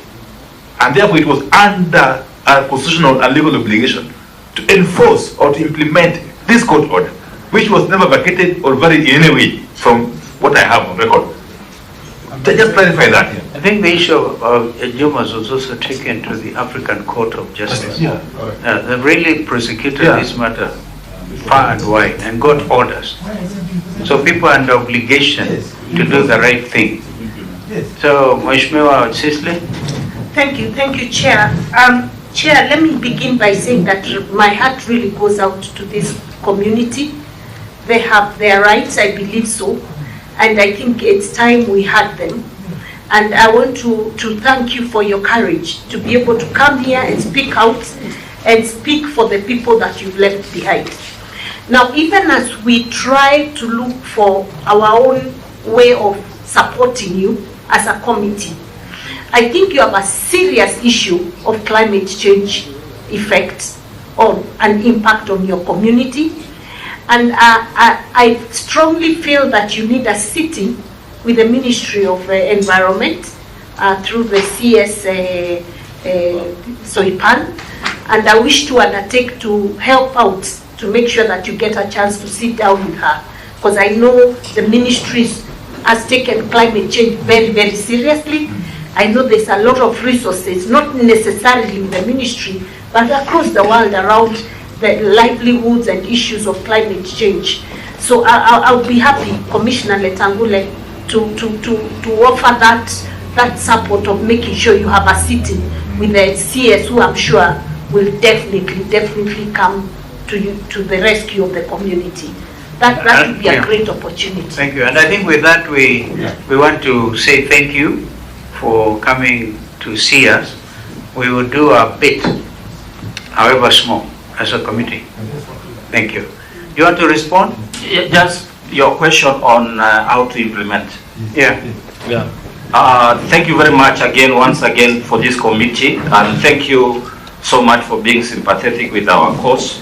I can see it from Governor Sisley and Honorable Wandai. I think we seem to be sorted. We'll take the offer. We'll ask you once we move out, please be with us. Yes. Because No. I want to take it up with Sisley on that note. It's not going to be an easy matter. There's plenty of funding in the area of climate change, and this community needs to get money on the ground to help them, because watoto hawezi kwenda shule, watoto kwa mashua jameni, like Baringo, the hotels there sank. It's a complete disaster, and I think we should use this as a country to illustrate that we can actually benefit from climate funding. So let's IPAN, the CS, be able to take this matter strong. On the issue of how to implement, we have Article 100 in our current constitution. I think it will be the recommendation of this committee. Article 100 specifically talks about how marginalized and ethnic minorities can be represented. I think if this article is operationalized by way of recommendation from this committee, with specific affirmative action for communities like us, I think we can finally get some help in terms of representation at the national level. Therefore, we thank you for hearing us, and we really appreciate it. Thank you. Thank you very much, Wakili and the delegation of the Chamus community. All the best. Thank you. Okay. Do we still have others or that's it for the day? I'm told Senator Gender is in the house. Senator Gender, we had given him a slot, but he can only come for 5 minutes Do we still have others about that for the day? I think that's all for the Senate now. No, for the day. No, the day. It's still long. Oh. Yes. Still long. Let's finish. Senator Ojenda, I know you know all of us. Yes. So in the interest of time, we shall not go do introductions. Kindly go straight to your issues. And we have got no more than 5 minutes. Please, bear with us. Thank you, Chair. I will summarize my presentations so that the 5-minute period does not lapse if I finish. Chair, this is a presentation pursuant to your call for submissions, and it is a presentation that seeks that this committee, pursuant to the powers granted to it, when making recommendations on constitutional amendments, that you revisit the provisions of Articles 94, 95, and 96 of the Constitution, and the power relations between the Senate and the National Assembly. These provisions speak to the necessary changes. Mr. Chair, the provisions of Articles 93 to 96 of the Constitution, which concern the establishment of Parliament, creates the two houses, often referred to as Parliament, the National Assembly, and the Senate. But there is a grave power imbalance which has created, not only in my view, a miscarriage of justice, that we seems to relegate the Senate to the National Assembly, yet senators are elected by constituencies, many constituencies, or represent the interests of 47 counties, while the National Assembly represents the interests of sub-counties or constituencies. Clearly, in terms of the power frame and the shift, the Senate should be the upper house. And I will demonstrate briefly, Chair, why the framing of Articles 94, 93, 94, 95, 96, as relates to even the powers of originating bills under Articles 110 to 113, should be reframed so that Senate considers every bill emanating from the National Assembly. In all representative democracies, Mr. Chair, where Senate is elected, I give you the example of the US, where we have Senate and the House of Representatives. Senate 1 has a longer term of 6 years. The House of Representatives has a term of only 2 years to the next election. There must be a formula for compensation of senators who traverse diverse counties to campaign or to be elected. Yet, when they're elected, they are equated to members of the National Assembly elected in single-member constituencies. Chair, that is summarized in my memoranda, paragraphs 10 to 14. Then I go to the question even of the manner that the Parliamentary Service Commission has treated senators. Senators are given the same allocation as members of the National Assembly, ignoring the fact that senators have to traverse the very sub-counties that members of Parliament represent. Now, we are equated to one member of a sub-county when the PAC allocates funds for running offices. The senator is only enabled to establish one office. A very unfair process, Mr. Chair. So, membership responsibility, and because there are two cases in court, Mr. Chair, on this question, we have litigated previously division of revenue before the Supreme Court. I appeared for Senate then.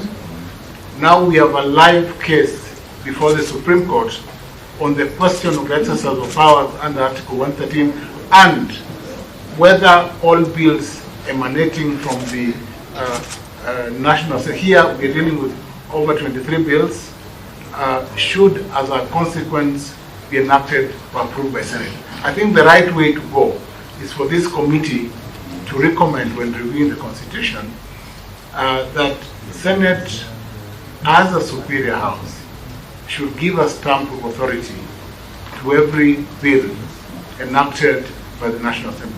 if I go to the comparative, let me go to Canada. I've tried the US. Even in Canada, the Senate is again a superior organ. In the UK, where the Lords are called into membership, of course the House of Lords is not as strong as the lower house, but because they are nominated. So where you have a system where senators are elected, I think create a strong Senate.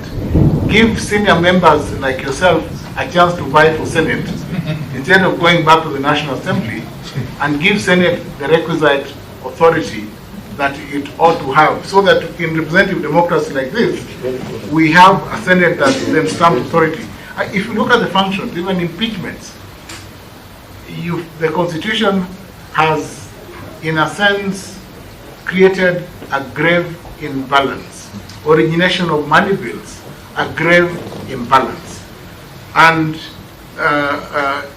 remuneration unjustified equity. It is unjustifiable that a member doing more work is remunerated less because you have a wider area to cover, you have more people to cover, you spend more resources when campaigning, you spend more resources on a daily basis because you have a wide coverage, and yet you're treated as though you belong to a single constituency. I think these are some of the things that need to be addressed. Now, on the if I look at even the history of this country, this is because I'm a researcher, under the independent constitution, when we had 40 districts and a number of senators, Section 34 of the Constitution then defined representation then. Even if we go back to the spirit of that Constitution, the intention in representation was to create a bicameral system that gave more power to Senate. And I think it is important that we go back there. I know that our system is mongrel. I know that this committee is entirely toying with the idea of having a leader of opposition, and we have a leader of minority. I think we have a leader of minority in the National Assembly. We think, or you know, Professor? No, I know. I know that that idea is on course. Yet we have adopted a presidential system. When you have a presidential system and you want to slide into a mongrel system where you want to pick half parliamentary and creep presidential, then you have a tough challenge in terms of law, because then you have a framework. Your framework will not sit in with the presidential system that we have adopted, because then if you technically you are the leader of opposition sitting in parliament, because a leader of opposition as contemplated in the parliamentary system is one who would sit in parliament and respond to the queen or the king, then to the, not queen or queen, to the head of, to the prime minister, answering on the part of government.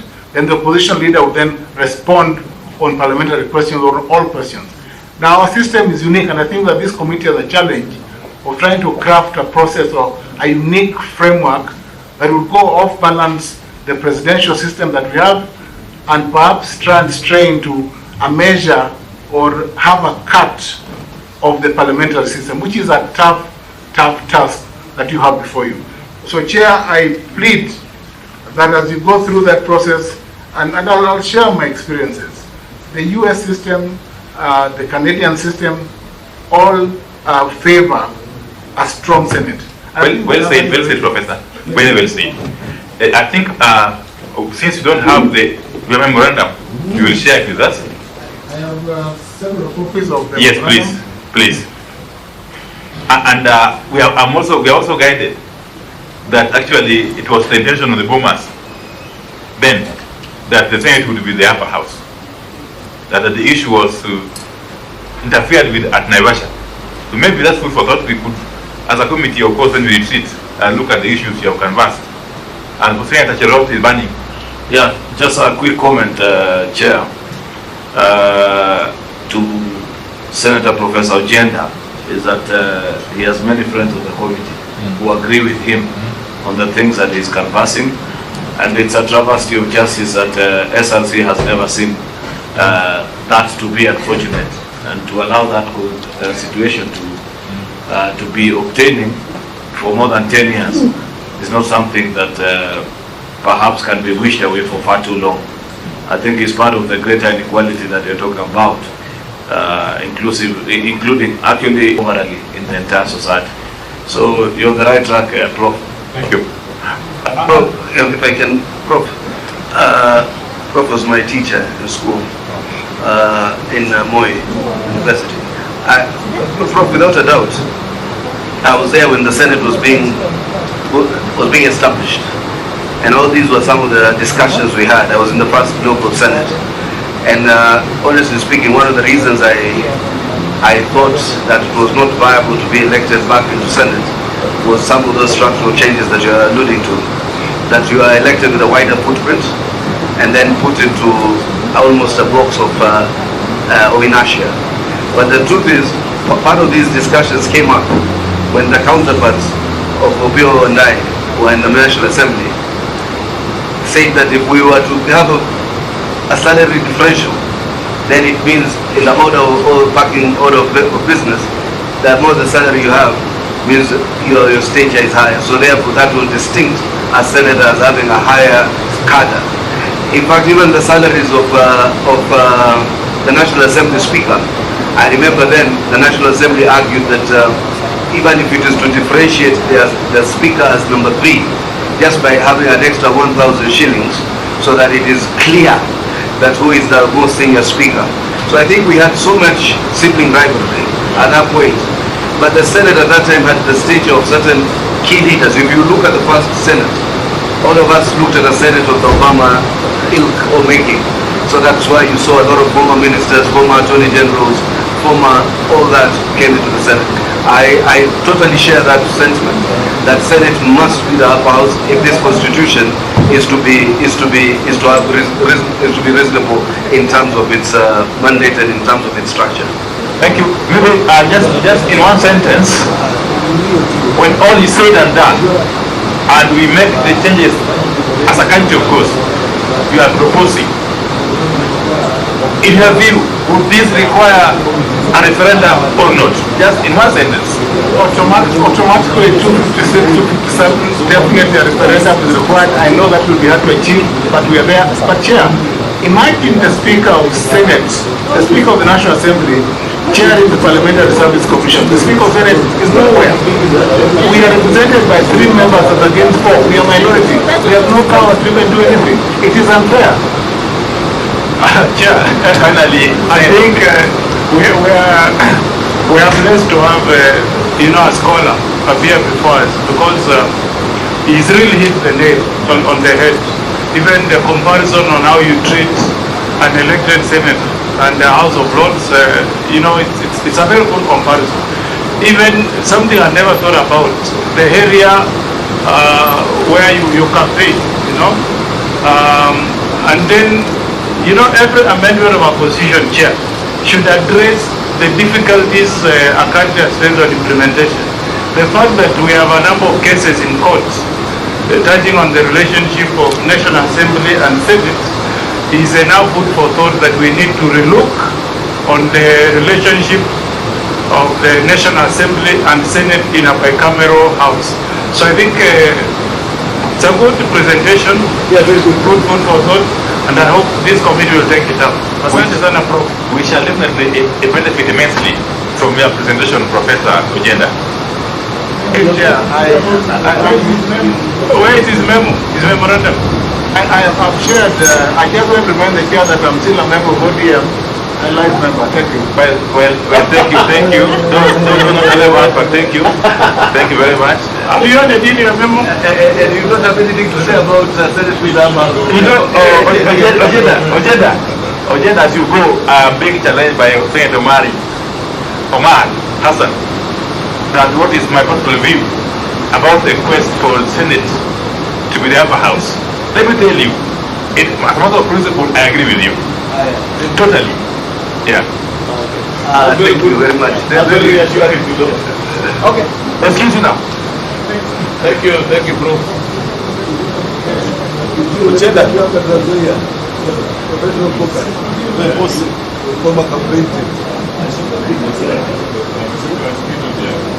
Which group is this now? Tanzania. Ketini tafadhali.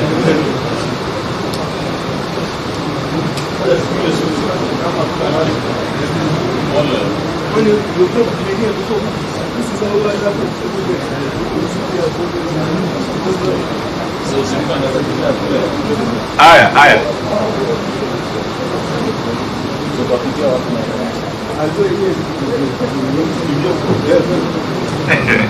Professor, who is next? Very well reasoned. The Tanzania group. That's good. Quickly, 1 minute. Just to give it.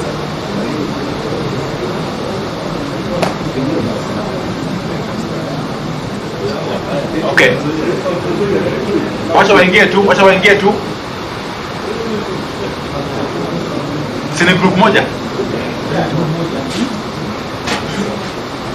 Mbona wengine watolewa?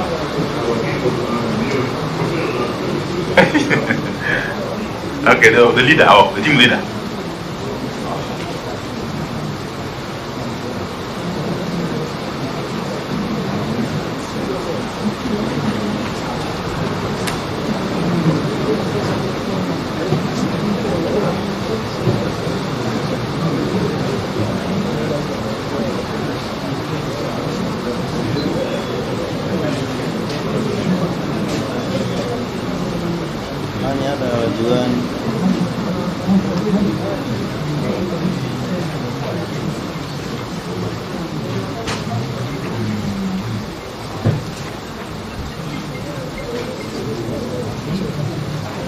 Okay, thank you very much.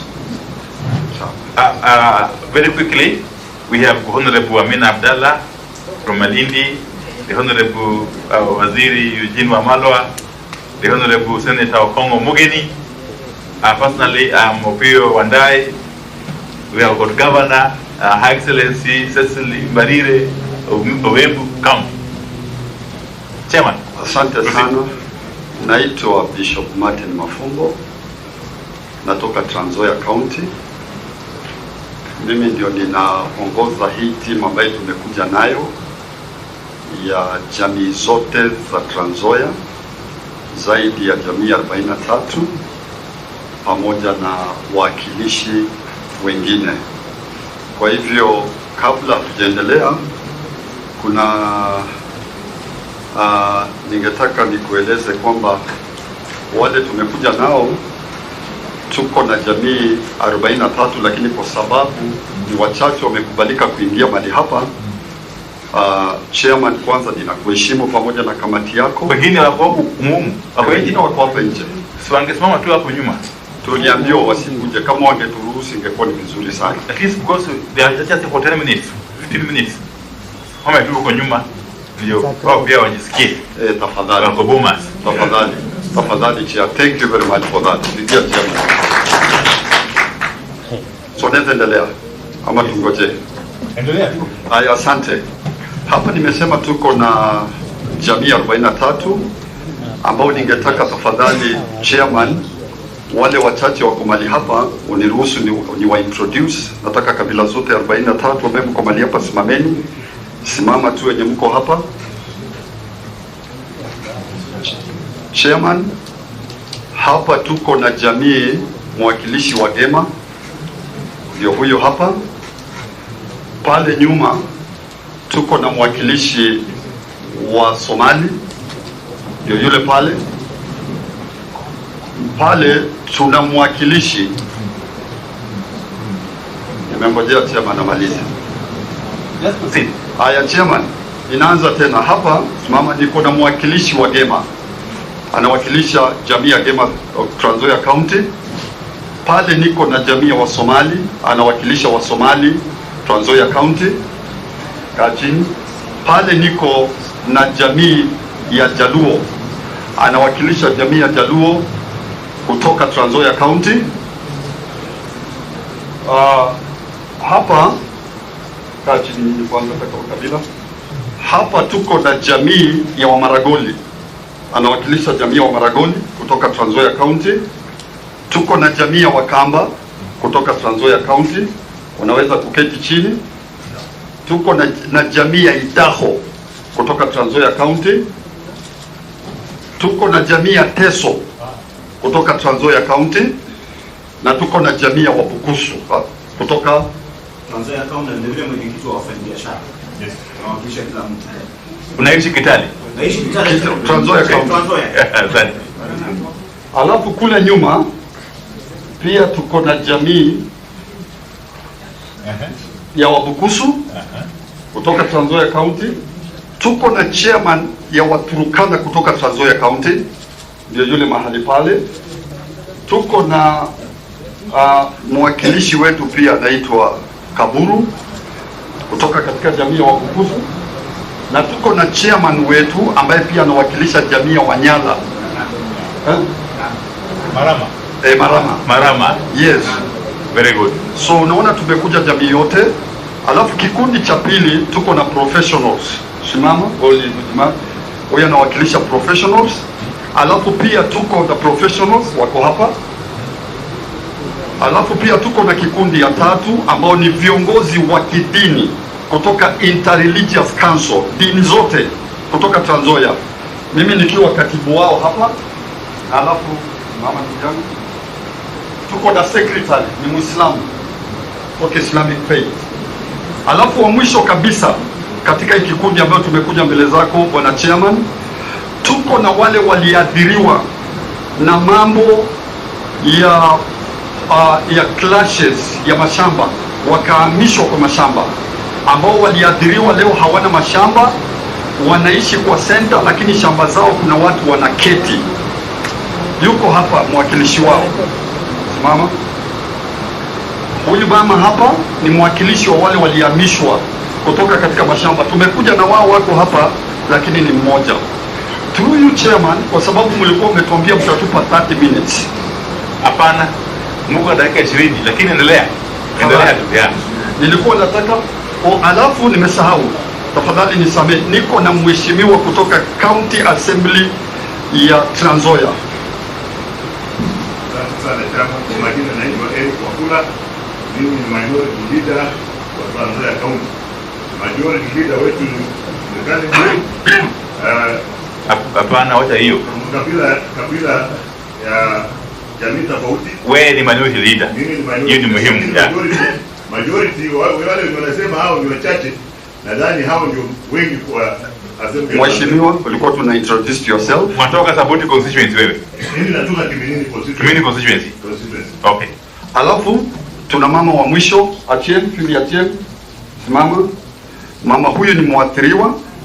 Mume wake wakati ya clashes ya kuhamisha watu kwa mashamba, mume wake, simama tu hapo, alitolewa macho, ni kipofu. Hata huyu mama kukuja naye hapa tujui mume wake anahudumiwa vipi. So pia tutawapea nafasi hata kama ni dakika moja wajieleze. So nilikuwa ninaomba chairman, kwa sababu tulikuwa tumejipanga tukaambiwa 30 minutes, ingawaje umetuambia 20. Nilikuwa ninataka the main counter petition ungetupa 15 minutes. Alafu historical explanation tutakuwa na dakika 5, alafu vitu vingine. So kwa ufupi bwana chairman, ninataka kuleta yule atapeana the main petition yenye tuko nayo, ambaye ni ndugu yangu elder anaitwa Barasa Nyukuri.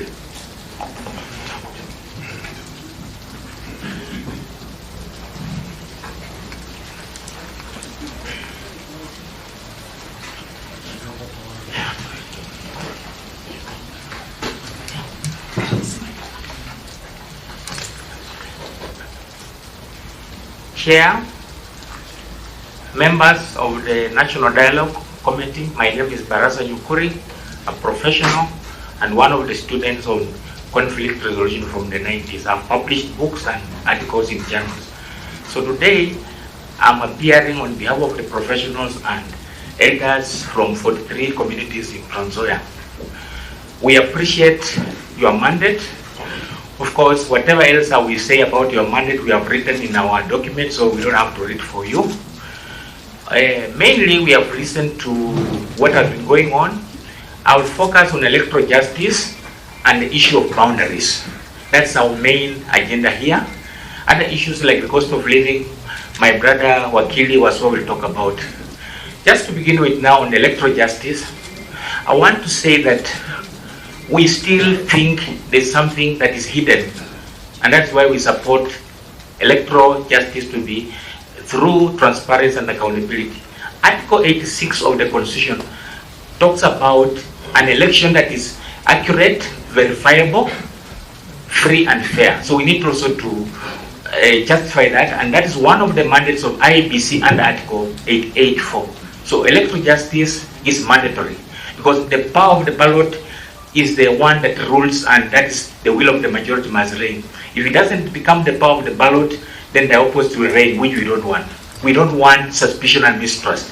Year in every election, people are worried. Their mistake is just casting a vote. So we want electoral justice for all. Let the winner have it. The losers must also be satisfied that they lost, but freely and fairly. So for us, there's no shortcut to that. I will come to now the issue of boundaries. I will begin with the boundaries for constituencies and wards. If we look at Article 89 of the Constitution, Chair, that mandate is solely within the IEBC, Independent Electoral and Boundaries Commission, under Article 89. When we come to count boundaries, under Article 188, the Constitution, in its directive principle, says Parliament shall form an Independent Boundaries Commission. So far, we don't have a Boundaries Commission. The law that governs creation of boundaries is still pending in the Senate. The Senate Boundaries Bill 2023. Maybe you will help us by helping us fast track it. But otherwise, it's outside the mandate of this particular committee to discuss boundaries. Because what will be the work of the Independent Boundaries Commission for counties? And anything to say which means? I want to repeat it by saying Article 188, and I'm sure we have our friends who can read it, and I'm sure you are capable, says Parliament shall create an Independent Boundaries Commission for purpose of counties, solely for that purpose. But here you have so many other agendas, so you are not solely for that purpose of boundaries. For me, you should down your tools on boundaries. That's my take. You say we have got no jurisdiction. Yes, you don't have when it comes to issue of in law, when you have no jurisdiction, you down your tools. So talk about other things, make recommendation for us to have the Count Boundaries Commission or Independent Boundaries Commission.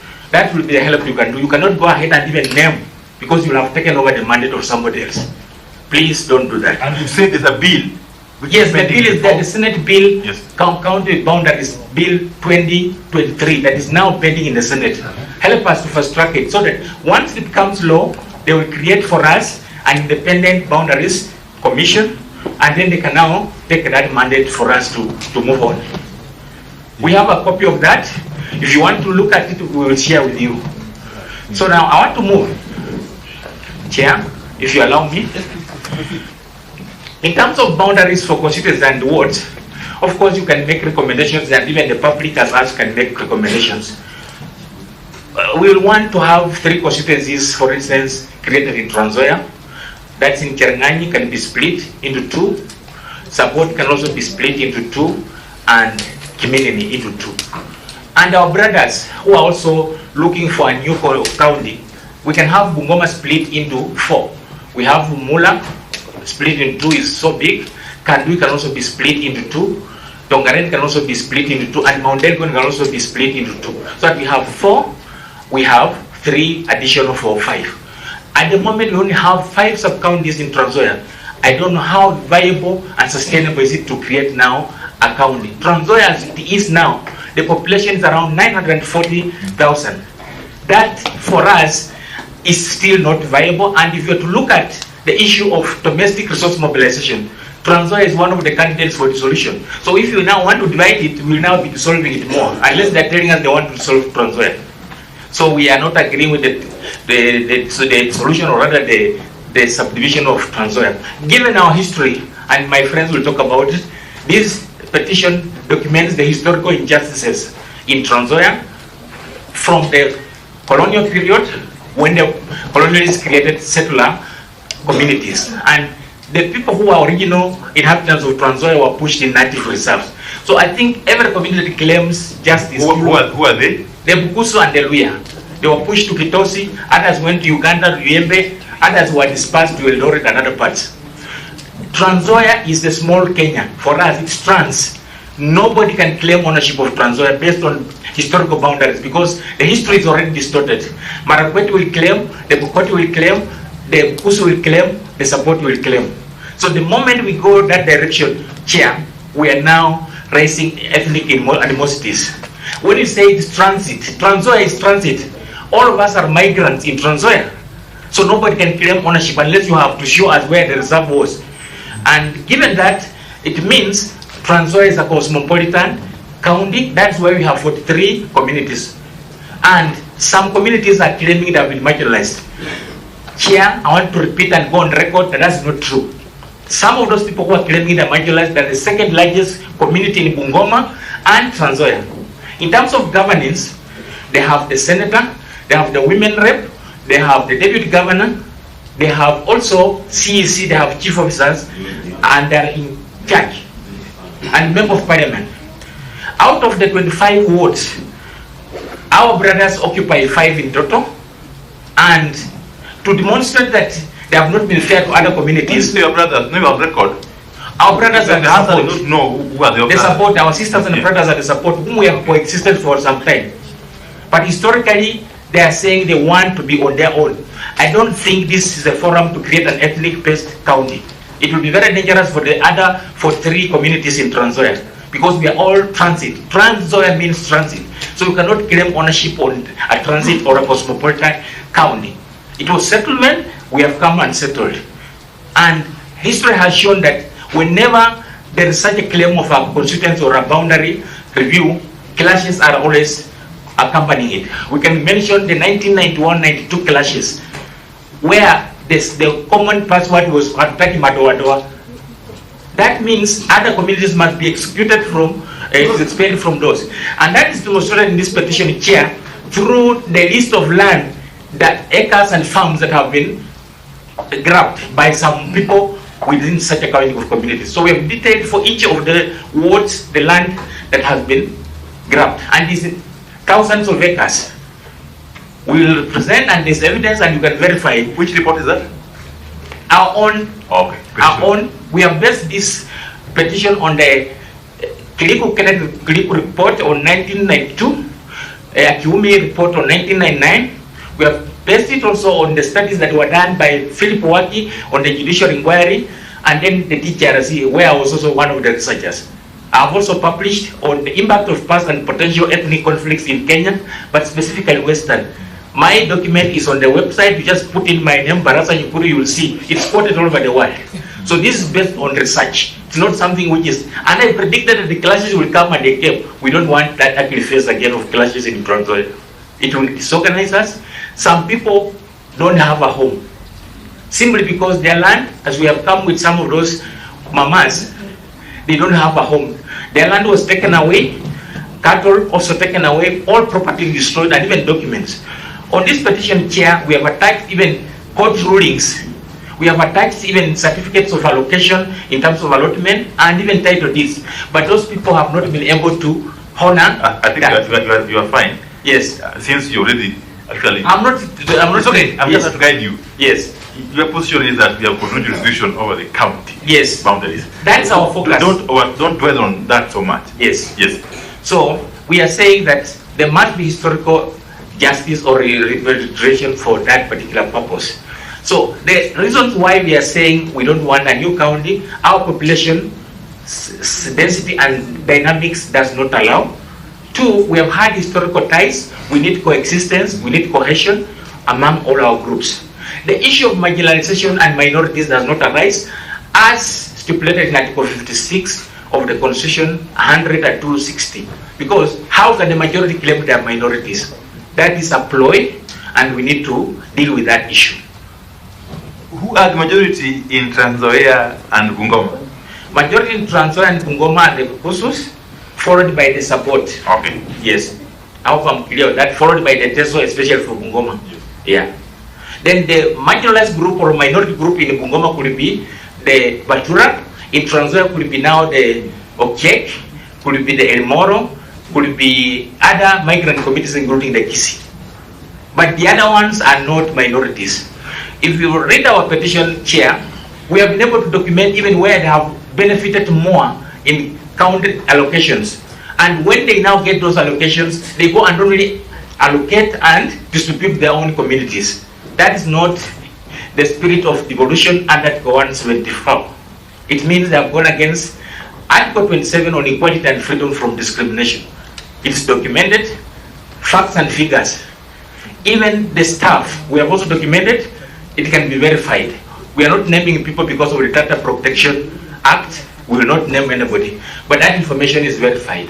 Where we are saying there are 40 law enforcement agents from the county, like what we call the security, the number is there. ECD, we have over 200 out of 791 from one community, which is claiming they are marginalized. I think we need to read our history and learn lessons from that history, Chair, so that we don't repeat the same mistakes. Otherwise, the word counts are very high, and the social media is awares of all those sentiments of saying what I want. Thank you, Chair. Have you reported those incidents? Those incidents are already in the police, but the police are also sometimes part of the problem. They are part of the problem. They also take sides. Yeah, because as a community, we want to really encourage peaceful coexistence. We want peaceful coexistence. We want harmony. We don't want any inch of Trans Nzoia, which is just around 2,499, to be annexed or be subdivided. It will not be economically viable as a county. We are doing very badly in terms of domestic resource mobilization. Chair, allow me just to invite Wakili Waswa to add value to what I've said. Wakili Waswa, 2 minutes. Thank you, Chair. I will take only 2 minutes. To begin with, Chair, I want to affirm that as people from Trans Nzoia, we are supporting whatever this team is doing as far as bringing peace and cohesion in our country is concerned. To be specific, Chair, I want to confirm that we support all the questions that were raised in the BBI. All those questions that were raised, they go beyond individual questions and address the issue of peace, and therefore we are in support of the same. Chair, I also want to say that the question that you are supposed to address before, rather address in this committee on party discipline, we want to confirm that we are 100% supporting the same. We cannot sit as a country or as professionals and support what some people call political party prostitution, whereby you use a political party as a bus, then once you get to parliament or wherever, then you want to begin hoping. We must have that discipline. If we won't have that discipline, then we will have no business having political parties. Let's just disband the political parties, then just go and vie individually with all political parties.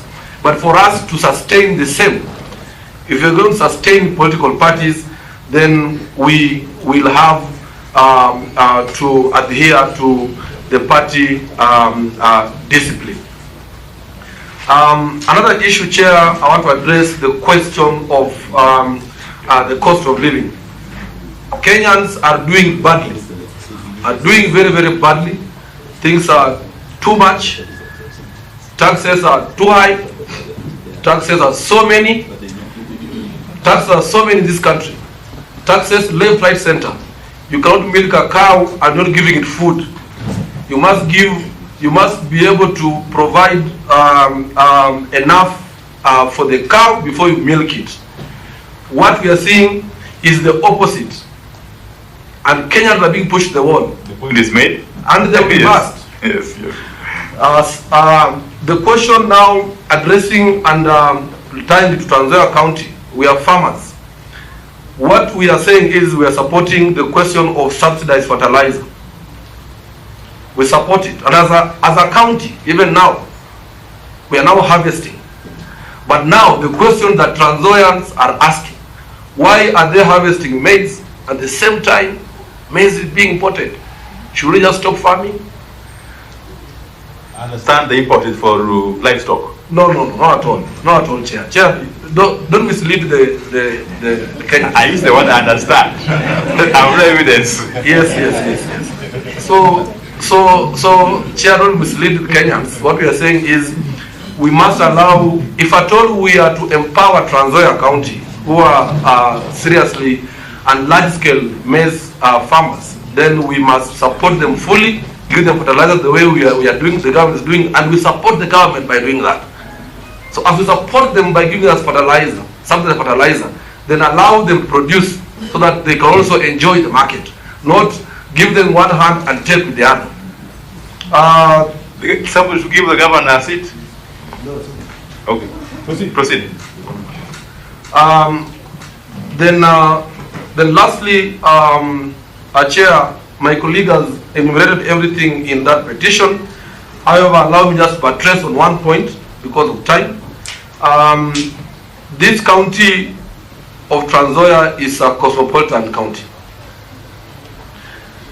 The moment we allow what some petitioners, our brothers and sisters from the South community, that they want to have their own county, then you're going to open up another box whereby each community now will be sick. Once there's no jurisdiction, everything else stops. Thank you very much. Don't move an inch. Thank you very much. So I'm happy to hear that this committee has accepted that they don't have jurisdiction to what matters boundaries of the county. Wakili. And therefore, Wakili. Yes. Don't put words in our mouth. and we don't expect you to speak on behalf of the committee. Make your presentation. I would encourage you to desist also from mentioning other communities. With due respect, everybody who has appeared before this committee has a right. Yes, that's correct. To have their say. That's correct. Just like you have your right, and we respect it. Also respect the rights of those others to say whatever they want to say before the committee. It is up to the committee to decide on, deliberate on the issues that come from all Kenyans. We are guided, Chair. 1-2 minutes and then you wind up. Yes, get a chair, and therefore, as you retire to go through this bulk document which you have documented, Chair, we will want you to look at several declarations. To be specific, the Mabanga Declaration. This declaration was signed by all the elders in Trans Nzoia County and agreed in one voice that in the event of any misunderstanding or anything that might cause a division, they will sit down and deal with those issues as a community. We are yet to get there, and therefore what we are saying is the question of seeking for another county, I think, is premature, and you must allow the elders and the Mabanga Declaration to see the light of day. Thank you very much. Thank you, Wakili, and Chair, we are begging you, we end it there. Why can't you summarize? Allow the majority leader just a word. Yes. No, it's okay. They are killing professional. Chairman, please. Chairman. Can I guide now, Reverend? Yes, sir. Let me guide. Majority leader, one word. Chairman. Sorry. Kila ambacho ningependa kusema ni kwamba tumekuwa na 5 displacements in Bungoma and Trans Nzoia. And most of these displacements, ingawa mwenyekiti Mheshimiwa Kimani Ichung'wah anasema ya kwamba hatuwezi kutaja mtu, in the petition of our brother in the suburbs, the Luya community or the Bukus community have been extensively and adversely mentioned. Mzee, nimeshauri tusitaje watu ama jamii, sababu hiyo sio madhumuni ya hiki kikao. Madhumuni yetu ni kuleta uwiano na ni mazungumzo. Hamna mtu ako na vita na mwingine. Najua kuna uchochezi mwingi vile tumesikia, na tunataka tuulize watu wote Trans Nzoia na Kenya nzima. Hakuna mtu anakuja anasema jambo hapa iwe ni lazima lifanyike vile amesema. Ni maoni ameleta, na yale tumeuliza Wakenya walete ni maoni. Lakini sio kusema ukija leo tuambie yako lazima tufanye yale umesema, ama mwingine akija aleta maoni yake. Na ndio tumesema tuheshimu tuheshimu haki ya kila mtu kusema na kusikizwa. Lakini sio kusema sababu yule alisema lazima pia mimi nije niseme nikadusha yale aliyosema. Kwa hivyo mtulie na tuulize watu wote Trans Nzoia na Kenya wawe na uvumilivu na uwiano. Kongamano hili ni la mazungumzo, sio la vita, na tunataka liwe mahala ambapo tutaweza kuleta watu pamoja, tuweze kuzungumza pamoja na tusikizane. Na napenda vile wakili amesema wazee wa Trans Nzoia washaona ya kuwa panaweza pakawa na mtafaruku kidogo baina ya jamii, na wanauliza tuje pamoja tuongee kama jamii. Na hayo ndio mambo tunataka tu encourage mzee. Kwa hivyo ndio nataka tusiwe na mabishano jamii hili jamii ile. Asante. Haida tusaidia kama just 2 minutes takuwa nimemaliza. We have had 5 displacements. The first one ni wazungu walifunguza watu wetu kutoka Trans Nzoia na wakacreate kitu kinaitwa native reserve ambaye ni Bungoma. So we were moved from Trans Nzoia to Bungoma, where the reserve was created for us. The second displacement came when now the White Highlands, after 70 years, wazungu wameenda, matajiri wengine wanaingia. The laborers who are mainly the Bukusus in Trans Nzoia, they were poor. They didn't buy land because mshahara wa shilingi 25 mtu angeweza kununua nini? So watu walionunua mashamba Trans Nzoia wakawa ni makabila kutoka nje through willing buyer, willing seller. Na ndipo unakuta makabila yote ya Kenya iko Trans Nzoia. There is nobody who can claim now ya kwamba hii Trans Nzoia ni yetu ama ni ya nani, kwa sababu originally it belongs to the Bukusu community. The third displacement, wakati ambapo watu wamefukuzwa wakakosa mahali pa kwenda, wakaingia maforest, wakaanza kulima huko. In 1986-87, when Yusuf Haji was the PC Rift Valley, akatoa order watu watoke katika misitu. Watu walipotoka pia wakakosa mahali pa kwenda. Baadaye in 1991-92 kukawa na tribal land clashes. Na hizi clashes ilikuja hivi kwa sababu one of the nominated members of parliament 1988 ambaye alisema ya kwamba jamii yao ambao sasa ni jamii ya Wasabot ya kwamba hawana makao, hawana mahali pa kukaa, na wengine wengi wako Uganda. So baadaye schemes zikawa created in Trans Nzoia. Hiyo record iko kwa hizo reports mbili, very well captured. So leave it at that. I want to give the leader of minority 1 minute, then we close. Please, just the leader of minority and we close. I am certain every other person there has something very burning they want to say. You can see others at the back gesturing. Yes. Thank you, leader in Trans Nzoia County. And as you see, Trans Nzoia County is a small, unique county. From what they've just mentioned, Trans Nzoia County is like Nairobi, and we always call ourselves small Kenya. Why we are saying small Kenya? We've got all communities, the 43 plus other communities that have come from other outside the country. We've got the Sudanese, we've got the Ugandans, we've got the Rwandese. They are all residing in Trans Nzoia County. So we are happy. Our cohesion has made, if you come to the assembly, as we work as people or leaders of Trans Nzoia County, we don't want to mention tribes, but there are different communities that have been elected. From the beginning, if you look at the history, we've had mayors from different laws, if I can say, although you didn't say, we've got Kikuyus who've been Kisis.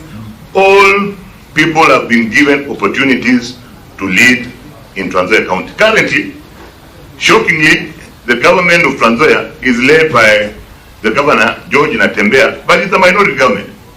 We are the minority. As we speak, the Trans Nzoia now, the people who are believing that we are the ones who are being affected, we've got only, the minority government has got only 11 members of the county assembly. The majority come from, shockingly, I can UDA. The majority come from UDA. UDA, not UDA. UDA. So the uniqueness of Trans Nzoia County, there is no single individual that can say we have been marginalized. And even previously, like in the past 5 years, the leader, the deputy speaker, and the majority leader came from one community. Currently, as we speak, the governor comes from one community, the senator comes from another community, women rep, the point is made. Yeah. And we know all those things. Yeah. So the uniqueness of Trans Nzoia County, I want to request the committee, please let Trans Nzoia County, our 5 sub-counties remain. Because if you can imagine, if you reduce, we only 5 sub-counties. If you reduce to 2, then what will be the governor believing? Thank you, leader of minority. And in closing, we'll end it there. Mr. Chairman, we shall end it there. Talk about Article 56. We shall end it there. Mr. Chairman, look at we shall end it there. And I will order you be removed from this room if you open your mouth again. Chairman, I wanted to conclude. We end it there. And let me finish. Just then we can. In 30 seconds, because you must also bear with us, we are time constrained. Yes. And we really want to thank you, because that will be my only comment. Thank you. We want to thank you for the very good presentations and encourage you to encourage, as Mzee said, and the gentleman who is next to the Mzee, the one who had a very eloquent presentation, continuous dialogue among the people of Trans Nzoia, so that you remain, as the leader of minority says, as one united county, knowing that Trans Nzoia is home to everybody. It's not home to any one particular community. It is home to the 43 Kenyan communities that live in Trans Nzoia. And that should be the spirit of this engagement. And I want to plead, because as you have rightly said, there's a lot of negative sentiments even on social media, to plead with the people of Trans Nzoia to be patient with each other and allow each other to have their say. Nothing said before this committee is what will be. It is simply Kenyans airing their views and giving their opinions in their perspective, and it should be allowed, just as you are allowed to air your perspective, others air their perspective. You never know, tomorrow there will be another group of another so perceived marginalized community. My own community is a minority in Trans Nzoia, and if they come here tomorrow and say, we listen to them, isn't it? So including mine. Including the minority,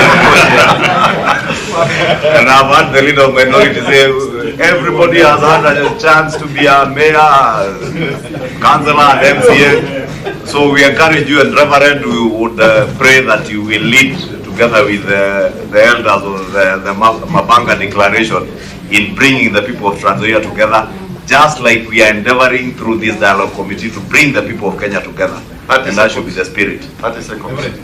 So tungeomba chairman mturuhusu kupeana zile document tumekuja nayo. Kuna main document ya counter petition ambayo ningetaka my brother Nyukuri aweze kuhand over, alafu peleka ndugu yangu, alafu kuna memo ambayo inatoka kwa 43 communities.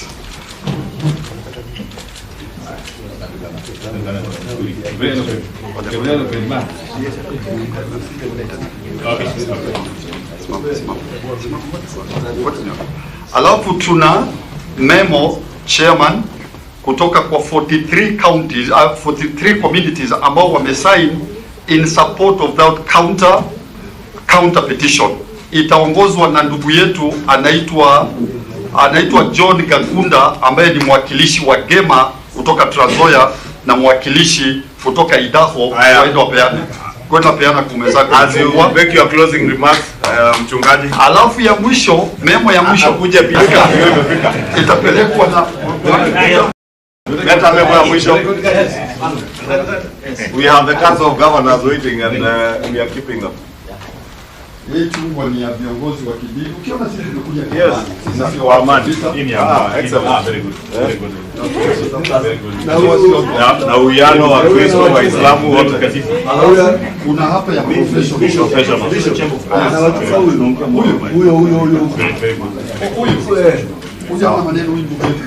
Haya, asante. Tunawashukuru. Sasa tutawacha mwende.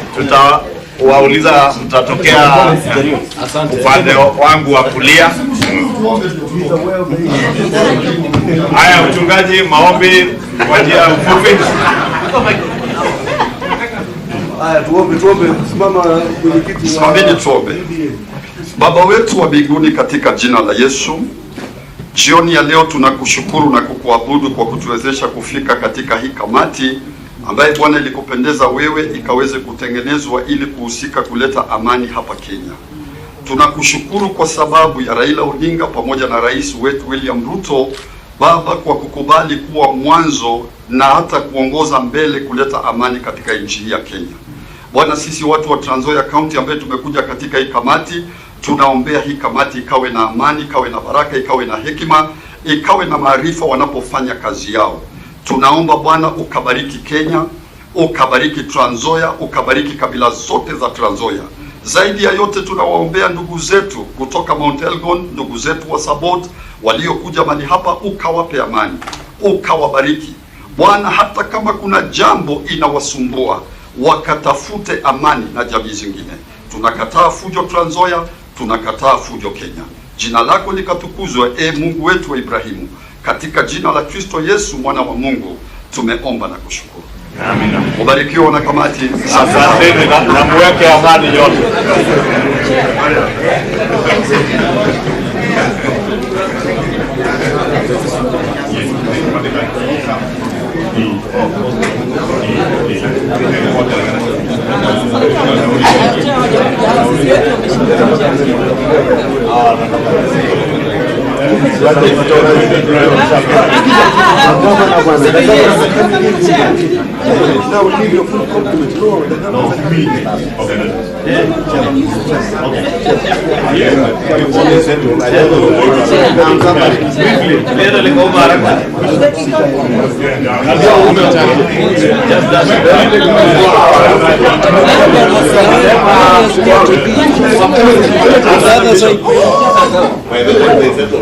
Let's have order. Let's have order.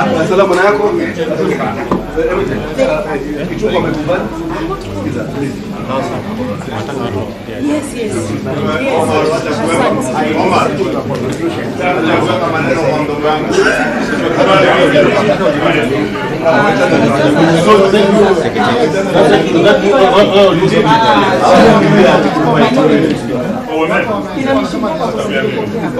If it's that bad.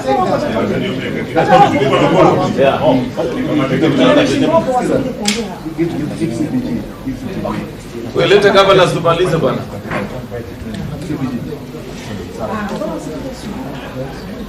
Sam, simulate governors. Tumalize. Opio. All the governors Okay. Where is the next team? They are coming. Let a governor up and down. The ICT guy can come quickly, yes, as the governors organize. Oh, ICT authority. Chairman. It's not ICT authority. Well, ICT Association of Kenya. Oh, association.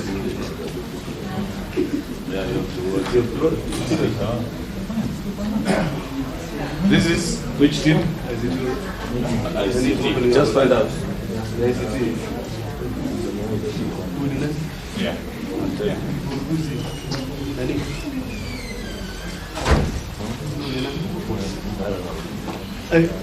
Chemutai, go in. Listen to the governors now. The governors are coming. The governors? No, just come, wait for the governors. That's wanaenda kuinterview wale alafu watarudi. Okay. Sawa. Watarudi kesho hawa. Yes, very quickly, sir. I know you. I'm sure you know us. My name is Opiyo Wandai. My name is Aaron Cheruiyot. Yes. Hassan Omar. Honorable Kimani Ichung'wah just stepped out briefly. Coming back. Proceed. Yes. I am. Yes. I am here in the capacity of Secretary General of the ICT Association of Kenya. Having received your request to come and make some oral submissions on the issues that are currently at deliberation by this honorable committee. Let me guide you. Yes. In the interest of time. Because I'm told we have got your memorandum. We have it with us. I'm advised. Is it true? Imagine. Do you have the memorandum? All the same, what you need to do is to simply summarize your issues in under 10 minutes. Then if there are any clarifications, you shall seek from exam. Very well, Chair. The rest shall deal with an informal memorandum yet. Very well. So for purposes of greater relevance, I think I will first focus on the first issue, which relates to electoral justice and related matters, more to do with the restructuring of the IBC, the boundary delimitation and the audit of the 2022 presidential election. With regard to the restructuring of the IBC, our position would be that there is nothing much in terms of restructuring that should happen, because as currently contextualized in the Constitution, we believe it is proper in form. Now, the issue of the appointment of commissioners, there is in existence the selection panel, which is supposed to carry out that task of determining who becomes a commissioner. And in our very humble view, is a very inclusive process, because it is done by persons appointed by entities across the country. We have Parliament duly represented with their representatives, the Inter-Religious Council, the Public Service Commission, the Law Society of Kenya. And for purposes of getting a professional entity, we do believe that such approach would be more favorable as compared to a situation where we go the political party's way, which then would increase the degree of vested interest and horse trading, which would even take longer in terms of realizing that objective. The boundary delimitation, our current position of the Constitution is that the only boundaries that can change are those boundaries of wards. Because as per the Constitution, the number of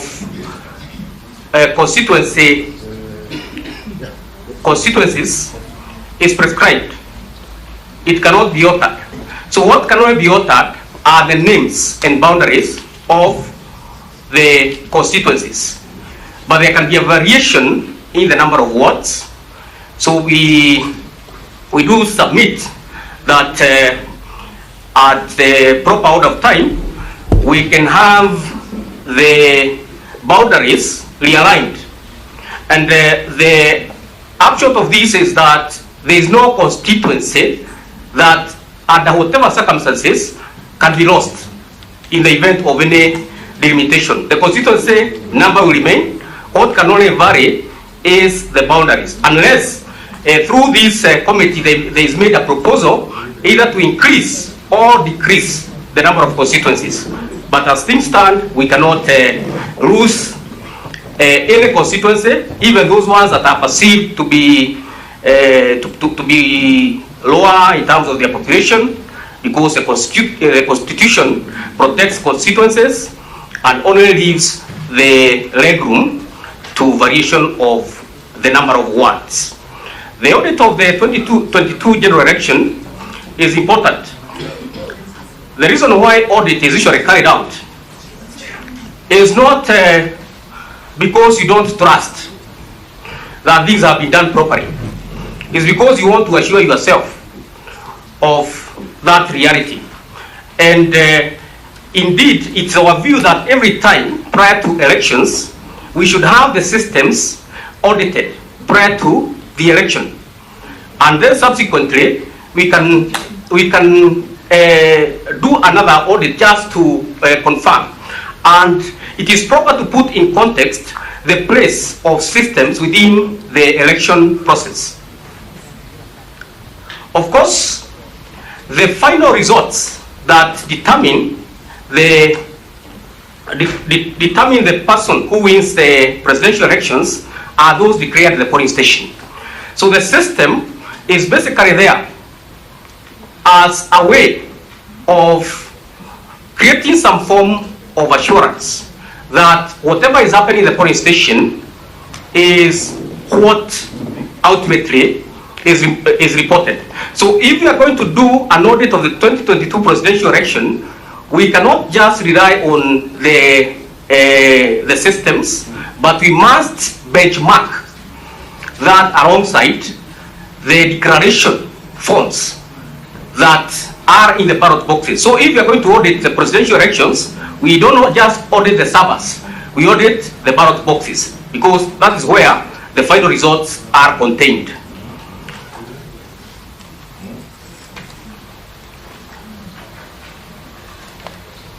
For better conduct of and use of technology, we would propose that we try and grow a local ICT system, because majorly the system we have is the one used for transmission, electronic vote transmission. We do not have a digital election per se.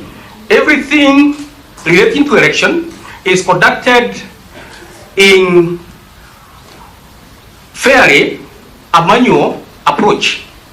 We vote manually, we cast a ballot manually. So the only point where technology comes is where we have to do the vote transmission.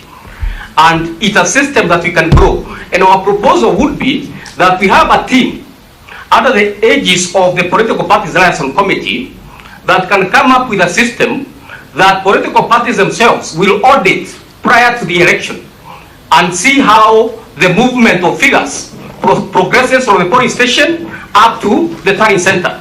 Because the main issue that there is not a system issue, it is a trust issue. You have a good system. Mr. Kamoto, you are doing well, but you have got only 2 minutes remaining. Thank you, Chair. I will endeavor to remain within the time. So the aspect that must be given consideration is how we can grow our own system, have it audited or make it auditable prior and after the election.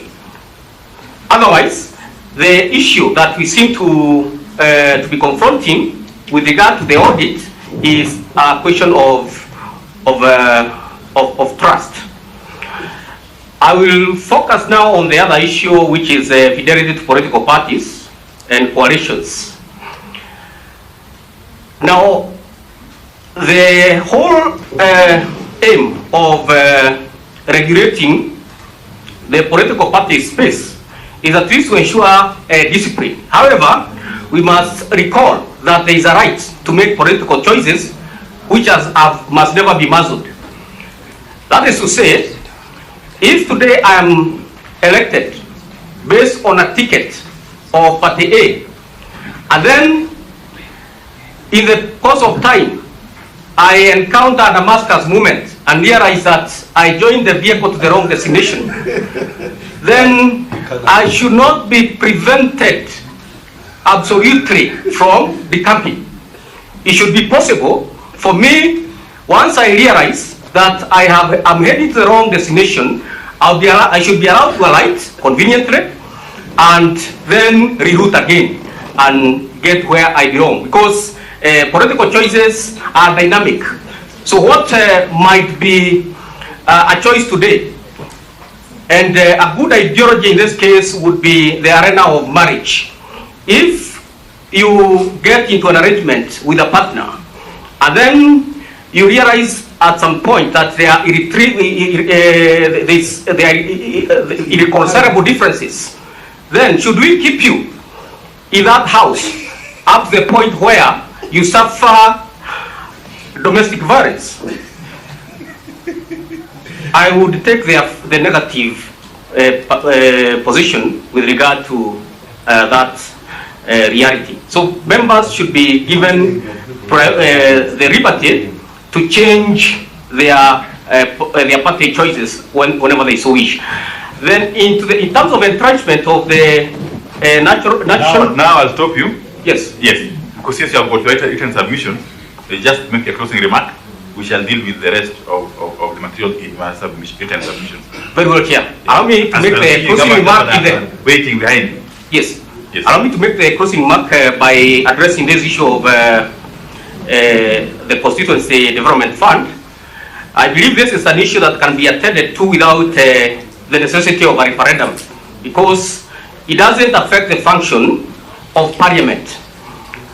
It only touches on developmental issues, and the fact that the parliamentarians are not per se the ones who run the National Constituency Development Fund, then it means it's possible for us to change the constitution without having to go the referendum way, because what would require a referendum is if we are to change the functions.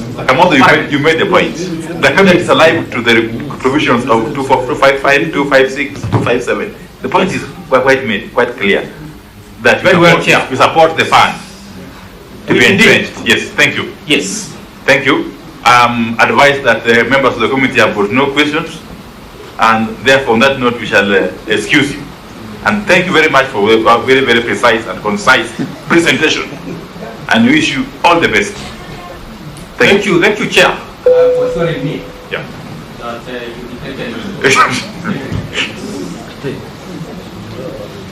Can we have the COG come forward, please? COG. And we apologize for keeping you waiting. We know you are very busy people, especially with enormous responsibilities. This one from with a heavy load on your shoulders. From all the way from Bungoma. At least two mmoja alikuja hapa kutoka Makwiny, he came walking. I can see all the way from Mulam, you know, so very long distance. And from Nandi. And my brother Sang from Nandi County. And even this, we were in ODM. Order, Bomas. I'm on my change load. You know, the party head of political affairs is here. No, don't worry. Where's Chairman? Where's the chair? No, the chair is here. You are the one presenting, Ahmed? Thank you. Okay. The last time you retrieved your data. Was supposed to address us issues. Yeah, he addressed us on I just wanted to ask him what is the understanding of He's a lawyer. I know him. The name is Comendia. He's a lawyer. But he came on IGT. Yeah. So mimi nilikuwa nangoja tuongee mambo ya saba. That's what I wanted to ask him. What's your knowledge of Asaba? He looked to be anyway. He looked to be at deep sea, holding brief. Unajua kuna association. Yeah. So that one we didn't get the right. No. Give it a minute. Hiyo ya ICT, Izama. Anaongea tu mambo ya. Yeah, he was Bibi. appears to be a UDA accused. Yes. No, he didn't. He also didn't speak to any UDA. Yeah. The only problem he was off topic. Yeah, yeah. He was put on a topic and said,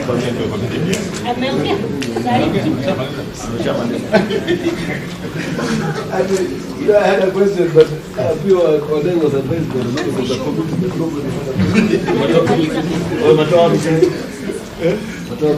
I think we shall proceed. We shall proceed in the best interest of time. If you are okay with that, yeah, the COG.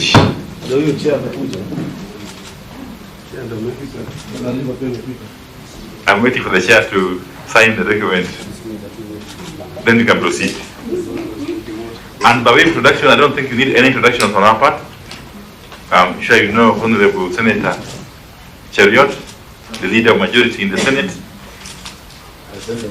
I'm sure you know your colleague, Governor High Excellency Cecil Mbaride of Embu County. You know Senator Emeritus Honorable Omar of Yala. Okay?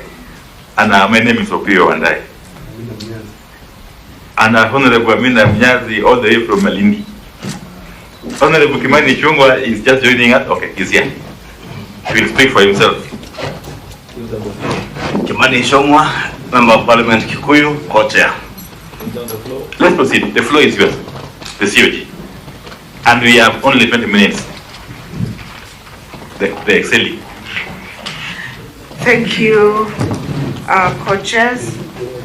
This is the COG. I will request my colleagues to introduce themselves. Chair, may I request that I be given the folder? I don't have a copy. Okay, and to make it, I thought, Chair, if I'd request if COG Chair can follow cue from you and just introduce her quickly. Let's save on time. We'll save time, yeah. In any case, we know them. Governor Lusaka can do that. Introduce everybody. Governor Godana Tanariva. Thank you. Governor Timami Lamu. Sante. Governor Lusaka Bungoma Speaker Emeritus. Senator Governor Ahmed Abdullahi, Wajir County and Vice Chair of Council. Okay. Mutula Kiloza Jr., Makwiny Chair, Legal Affairs. Senator. Stephen Sang, Governor Nandi, Whip COG. So how many senators? 1, 2. Okay, Chairperson, Sergeant Notam. Anne Waigoro, Chair COG.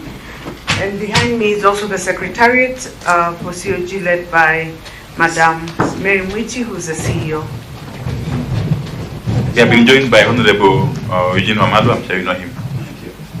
Chair, just before we start, allow me to let you know that the chair and her team have been re-elected for another 1 year in office. So I want to take this opportunity to congratulate them on their re-election. Well done.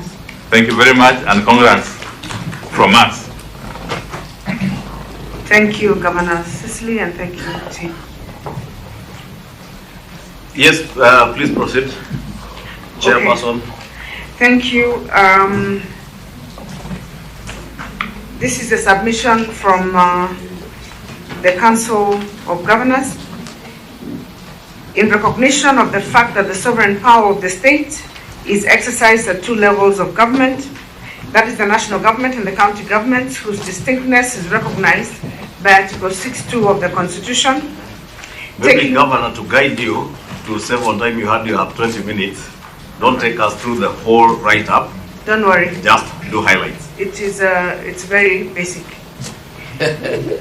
Taking into cognizance the establishment of the National Dialogue Committee to foster productive dialogue and consensus building in adherence to the Constitution and laws of the Republic of Kenya, we note that the committee will recommend suitable constitutional legal policy reforms concerning the matters of significance to the devolved system of governance and to the people of Kenya.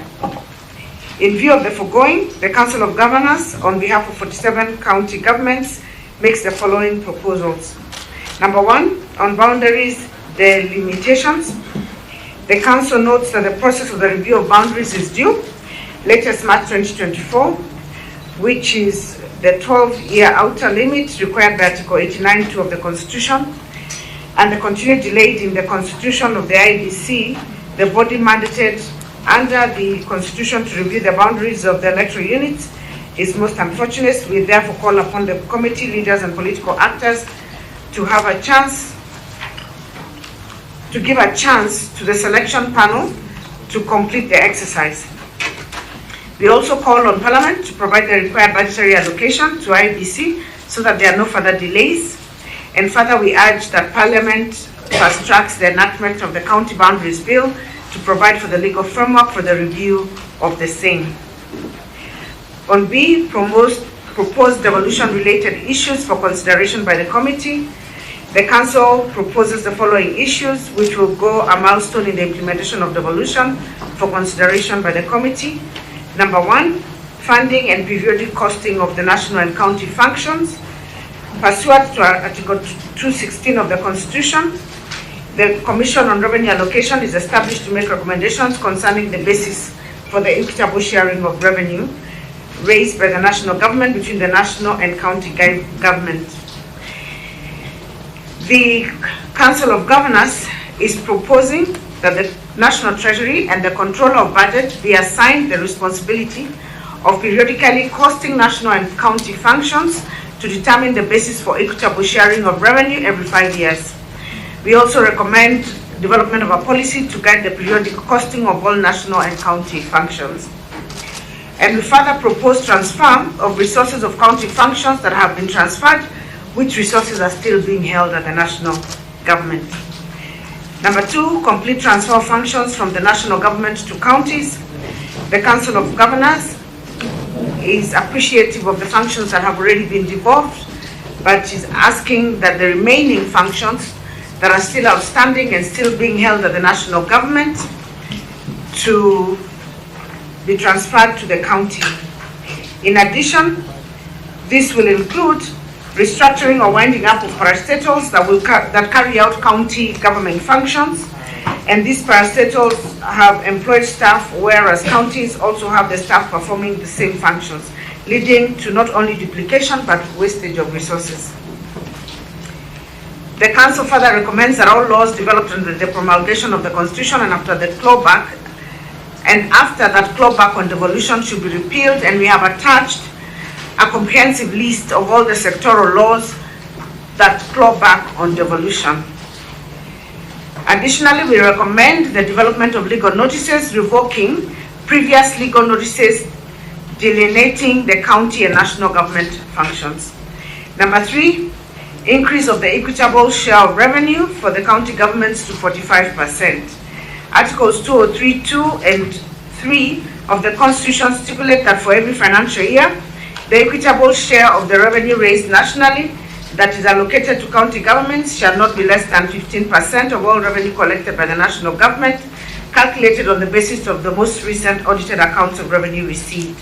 The Council recommends an amendment to Article 203(2) and 3 of the Constitution to the effect that every financial year, the equitable share of revenue allocated to county governments shall not be less than 45% of the previous year's revenue collected by the national government and calculated on the basis of declared national exchequer accounts.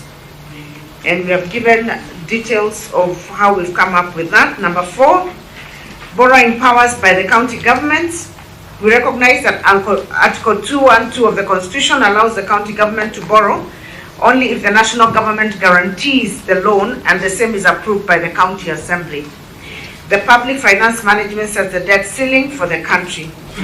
While we note that the policy direction and the global best practice is to have a debt anchor as a percentage of gross domestic product in present value terms as opposed to existing debt ceiling of 10 trillion, there is need to ensure that borrowing by the national government does not prejudice borrowing by the county governments. Over time, the stock of public debt has been used to deny counties their share of revenue, with counties not having contributed to its increase. This is therefore to ring-fence an amount for borrowing by county governments and also ensure the process is approved by the Senate as a representative of county governments. We therefore recommend an amendment to Article 212 of the Constitution to provide that 20% of the debt ceiling is ring-fenced for county borrowing. Number 5, the National Treasury. The Council of Governors proposed that the National Treasury shall be established as an independent institution separate from the Ministry of Finance in order to effectively serve both levels of government. With this, there shall be 2 IFMI systems, one designated for the national government and the other for the county governments. And in view of the devolution of services, we propose that the approval of withdrawals from the County Revenue Fund by the Controller of Budget be at the county or regional COB offices level and not the national office level, as the case at this point in time. Number 6, anchoring and resourcing the intergovernmental relations structures into law. Article 189 of the Constitution provides for the cooperation between national and county governments. However, it fails to anchor the necessary intergovernmental institutions established under the Intergovernmental Relations Act number 2 of 2012, which facilitates consultation between the 2 levels. We therefore recommend the anchorage of the national and county government coordinating summit, which is the apex body for intergovernmental relations between the 2 levels of government and in 2 levels of government in the Constitution. We also propose the anchorage and sufficient financing of the Council of County Governors Secretariats as a body fostering intergovernmental relations between the 47 county governments under the Intergovernmental Relations Act. Number 7, on safety and security. The Council recognizes that the Constitution clearly states that security is a national government function and should be carried out by national government officers. However, in the expanded definition of national security, most of the functions that are performed by county governments respond directly to attainment of national security. National security infrastructure, such as police stations, police facilities, amongst others, are hosted within the counties, and any disruption would affect the functioning of counties as well as national security. Critical infrastructure, the counties including transport, logistics system, water, communication, oil storage, electricity and gas reticulation facilities are important as they also contribute to national security. The exclusion of the county governments in the national security process may have been overlooked in the enactment of the Constitution 2010. The Council therefore recommends the amendment of Article 240 of the Constitution, which establishes the National Security Council to provide for the representation of the county governments through one of the county governors, and we further propose for the establishment of a county security council at the county level to be presided over by the recommends that the national government releases funds to counties to support the county policing authorities, which are key structures of the counties on matters security. This is pursuant to Section 41 of the National Police Service Act. Number 8, on impeachment of governors and deputies. The Council proposes changes to the process of impeachment of county governors to prohibit any impeachments within a period of 24 months after their election into office and 12 months towards the next general election. This will mirror the petition for recall of the members of parliament as provided under Section 45 of the Election Act and enable sufficient time for governors to set up the administration for purposes of service delivery. And number 9, and finally, consideration of legislation concerning county governments. The Senate represents counties and serves to protect the interests of the counties and their governments under Article 96(1) of the Constitution. The Council proposes that the mandate of the Senate in considering, debating, and approving bills concerning counties should be expanded beyond the provisions of Article 110(1) as all the bills passed by Parliament concern the county government. I submit, co-chairs. Thank you very much, the COG chair. And I'm sure I did not even get 15 minutes. No, you did very well. You have done very well. You did exceptionally well, and we must congratulate you. No wonder you have been elected as the chair of COG. Now, we shall open the floor, but I'll start with Senator Aaron Cherion if he has any issue. He mentioned to me that he wants to go somewhere. without starting with the last issue. Which one? Thank you. Go on, turn on. Oh, 110-1. Yeah. In fact, I was wondering whether it's a bribe to me.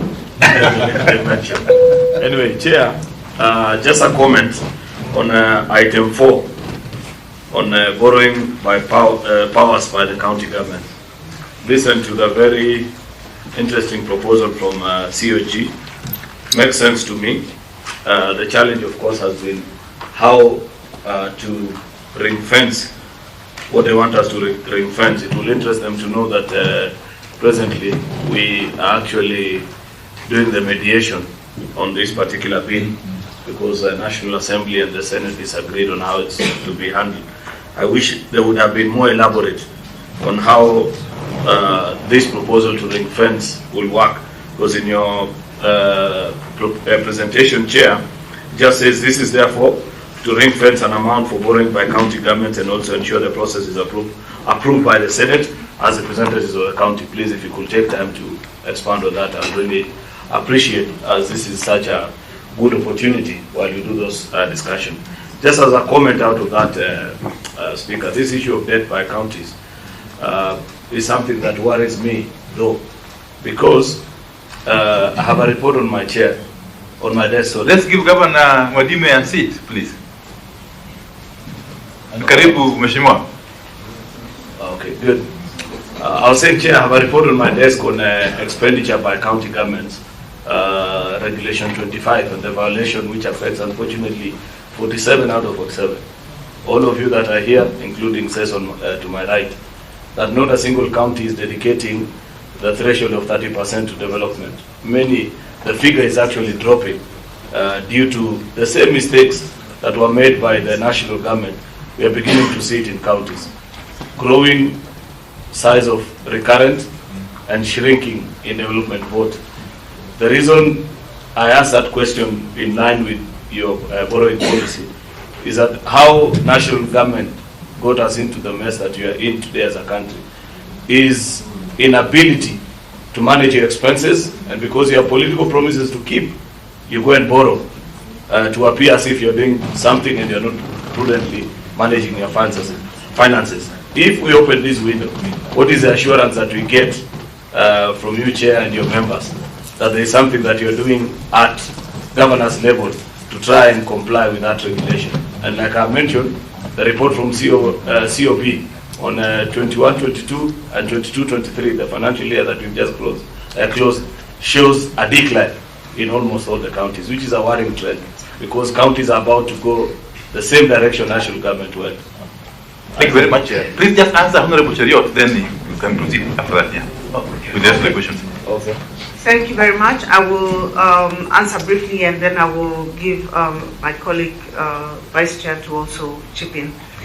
I'll start with the issue of how do we intend to ring fence. Borrowing is a normal part of every government financial process. There is no government in the world that doesn't have a debt. I think what it is that jeopardizes any country is the extent to which you borrow. Many of them measure borrowing on the basis of their GDP. This country recently have resulted to cap our limits and not deal with the GDP issues for reasons, I guess, as advised by the National Treasury, who are the ones responsible for monetary and economic policy. Now, what we're saying is this: when counties make requests for resources to carry out our functions, year on, what happens is that we are usually given the excuse that the reason we cannot increase your resources to be able to do the functions that you're asking is because this is the only amount we have, because we are having to borrow this much to pay our debt. Now, every budget making process considers two items to fund the budget. One is revenue, the other one is the borrowing to fund the gap. Because in every government, development projects will always exceed the amount of revenue that the country has, and that is why they end up with a gap in borrowing. As I said, the issue is to rationalize what it is that you prioritize as your projects so that you're able to finance your budget. So the borrowing then should be to the extent that it is in many countries that are in debt distress. Now what we are saying, since that is the logic that is used for county governments to be denied their revenue, then we should apply the same, that we are given the same space for both the allocation from the revenue, which is what we usually get, and we are saying as a percentage of the revenue that has been raised in the previous year, and we are proposing in this case 45%. And then, considering what the national government is borrowing, the county government should also be given the same window of 20% to fund their budget deficits for their development projects. So in essence, it's just what we're saying is that whatever you're applying at the national level, you should also apply the same principles at the county level. Now, to address the second question of why is it that the counties have a problem with adhering to the stipulated or recommended 30% by the PFM with regard to recurrent expenditure versus development. One of the reasons that our recurrent expenditure grows is human resource expenses, which have to do with the staff that we have in the counties. Now, we got functions that were devolved, and we did claim human resource. We also found human resource of the counties from the county authorities. Now, the challenge, like in this past financial year, if I could explain, the amount of money that the counties were given in additional revenue was less for most counties than that which would be required to just factor in basic requirements of law in terms of increases of salary, annual increases of salaries. And we raised it when we were coming to the Senate to look for the resources. So of course, if you do that 2-3 times, you will find that all counties then will end up spending a lot more than the 30%. So it is the only way to get the counties to have their 30% or less in recurrent expenditure, especially in human resource, is to increase the allocation that you're giving to the counties. But if you keep the allocation at a lower pace than the increase in recurrent expenditure, both when you factor inflation and they factor increased taxes, like right now we have increased taxes, and then you factor increased salary increment but that are mandatory by law, you will find that over the years, the cost of recurrent expenditure for counties will exceed the 30% threshold. Chair, maybe before you give, and maybe he could also help you, because I know he's a finance person, because from your answer, what you are saying is actually not factual. You have said that what has been used to deny counties more revenue is how much government is borrowing. Well, the excuse that you may put it. That is the excuse that the national government gives us when they are doing the CARA. And I'm saying because your vice chair is a finance person, he knows that is not factual. What is factual is that is not borrowing, is debt financing. And it is also a fact, the Controller of Budget just released a report last week, but one, saying that we have now surpassed the 1 trillion mark in debt financing. And that is what has a bearing as to how much money then is available to the counties. The other thing that is factual, true, the cost of living is going up and inflation and all that, and wages will definitely go up. And I would want to hear from you, where is a place for own source revenue for county governments? Because we are now all competing for resources at the center, but we never hear any governor or even the council speak about own source revenue. And I believe the spirit of devolution was also to encourage counties even to compete amongst themselves in raising revenue. Part of the other reason, Governor, Chairperson, why counties are finding themselves in problems is unrealistic estimates of your own source of revenue. And you end up with very many pending bills. I'll give you a case example of a county that I know that the last financial year they raised about 2.1 billion shillings, and they have now estimated for the next financial year that they will raise 7.9 billion. And they will go ahead and procure and incur pending bills. Then that drives the demand for more resources more than probably the other issues of inflation and all that. Because if you have to factor in inflation, the other thing that is factual, and I say this with all due respect to the council because I have sat in parliament as a chair of the budget and appropriations committee. Part of what is factored, and I'm certain even Senator Aaron or Senator Mugani would have bear me witness, the cost of inflation is always factored. Always. Yeah. So that's why I challenge you that on that particular aspect, what you are telling us is not factual. I actually beg to differ because you know very well that as much as we raise revenue in the country, sometimes we also borrow to pay debts. We borrow from A to pay B, or we roll over our maturities and use maybe domestic and convert one borrowing to pay another debt, and that happens, and it is normal in all counties. So I think we can't assume, if you look at how much money that the country collects vis-a-vis how much money that we're spending in development and how much we're paying in debt, you will see that what I'm telling you is factual. The second thing is even in the national government, they have never achieved 100% of their revenue collection target. Half the time, and I come from a background of treasury, I was there for over 15 years. In all those 15 years, or over 15 years I was there was no day we said we had achieved 100% of our revenue target. We always get to, in fact, if you get to 85, 90%, it's considered a very good performance. So it is not unusual also to find the same in the country, in the county governments. And I have said on the issue, this I've said before in Senate, I think one of the things that would cure our pending bills, and pending bills, Chair, does not only apply to county governments. Whereas county governments have a fraction of pending bills, I think our total pending bills are about 115 billion shillings. And out of that, you will find that one county will probably have 90, and the rest then have the spread of the little. And the largest bearer of the pending bills is the city of Nairobi, because of the previous local authorities and also the previous regimes. You will find that the national government's pending bills are in excess of 400 billion.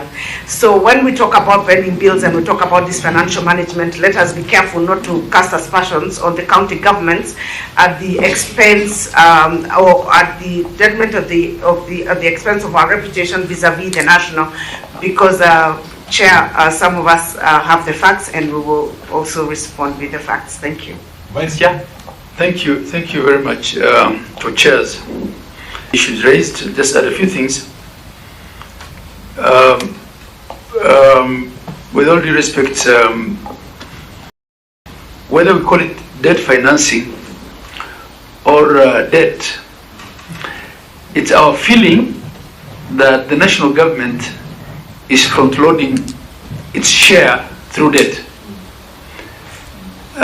In that, when they borrow upfront and spend more on repaying debt, and when we come to the division of revenue, debt is used to explain why we can't get money, it's not fair. If we just even look at the current revenue share formula in the Constitution has provided a ceiling of 15% as counties' percentage of shareable revenue. It would have made sense for us to have a law in place to say, even with respect to the fiscal space, national government can only use up to 85% because they ought to pay their debts from the revenue share that they have, which is 85%. So now they are using the entire fiscal space for borrowing, and that doesn't leave counties with anything. A framework was suggested that says counties can borrow up to 20% of their equitable share. I think that's too low. It should be pegged on the the available amount to be borrowed. The space that there is. I'll leave borrowing at that. Coming to the issue of recurrent expenditure, I think Chair has explained this has to do with the fact that expenditure is outgrowing revenue for counties. Every year we go to we go through a very intense DORA negotiations, division of revenue negotiations, where CRA comes up with numbers, and the National Treasury and the National Executive then take it upon themselves to decide what to give to counties. So we go through all these protracted negotiations, and at the end of the day, it is, take it or leave it in a sense. And if we don't get the support of the Houses of Parliament to actually increase the share, we're left high and dry. This is what has been happening. Then we'll end up with a situation where the growth in our expenditure, in our establishment cost, operating cost, every single year outweighs the increase in the equitable share. 2, development begets more expenditure. The more dispensaries we construct, for instance, or the more water wells we drill, the more we have to employ people to operationalize those, and then up goes our establishment cost. I think these are some of the things that drive this. And then the extraneous factors. We are out of a drought situation. When I took up office this term, if I started building anything, I'll be insulted on radio and I'll be cursed. Why? Because people are dying of hunger. I had to divert money from development to keep people alive. And that was in many counties, a lot of the ASL counties actually. So the solution then is give us more money. And how do you give us more money? Just let's be true to the constitutional requirement that resources follow functions. We're not asking for resources outside of what is available to do devolved functions. If there's money at Afia House that's for primary health care, give it to us. If there's money at Maji House that's available to do ponds and water wells, give it to us. That way we'll have dealt with that issue. On source revenue,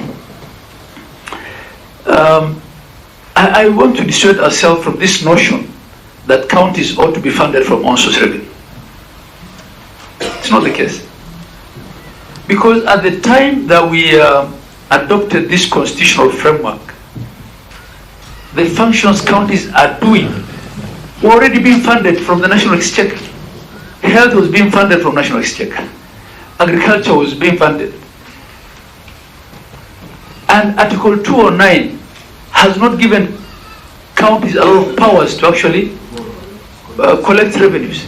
Our mandate is pretty much limited to land rates and entertainment, taxes, alcohol, cemeteries, and user levies, for collecting garbage bins. I mean, you don't raise a lot of money from that, surely. So much as we are trying to actually increase that, and counties are not equally endowed in raising revenue. The amount that Nairobi will collect in say land rates, you wouldn't get that from Wajir or Mandera or Taita Taveta. So let's be real. Just give us what is due to us. Okay, Governor. On this particular subject, we may debate until the cows come home. If you read Article 203 of the Constitution, sub-Article 1B, on the criteria, not national interest, the second one, because I heard Governor Igoro whisper that excuses, not reasons. It's actually a constitutional provision, and your chair legal knows that any provision must be made in respect to of the public debt and other national obligations. Therefore, that's a subject of discussion. as I say, that we can debate until, including whether counties have contributed to the rise of public debt. And Governor Igoro rightly put it, just as you say about, speak about pending bills, it is also factual that part of this public debt is debt that came from the defunct local authorities. Again, Nairobi County being top among those counties. I want to move you to your first issue on the reconstitution of IBC and boundaries delimitation. And on page 2, and you are asking, you therefore call upon the committee leaders and political workers to give a chance to the selection panel to complete the exercise of composition of IBC within the stipulated timelines to undertake this important exercise. Just a direct question, is that to say that you support the selection panel as established under the IBC Amendment Act of 2022 or 2023 to continue with its work and complete that process and through that selection model of a panel? I will ask Governor. Can they take a few then? Maybe you can take, yes. You'll answer that one. You can take a few, then you respond, Chair. Omalwa, then Oman. Yes, I think on that same point on page 3 of your presentation, I think apart from the reconstitution of IEBC, you're also urging Parliament to fast track the enactment of the County Boundaries Bill. I think this is before the Senate, as we were told, so that they're able to execute their work under Article 188 of the Constitution. But according to you, you are saying that this will help address the continued disputes between the county governments on their boundaries and the shared resources. But there's another issue that is before this committee. It's not just the disputes on the boundaries, but it is creation of new counties. So far, I think there are proposals for almost over 10 counties. I think looking at some of you here, you are affected by that proposal. I think Wajir Governor, a team from Wajir came. Governor Bungoma, there's a team from Bungoma. And about 10 of you are affected by that. We wanted to know your views on this issue. And probably if you have been consulted as the governors of the affected counties and what you think this committee should recommend, because there's also the danger of having a Pandora's box opened, where every community would want their own county, and you are the wearers of the shoes. Would be very happy to hear from you over that. The other issue, of course, you have proposed increment from I think up to 45%. I think there had been a BBI proposal that had gone through, I think, most of your county assemblies, and I think there had been some build-up of consensus around 35%. But your proposal is actually beyond that. You're looking at 45%. I think it would be good to hear your justification on that. Though as your former minister, I would really support, in fact, the more resources to the counties. I think you are shouldering the greatest responsibilities in terms of the big four. You are the ones on the ground actually carrying everything. And I would like to see that process that is ongoing of ensuring that all the work functions come to you, and of course resources follow the functions. I think that is a very interesting proposal. I would like to hear more about the justification. Thank you. Thank you.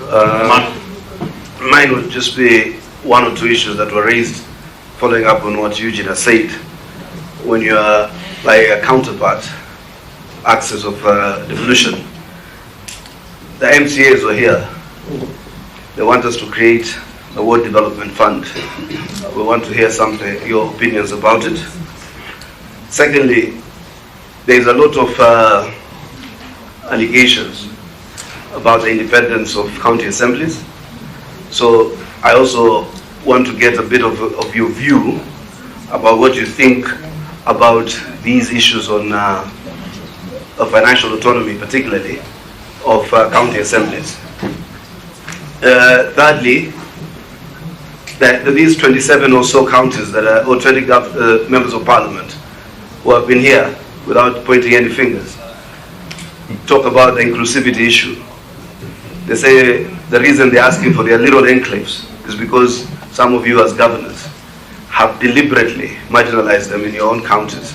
So as you build an inclusivity question or conversation in Nairobi at the national government, is the county, the COG trying in its own regard also to build an inclusivity discussion or discourse internally, or even in terms of peer mentoring, that there's a lot of allegations of nepotism, clanism, tribalism.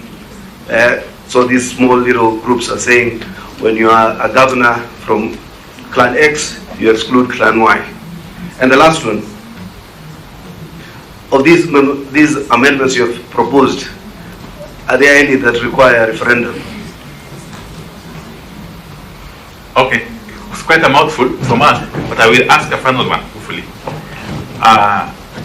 On your recommendation to have the equitable share or revenue increase from 15% to 45%, I just want to get some comfort from you. The basis for this, because in the past we've had controversy around the costing of these functions. So is this based on some scientific costing of the functions that would therefore demand this kind of equitable share of revenue? Because for me, I support more and more money going to the counties, but I want to be given some comfort that is scientifically arrived at. And I can also see you are saying that in that new scheme of things, the least a county should get is 6 billion. You have to be sure that that is supported by some science. Two, and finally, is the issue of the MCAs. You know, MCAs are an integral part of the county government management, if I may call it so, for lack of a better word. There's been an outcry that the MCAs are very poorly remunerated, and this affecting their work in terms of oversight, legislation, and representation. I'm sure if when the MCAs are uncomfortable, the county government work is also affected. So do you support the idea that the remuneration of MCAs should be addressed by way of enhancing it, okay, so as to make the work of the county governments more effective and efficient? Thank you. All right. I will request my colleagues to chip in on the responses. The boundaries, one, will be handled by the legal governors amongst us, Governor Bungoma and the team. Sergeant Dr. maybe you can add mics instead of passing around, but I see Mutula has one in front of him. Yes. And maybe at the same time you could just allow whoever is capable of answering the question just to shoot. Yes. I think I will just start off on summary and the last question of the county assemblies, because I've been on it for a while. I think in general, if you look at the disparities in terms of the salaries, you will understand where they're coming from. One, anyone who understands the politics of this country and the way their jobs were assessed by the SRC, you will know that they're, especially for you who are legislators, you'll know that the work of a legislator is not what is written on the terms of reference of a member of parliament. It's written oversight, representation, but you know, when you go to the ground, there's a lot more that you have to handle because of our culture and our society. No one will understand why a legislator cannot give or contribute to a funeral, or will not attend, or will not take care of, from your pocket, bursary and demands for healthcare. And it's the same thing for the members of the county assemblies. The other thing is that already Senate has provided for them an increased ceiling. But what has happened is that in the review of all the other cadres within the county governments, our county secretaries got more money, our county CCs got an increase, but the county assembly and the speakers got an increase, but the the MCAs never got an increase, but they got an increase in their ceilings. So they have a ceiling, but they cannot spend. So they can actually get a little increase within the ceiling that is already provided by Senate without affecting the overall budget. Thanks. Governor, maybe you'd have answered together with that question on the position of the Council of Governors on the financial autonomy of county assemblies and Ward Development Fund. Okay, I'm going to answer the Ward Development Fund. Sorry. I think there's a genuine concern by the members of the county assemblies to ring-fence some Ward Development Fund. And the fear has been, because I've also been around for some time, the fear has been that sometimes development is best left to the whims of the governor with their. So if an MCA stands up and doesn't like the governor, or the governor doesn't like the MCA, then you just dictate that there will be no money going to that area for development. So as a council, we are proposing that out of the development fund, we ring-fence up to 5% of what has been allocated to go to the ward. That will ensure that every ward gets its share of development, irrespective of whether you agree or belong to the same political formation with the governor or not. The financial autonomy, in fact, again, is very good for us. We've already supported it. We want the county assemblies to have their own autonomy in terms of finance. It will get out of us, because again, it becomes sometimes a big challenge where they feel maybe the governor is sabotaging what they want to do. So we want them to manage their own funds. Therefore, as a council, the position is we support financial autonomy. Mutula, Governor Mutula? Yes. On the legal questions? Yes. One, let me just disclose that I participated in the 2016 law on the IEBC. Oh yes, you did. Yes, I was there. Now, for purposes of the COG, we didn't get into the details of who should or shouldn't sit in the selection panel for obvious reasons. We in a bipartisan manner, we left that issue on the detail. What we have emphasized, that it is nearly tragic not to have a commission. It's nearly tragic to have half a commission like we were having, and therefore this matter must be resolved as quickly as possible, so that then whatever method that is used, the principle is in the law that you must have a selection panel. As to who sits in the panel, that we have left to you without getting into the detail. Why, if you, in the 2016 framework, and you know how we ended up in the selection panel, we ended up picking church leaders to pick IEBC, for example, and it was one term. So we have left the details to you, but we are emphasizing but more so on the mode of selecting the new commissioners. Would you, as a council, support the selection panel route, or what was christened the IPPG, for instance, route, or what happens in other jurisdictions in the Commonwealth where the president unilaterally decides Governor Mutula is a good man, he can become a commissioner of IEBC, Kimani Ichung'wah cannot, Governor Igoro can, between those, because that's the debate really, which route to pursue. And from your reading, you are asking for a speedy resolution of that matter through the selection panel. That's what I wanted to confirm, whether you are support of the selection panel. We have stated, yes, about the selection panel. Selection panel is your position. Yes, and the reasons are, obvious. From our historical perspective from 1992, you don't want to reinvent history. It's there in the law and facts. Not political parties. No, the details as to who sits in the selection panel, like in the case in UK, would be either political parties, etc. We didn't want to get into those details. Okay. Yeah, because then we didn't want to compromise the otherwise. Sorry. Yes. But is it your position that the current selection panel continues with the work? So clear. Yeah. So we avoided the question of current. We said selection panel. Not current. We didn't want a political fight about it, because people would hold different views. Just said, go with the method, but look for the detail. The detail is yours. On the county boundaries.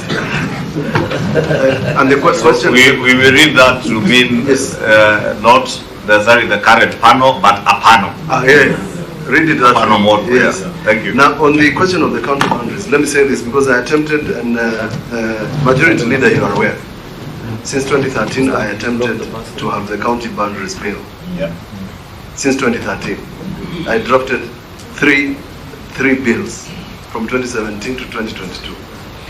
Chairman, although we don't have a brief from the council on the creation because we are not aware. We were not briefed on the proposed creation of the new counties. You can't even get there without determining the boundaries of counties. Because how will you split one county if you don't know where the boundary is? Yeah. But the contradiction is this, Chairman, that whilst constituencies are known, whilst wards are known, boundaries of counties appear ambiguous. So the delimitation is important so that you can resolve the question of county boundaries before you get to the question whether you will increase or reduce. Because the criteria of the 47 is already there in the 1992 District and Provinces Act. You don't have any other method. And in any event, Chairman, for that territory of Kenya, you have to do a referendum. It is disputed, sorry. What? That criteria was disputed vehemently this morning by Mwingi people. By Mwingi, the people of Mwingi. Your neighbors. My neighbors. Yes. Your neighbors in Italy. That when makwiny district and Tarakaniti district were created way back in 1992 or thereabout, they were gazetted. And yet, Mwingi district was equally created at the same time but was not gazetted. No. That's how it missed out. The position is this, that the last Attorney General, Amos Wako, is the person who came up with the District and Provinces Act. Any other gazette notice that came after that was not considered for purposes of constitutional making. That is a fact. And there are many other gazette notices that followed. But the correct position is that the 47 counties are anchored on the 1992 law, which was the compromise by the constitutional lawmakers. Thank you. More emphatically, the COG is of the position that you don't support an increment in the number of counties. I'm saying, for purposes of our brief, the county boundaries now appear ambiguous. It is a contradiction to start talking about other things before you define the county boundaries. We first fix the existing county boundaries before we even begin the question of delimiting. Yes. To new additional ones or reducing. There is no baby, so where will you get the other baby from? It's a simple thing. The question of the independence of county assemblies has been addressed. The question asked by my good friend and twin brother, Senator Oman, on referendum, I will tell you. Number 8 and 9 on our document are covered under Article 255. They will require a referendum. Independence of county assemblies, I fought very hard when I was sitting in the budget committee to ensure that the county assemblies are given financial autonomy, which was done through a circular. What they're asking is an amendment to the PFM. And since Chairman, you have been sitting in that committee, you know what they're talking about. Thank you. And now that you're sitting in the Council of Governor, I hope you have praised the Council more on the provisions of Article 2 or 3. Yeah, the one of 45% will be important to hear. Is it 49%? The justification for the 45%. That's what Governor Timami is. And the minimum of 6 billion. The justification for, in fact, at the time that we were proposing, in fact, at the BBI it was 40%. And in the calculation of the 40%, in fact, was costing of existing functions. Not even an increment, it's just the functions. The existing functions. If you cost the existing functions, you even go to 40% straight without an increment. We're simply saying the funds have not followed the functions. And in this, we have gone out of our way, and I must say it, because this is a matter that I'm very passionate about. In the graph on page 6, is that why Governor says has taken over the work of the chair to allocate who is going to answer what? And I was asking her on a light note, what side is she on? look at the graphs appearing on allocations. This is how to answer that question, and it also answers the question that Majority Leader talks about funding.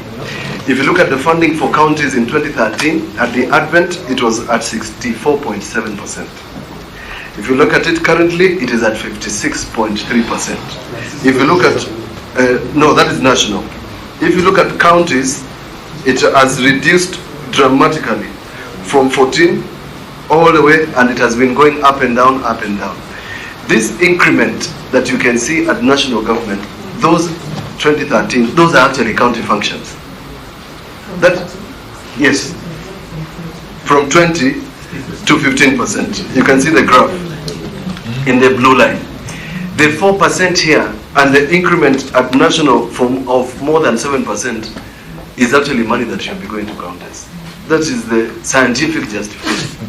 Governor, this green line, have you factored in public debt, national interest?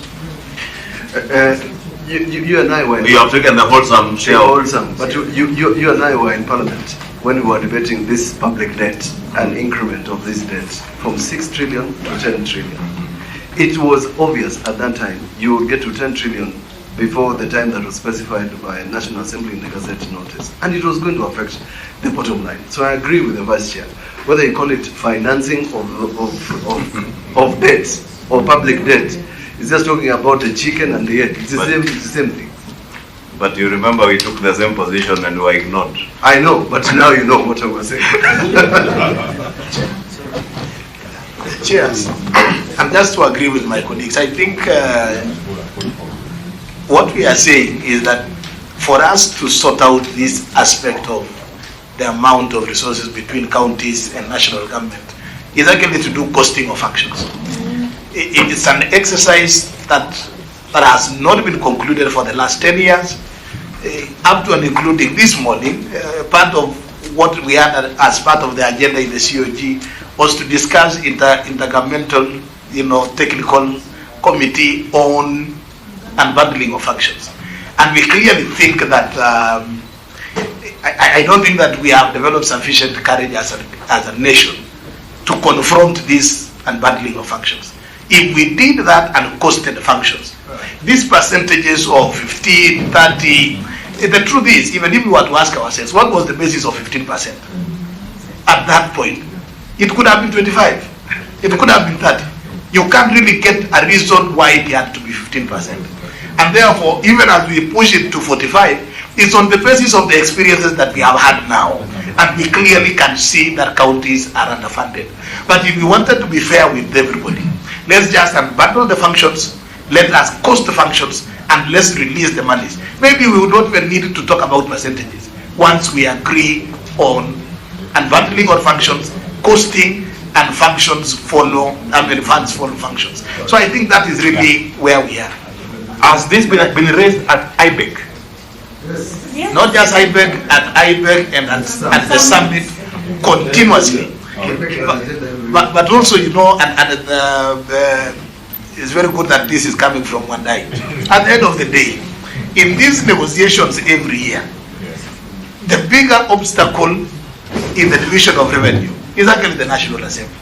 So some of these factors are understood by both the Senate, the National Assembly, National Treasury. I will tell you, and Aaron knows this. This year, we are getting 15.4%. Can you imagine 10 years down the line, the devolution way? We are still at, the Constitution talked about 15%. In fact, the allocation initially was 14.6. When we pointed out, there was an additional, I think, 5 million that brought it just barely above 15%. It can't be that 10 years down the line, we are actually still operating at the very bare minimum. I think that's a very dangerous situation. Yes. You are really on the brink. Now, do you feel the Senate is, as a defender of devolution, is defending you enough? Because I think we were 385 and 407, and we were very surprised that some of your senators actually opposed.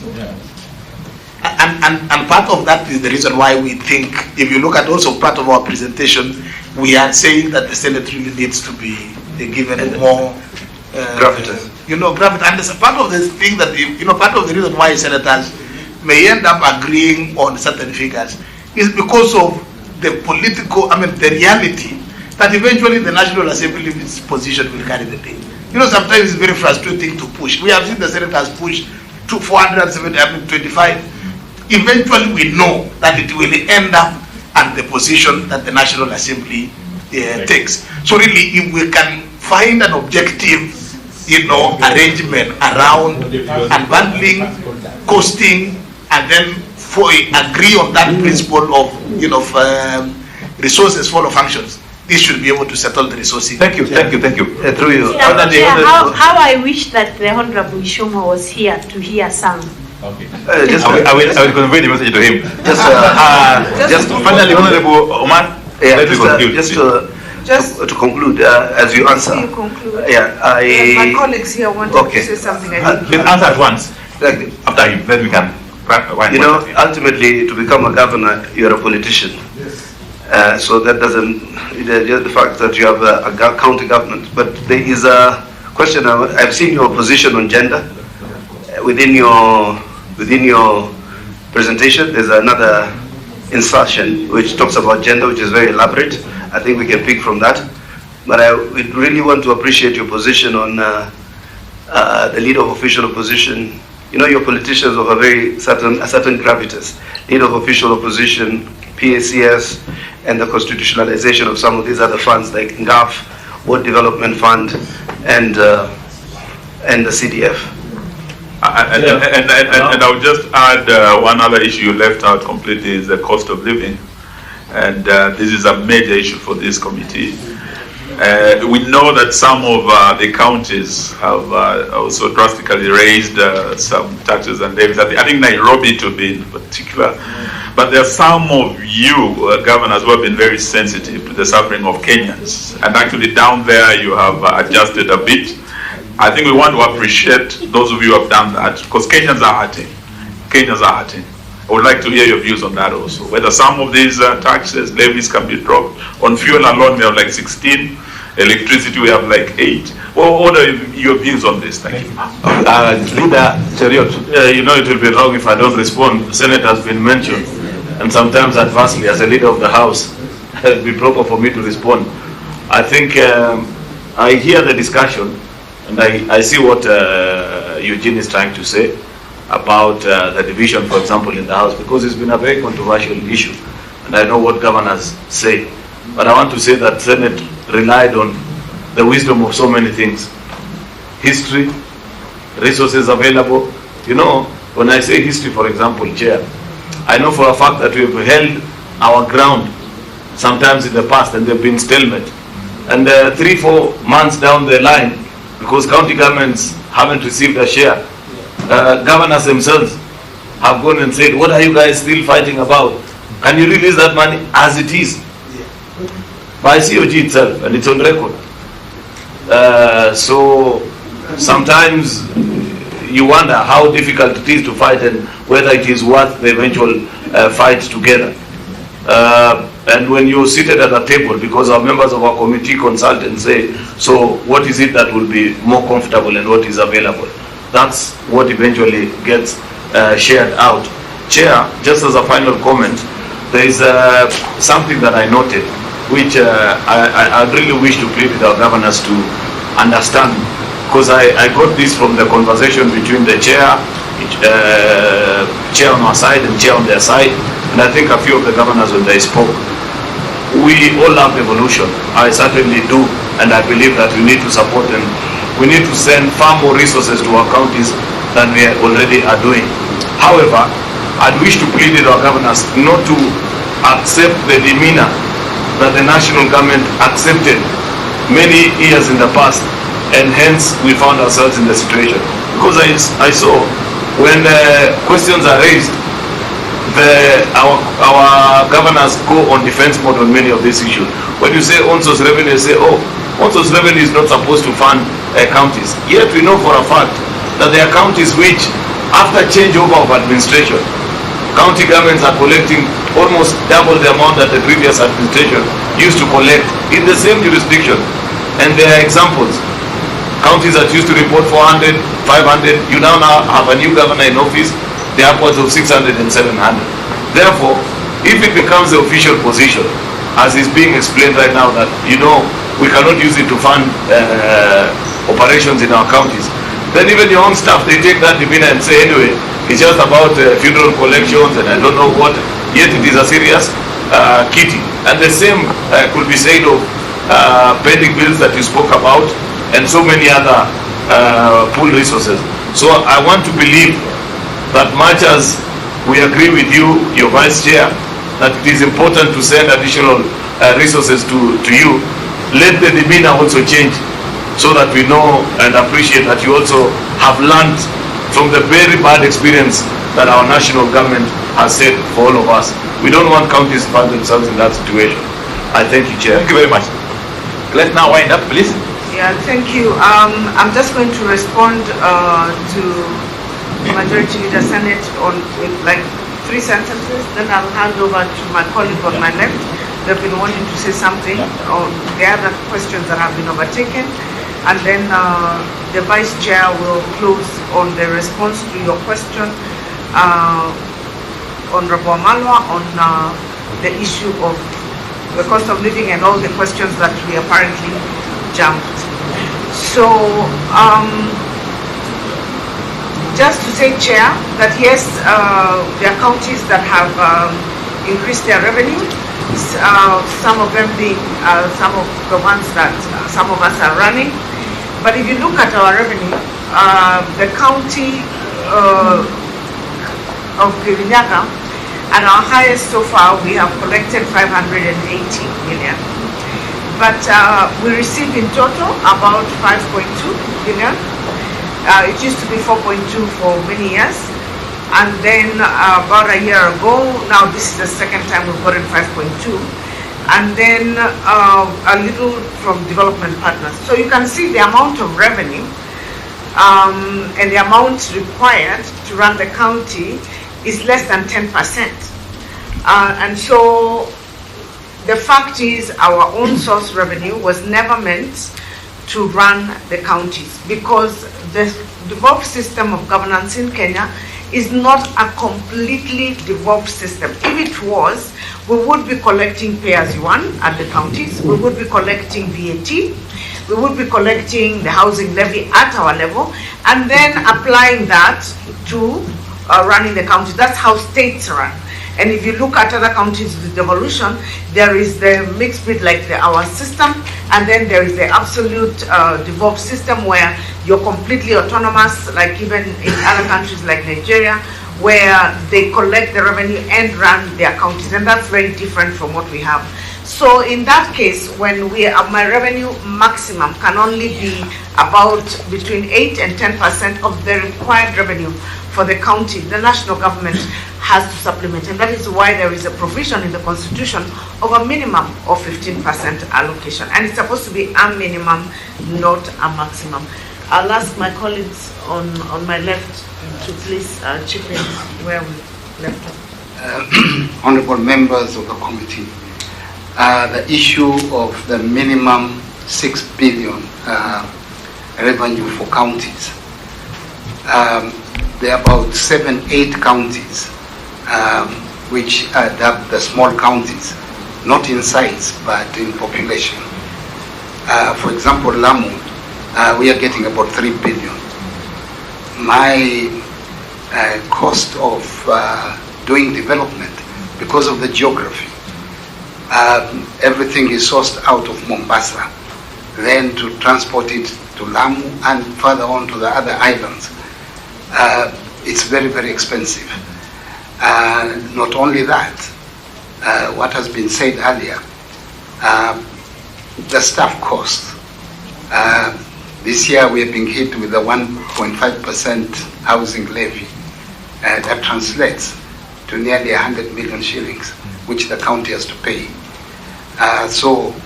And these are counties that we didn't even have, and until today we don't have county headquarters. And it's really, if things continue the way they are, these counties will not be able to survive.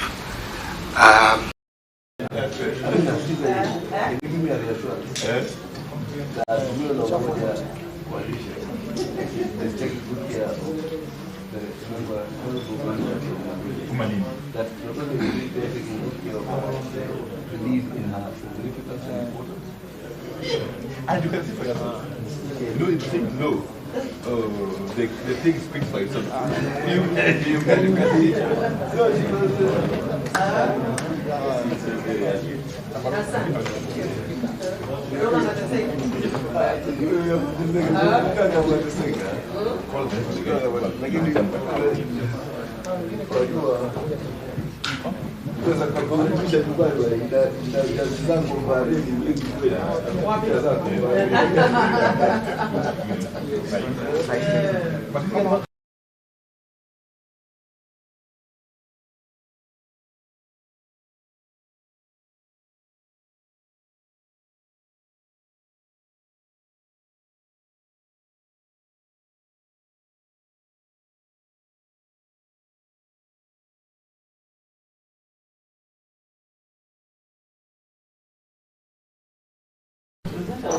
Yes. How much is this? 5 minutes. 5 minutes. 5 minutes. Hello? I'm going to go to Unaona GC lile juzi wabunge the media came here. Hiyo ya council came here last week. Media council was not representing. They brought a memorandum. In fact, by the time the media council, what I found very interesting, when the media council was here, none of you people from the media was here. It's like you, they don't exist. And the gentleman in a half is actually nodding that they don't exist. What's your reference? From? Citizen Radio. Hiyo kuna tablet bwana, wao mnaongea sana huko kwa background na wasikia huko. So actually unakubali kama hawana, they don't represent you.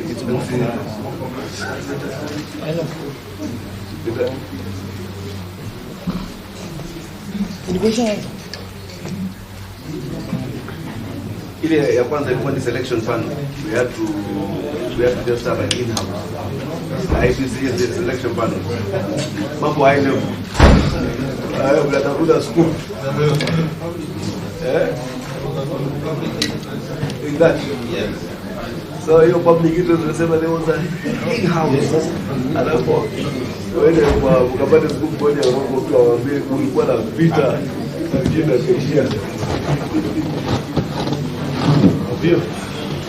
We have people ready. Sorry. How do you want? I think they need home bay residents. We can know if you want the lower republic. I don't know where they want to go. Emergency. Did you invite the lower republic? The lower republic.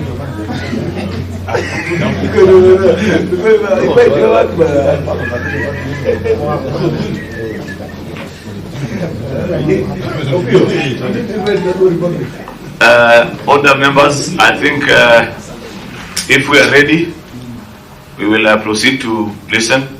Welcome to Mutembei Interface Community Health Desk.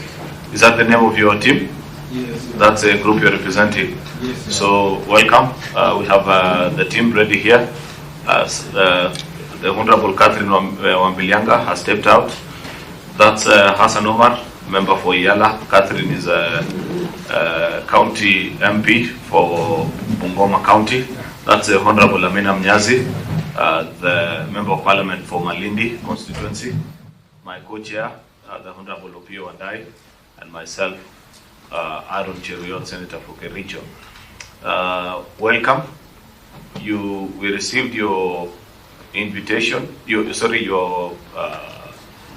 memorandum. So we want to listen to you. In total, you have 15 minutes timed from now. Once you do it, you pause once you're done, so that members can ask you 1 or 2 questions. Then we proceed to the next group. So I think if that's agreeable, Honorable Chair, we proceed. Karibu, you just introduce yourself and say what your issues are. Karibu. Okay, Chair, good morning. I'm Evan Sutieno Logoa, the chairperson interface community help desk from Super South Sub-County, Mutembei County. I'm the chair, so our secretary will give a brief on behalf of the organization. Thank you. Yes, good morning, the Secretary General for Interface Community Help Desk. I would like to thank the National Dialogue Committee for deeming it fit to give us the opportunity to address and give our views on behalf of the residents of Bomas County. Without much ado, whereas you've given us 15 minutes to deliberate on these issues, I think it is prudent that we obey the rules of the game by the National Dialogue Committee. So I'll first begin by stating as follows. Whereas you had highlighted 5 issues that were to be canvassed by the Kenyan citizens, we deemed it fit, and I think it is us who came first as members of the public, that we felt that the dialogue was not people-centered, but it was leader-centered. But luckily enough, it was prudent for the Learned Council, who is also the former Vice President of the Republic, said that we need to come and give our views via our memorandum, of which we also say thank you to the panelists. I'll begin by stating as follows, that in our, I'll not read everything because of time. The thematic areas with regard to electoral justice and related matters, restructuring and reconstitution of the IEBC, we had the following recommendation. 1, there is need, and I'm pleading again that there is need. Those are 3 words. That we need to abolish what is the so-called National Tallying Center. Because where we are in, the citizens of the Republic of Kenya have always been participating in voting, but the problem, it is from the National Tallying Center, not at the polling station. So as we are saying, we need to have what is known as the polling station tallying center. Because if all votes are being casted right from the ground, what is the need, or what is it that the chairman is going to do? What is it that is going to verify? Because already the results have been found right from the ground. So the reason as to why we deemed it fit that we need to abolish the National Tallying Center is that this is where the problem has always begun. Kenyans have not been fighting at the polling station. They have been fighting at the National Tallying Center with leaders who have been elected. So for us to avoid that sham, we need to abolish the so-called National Tallying Center. That is 1. 2, we are saying that we need to creation of youth members of parliament elected as the same as women representatives, including persons with disability. Why? Article 28 is not being observed by political parties of this country, whereby you will just find that they unpick certain fellas to represent the interest of the youth. So that is why we are saying persons with disability, youth representatives are supposed to be elected. The other issue we had about the electoral justice is that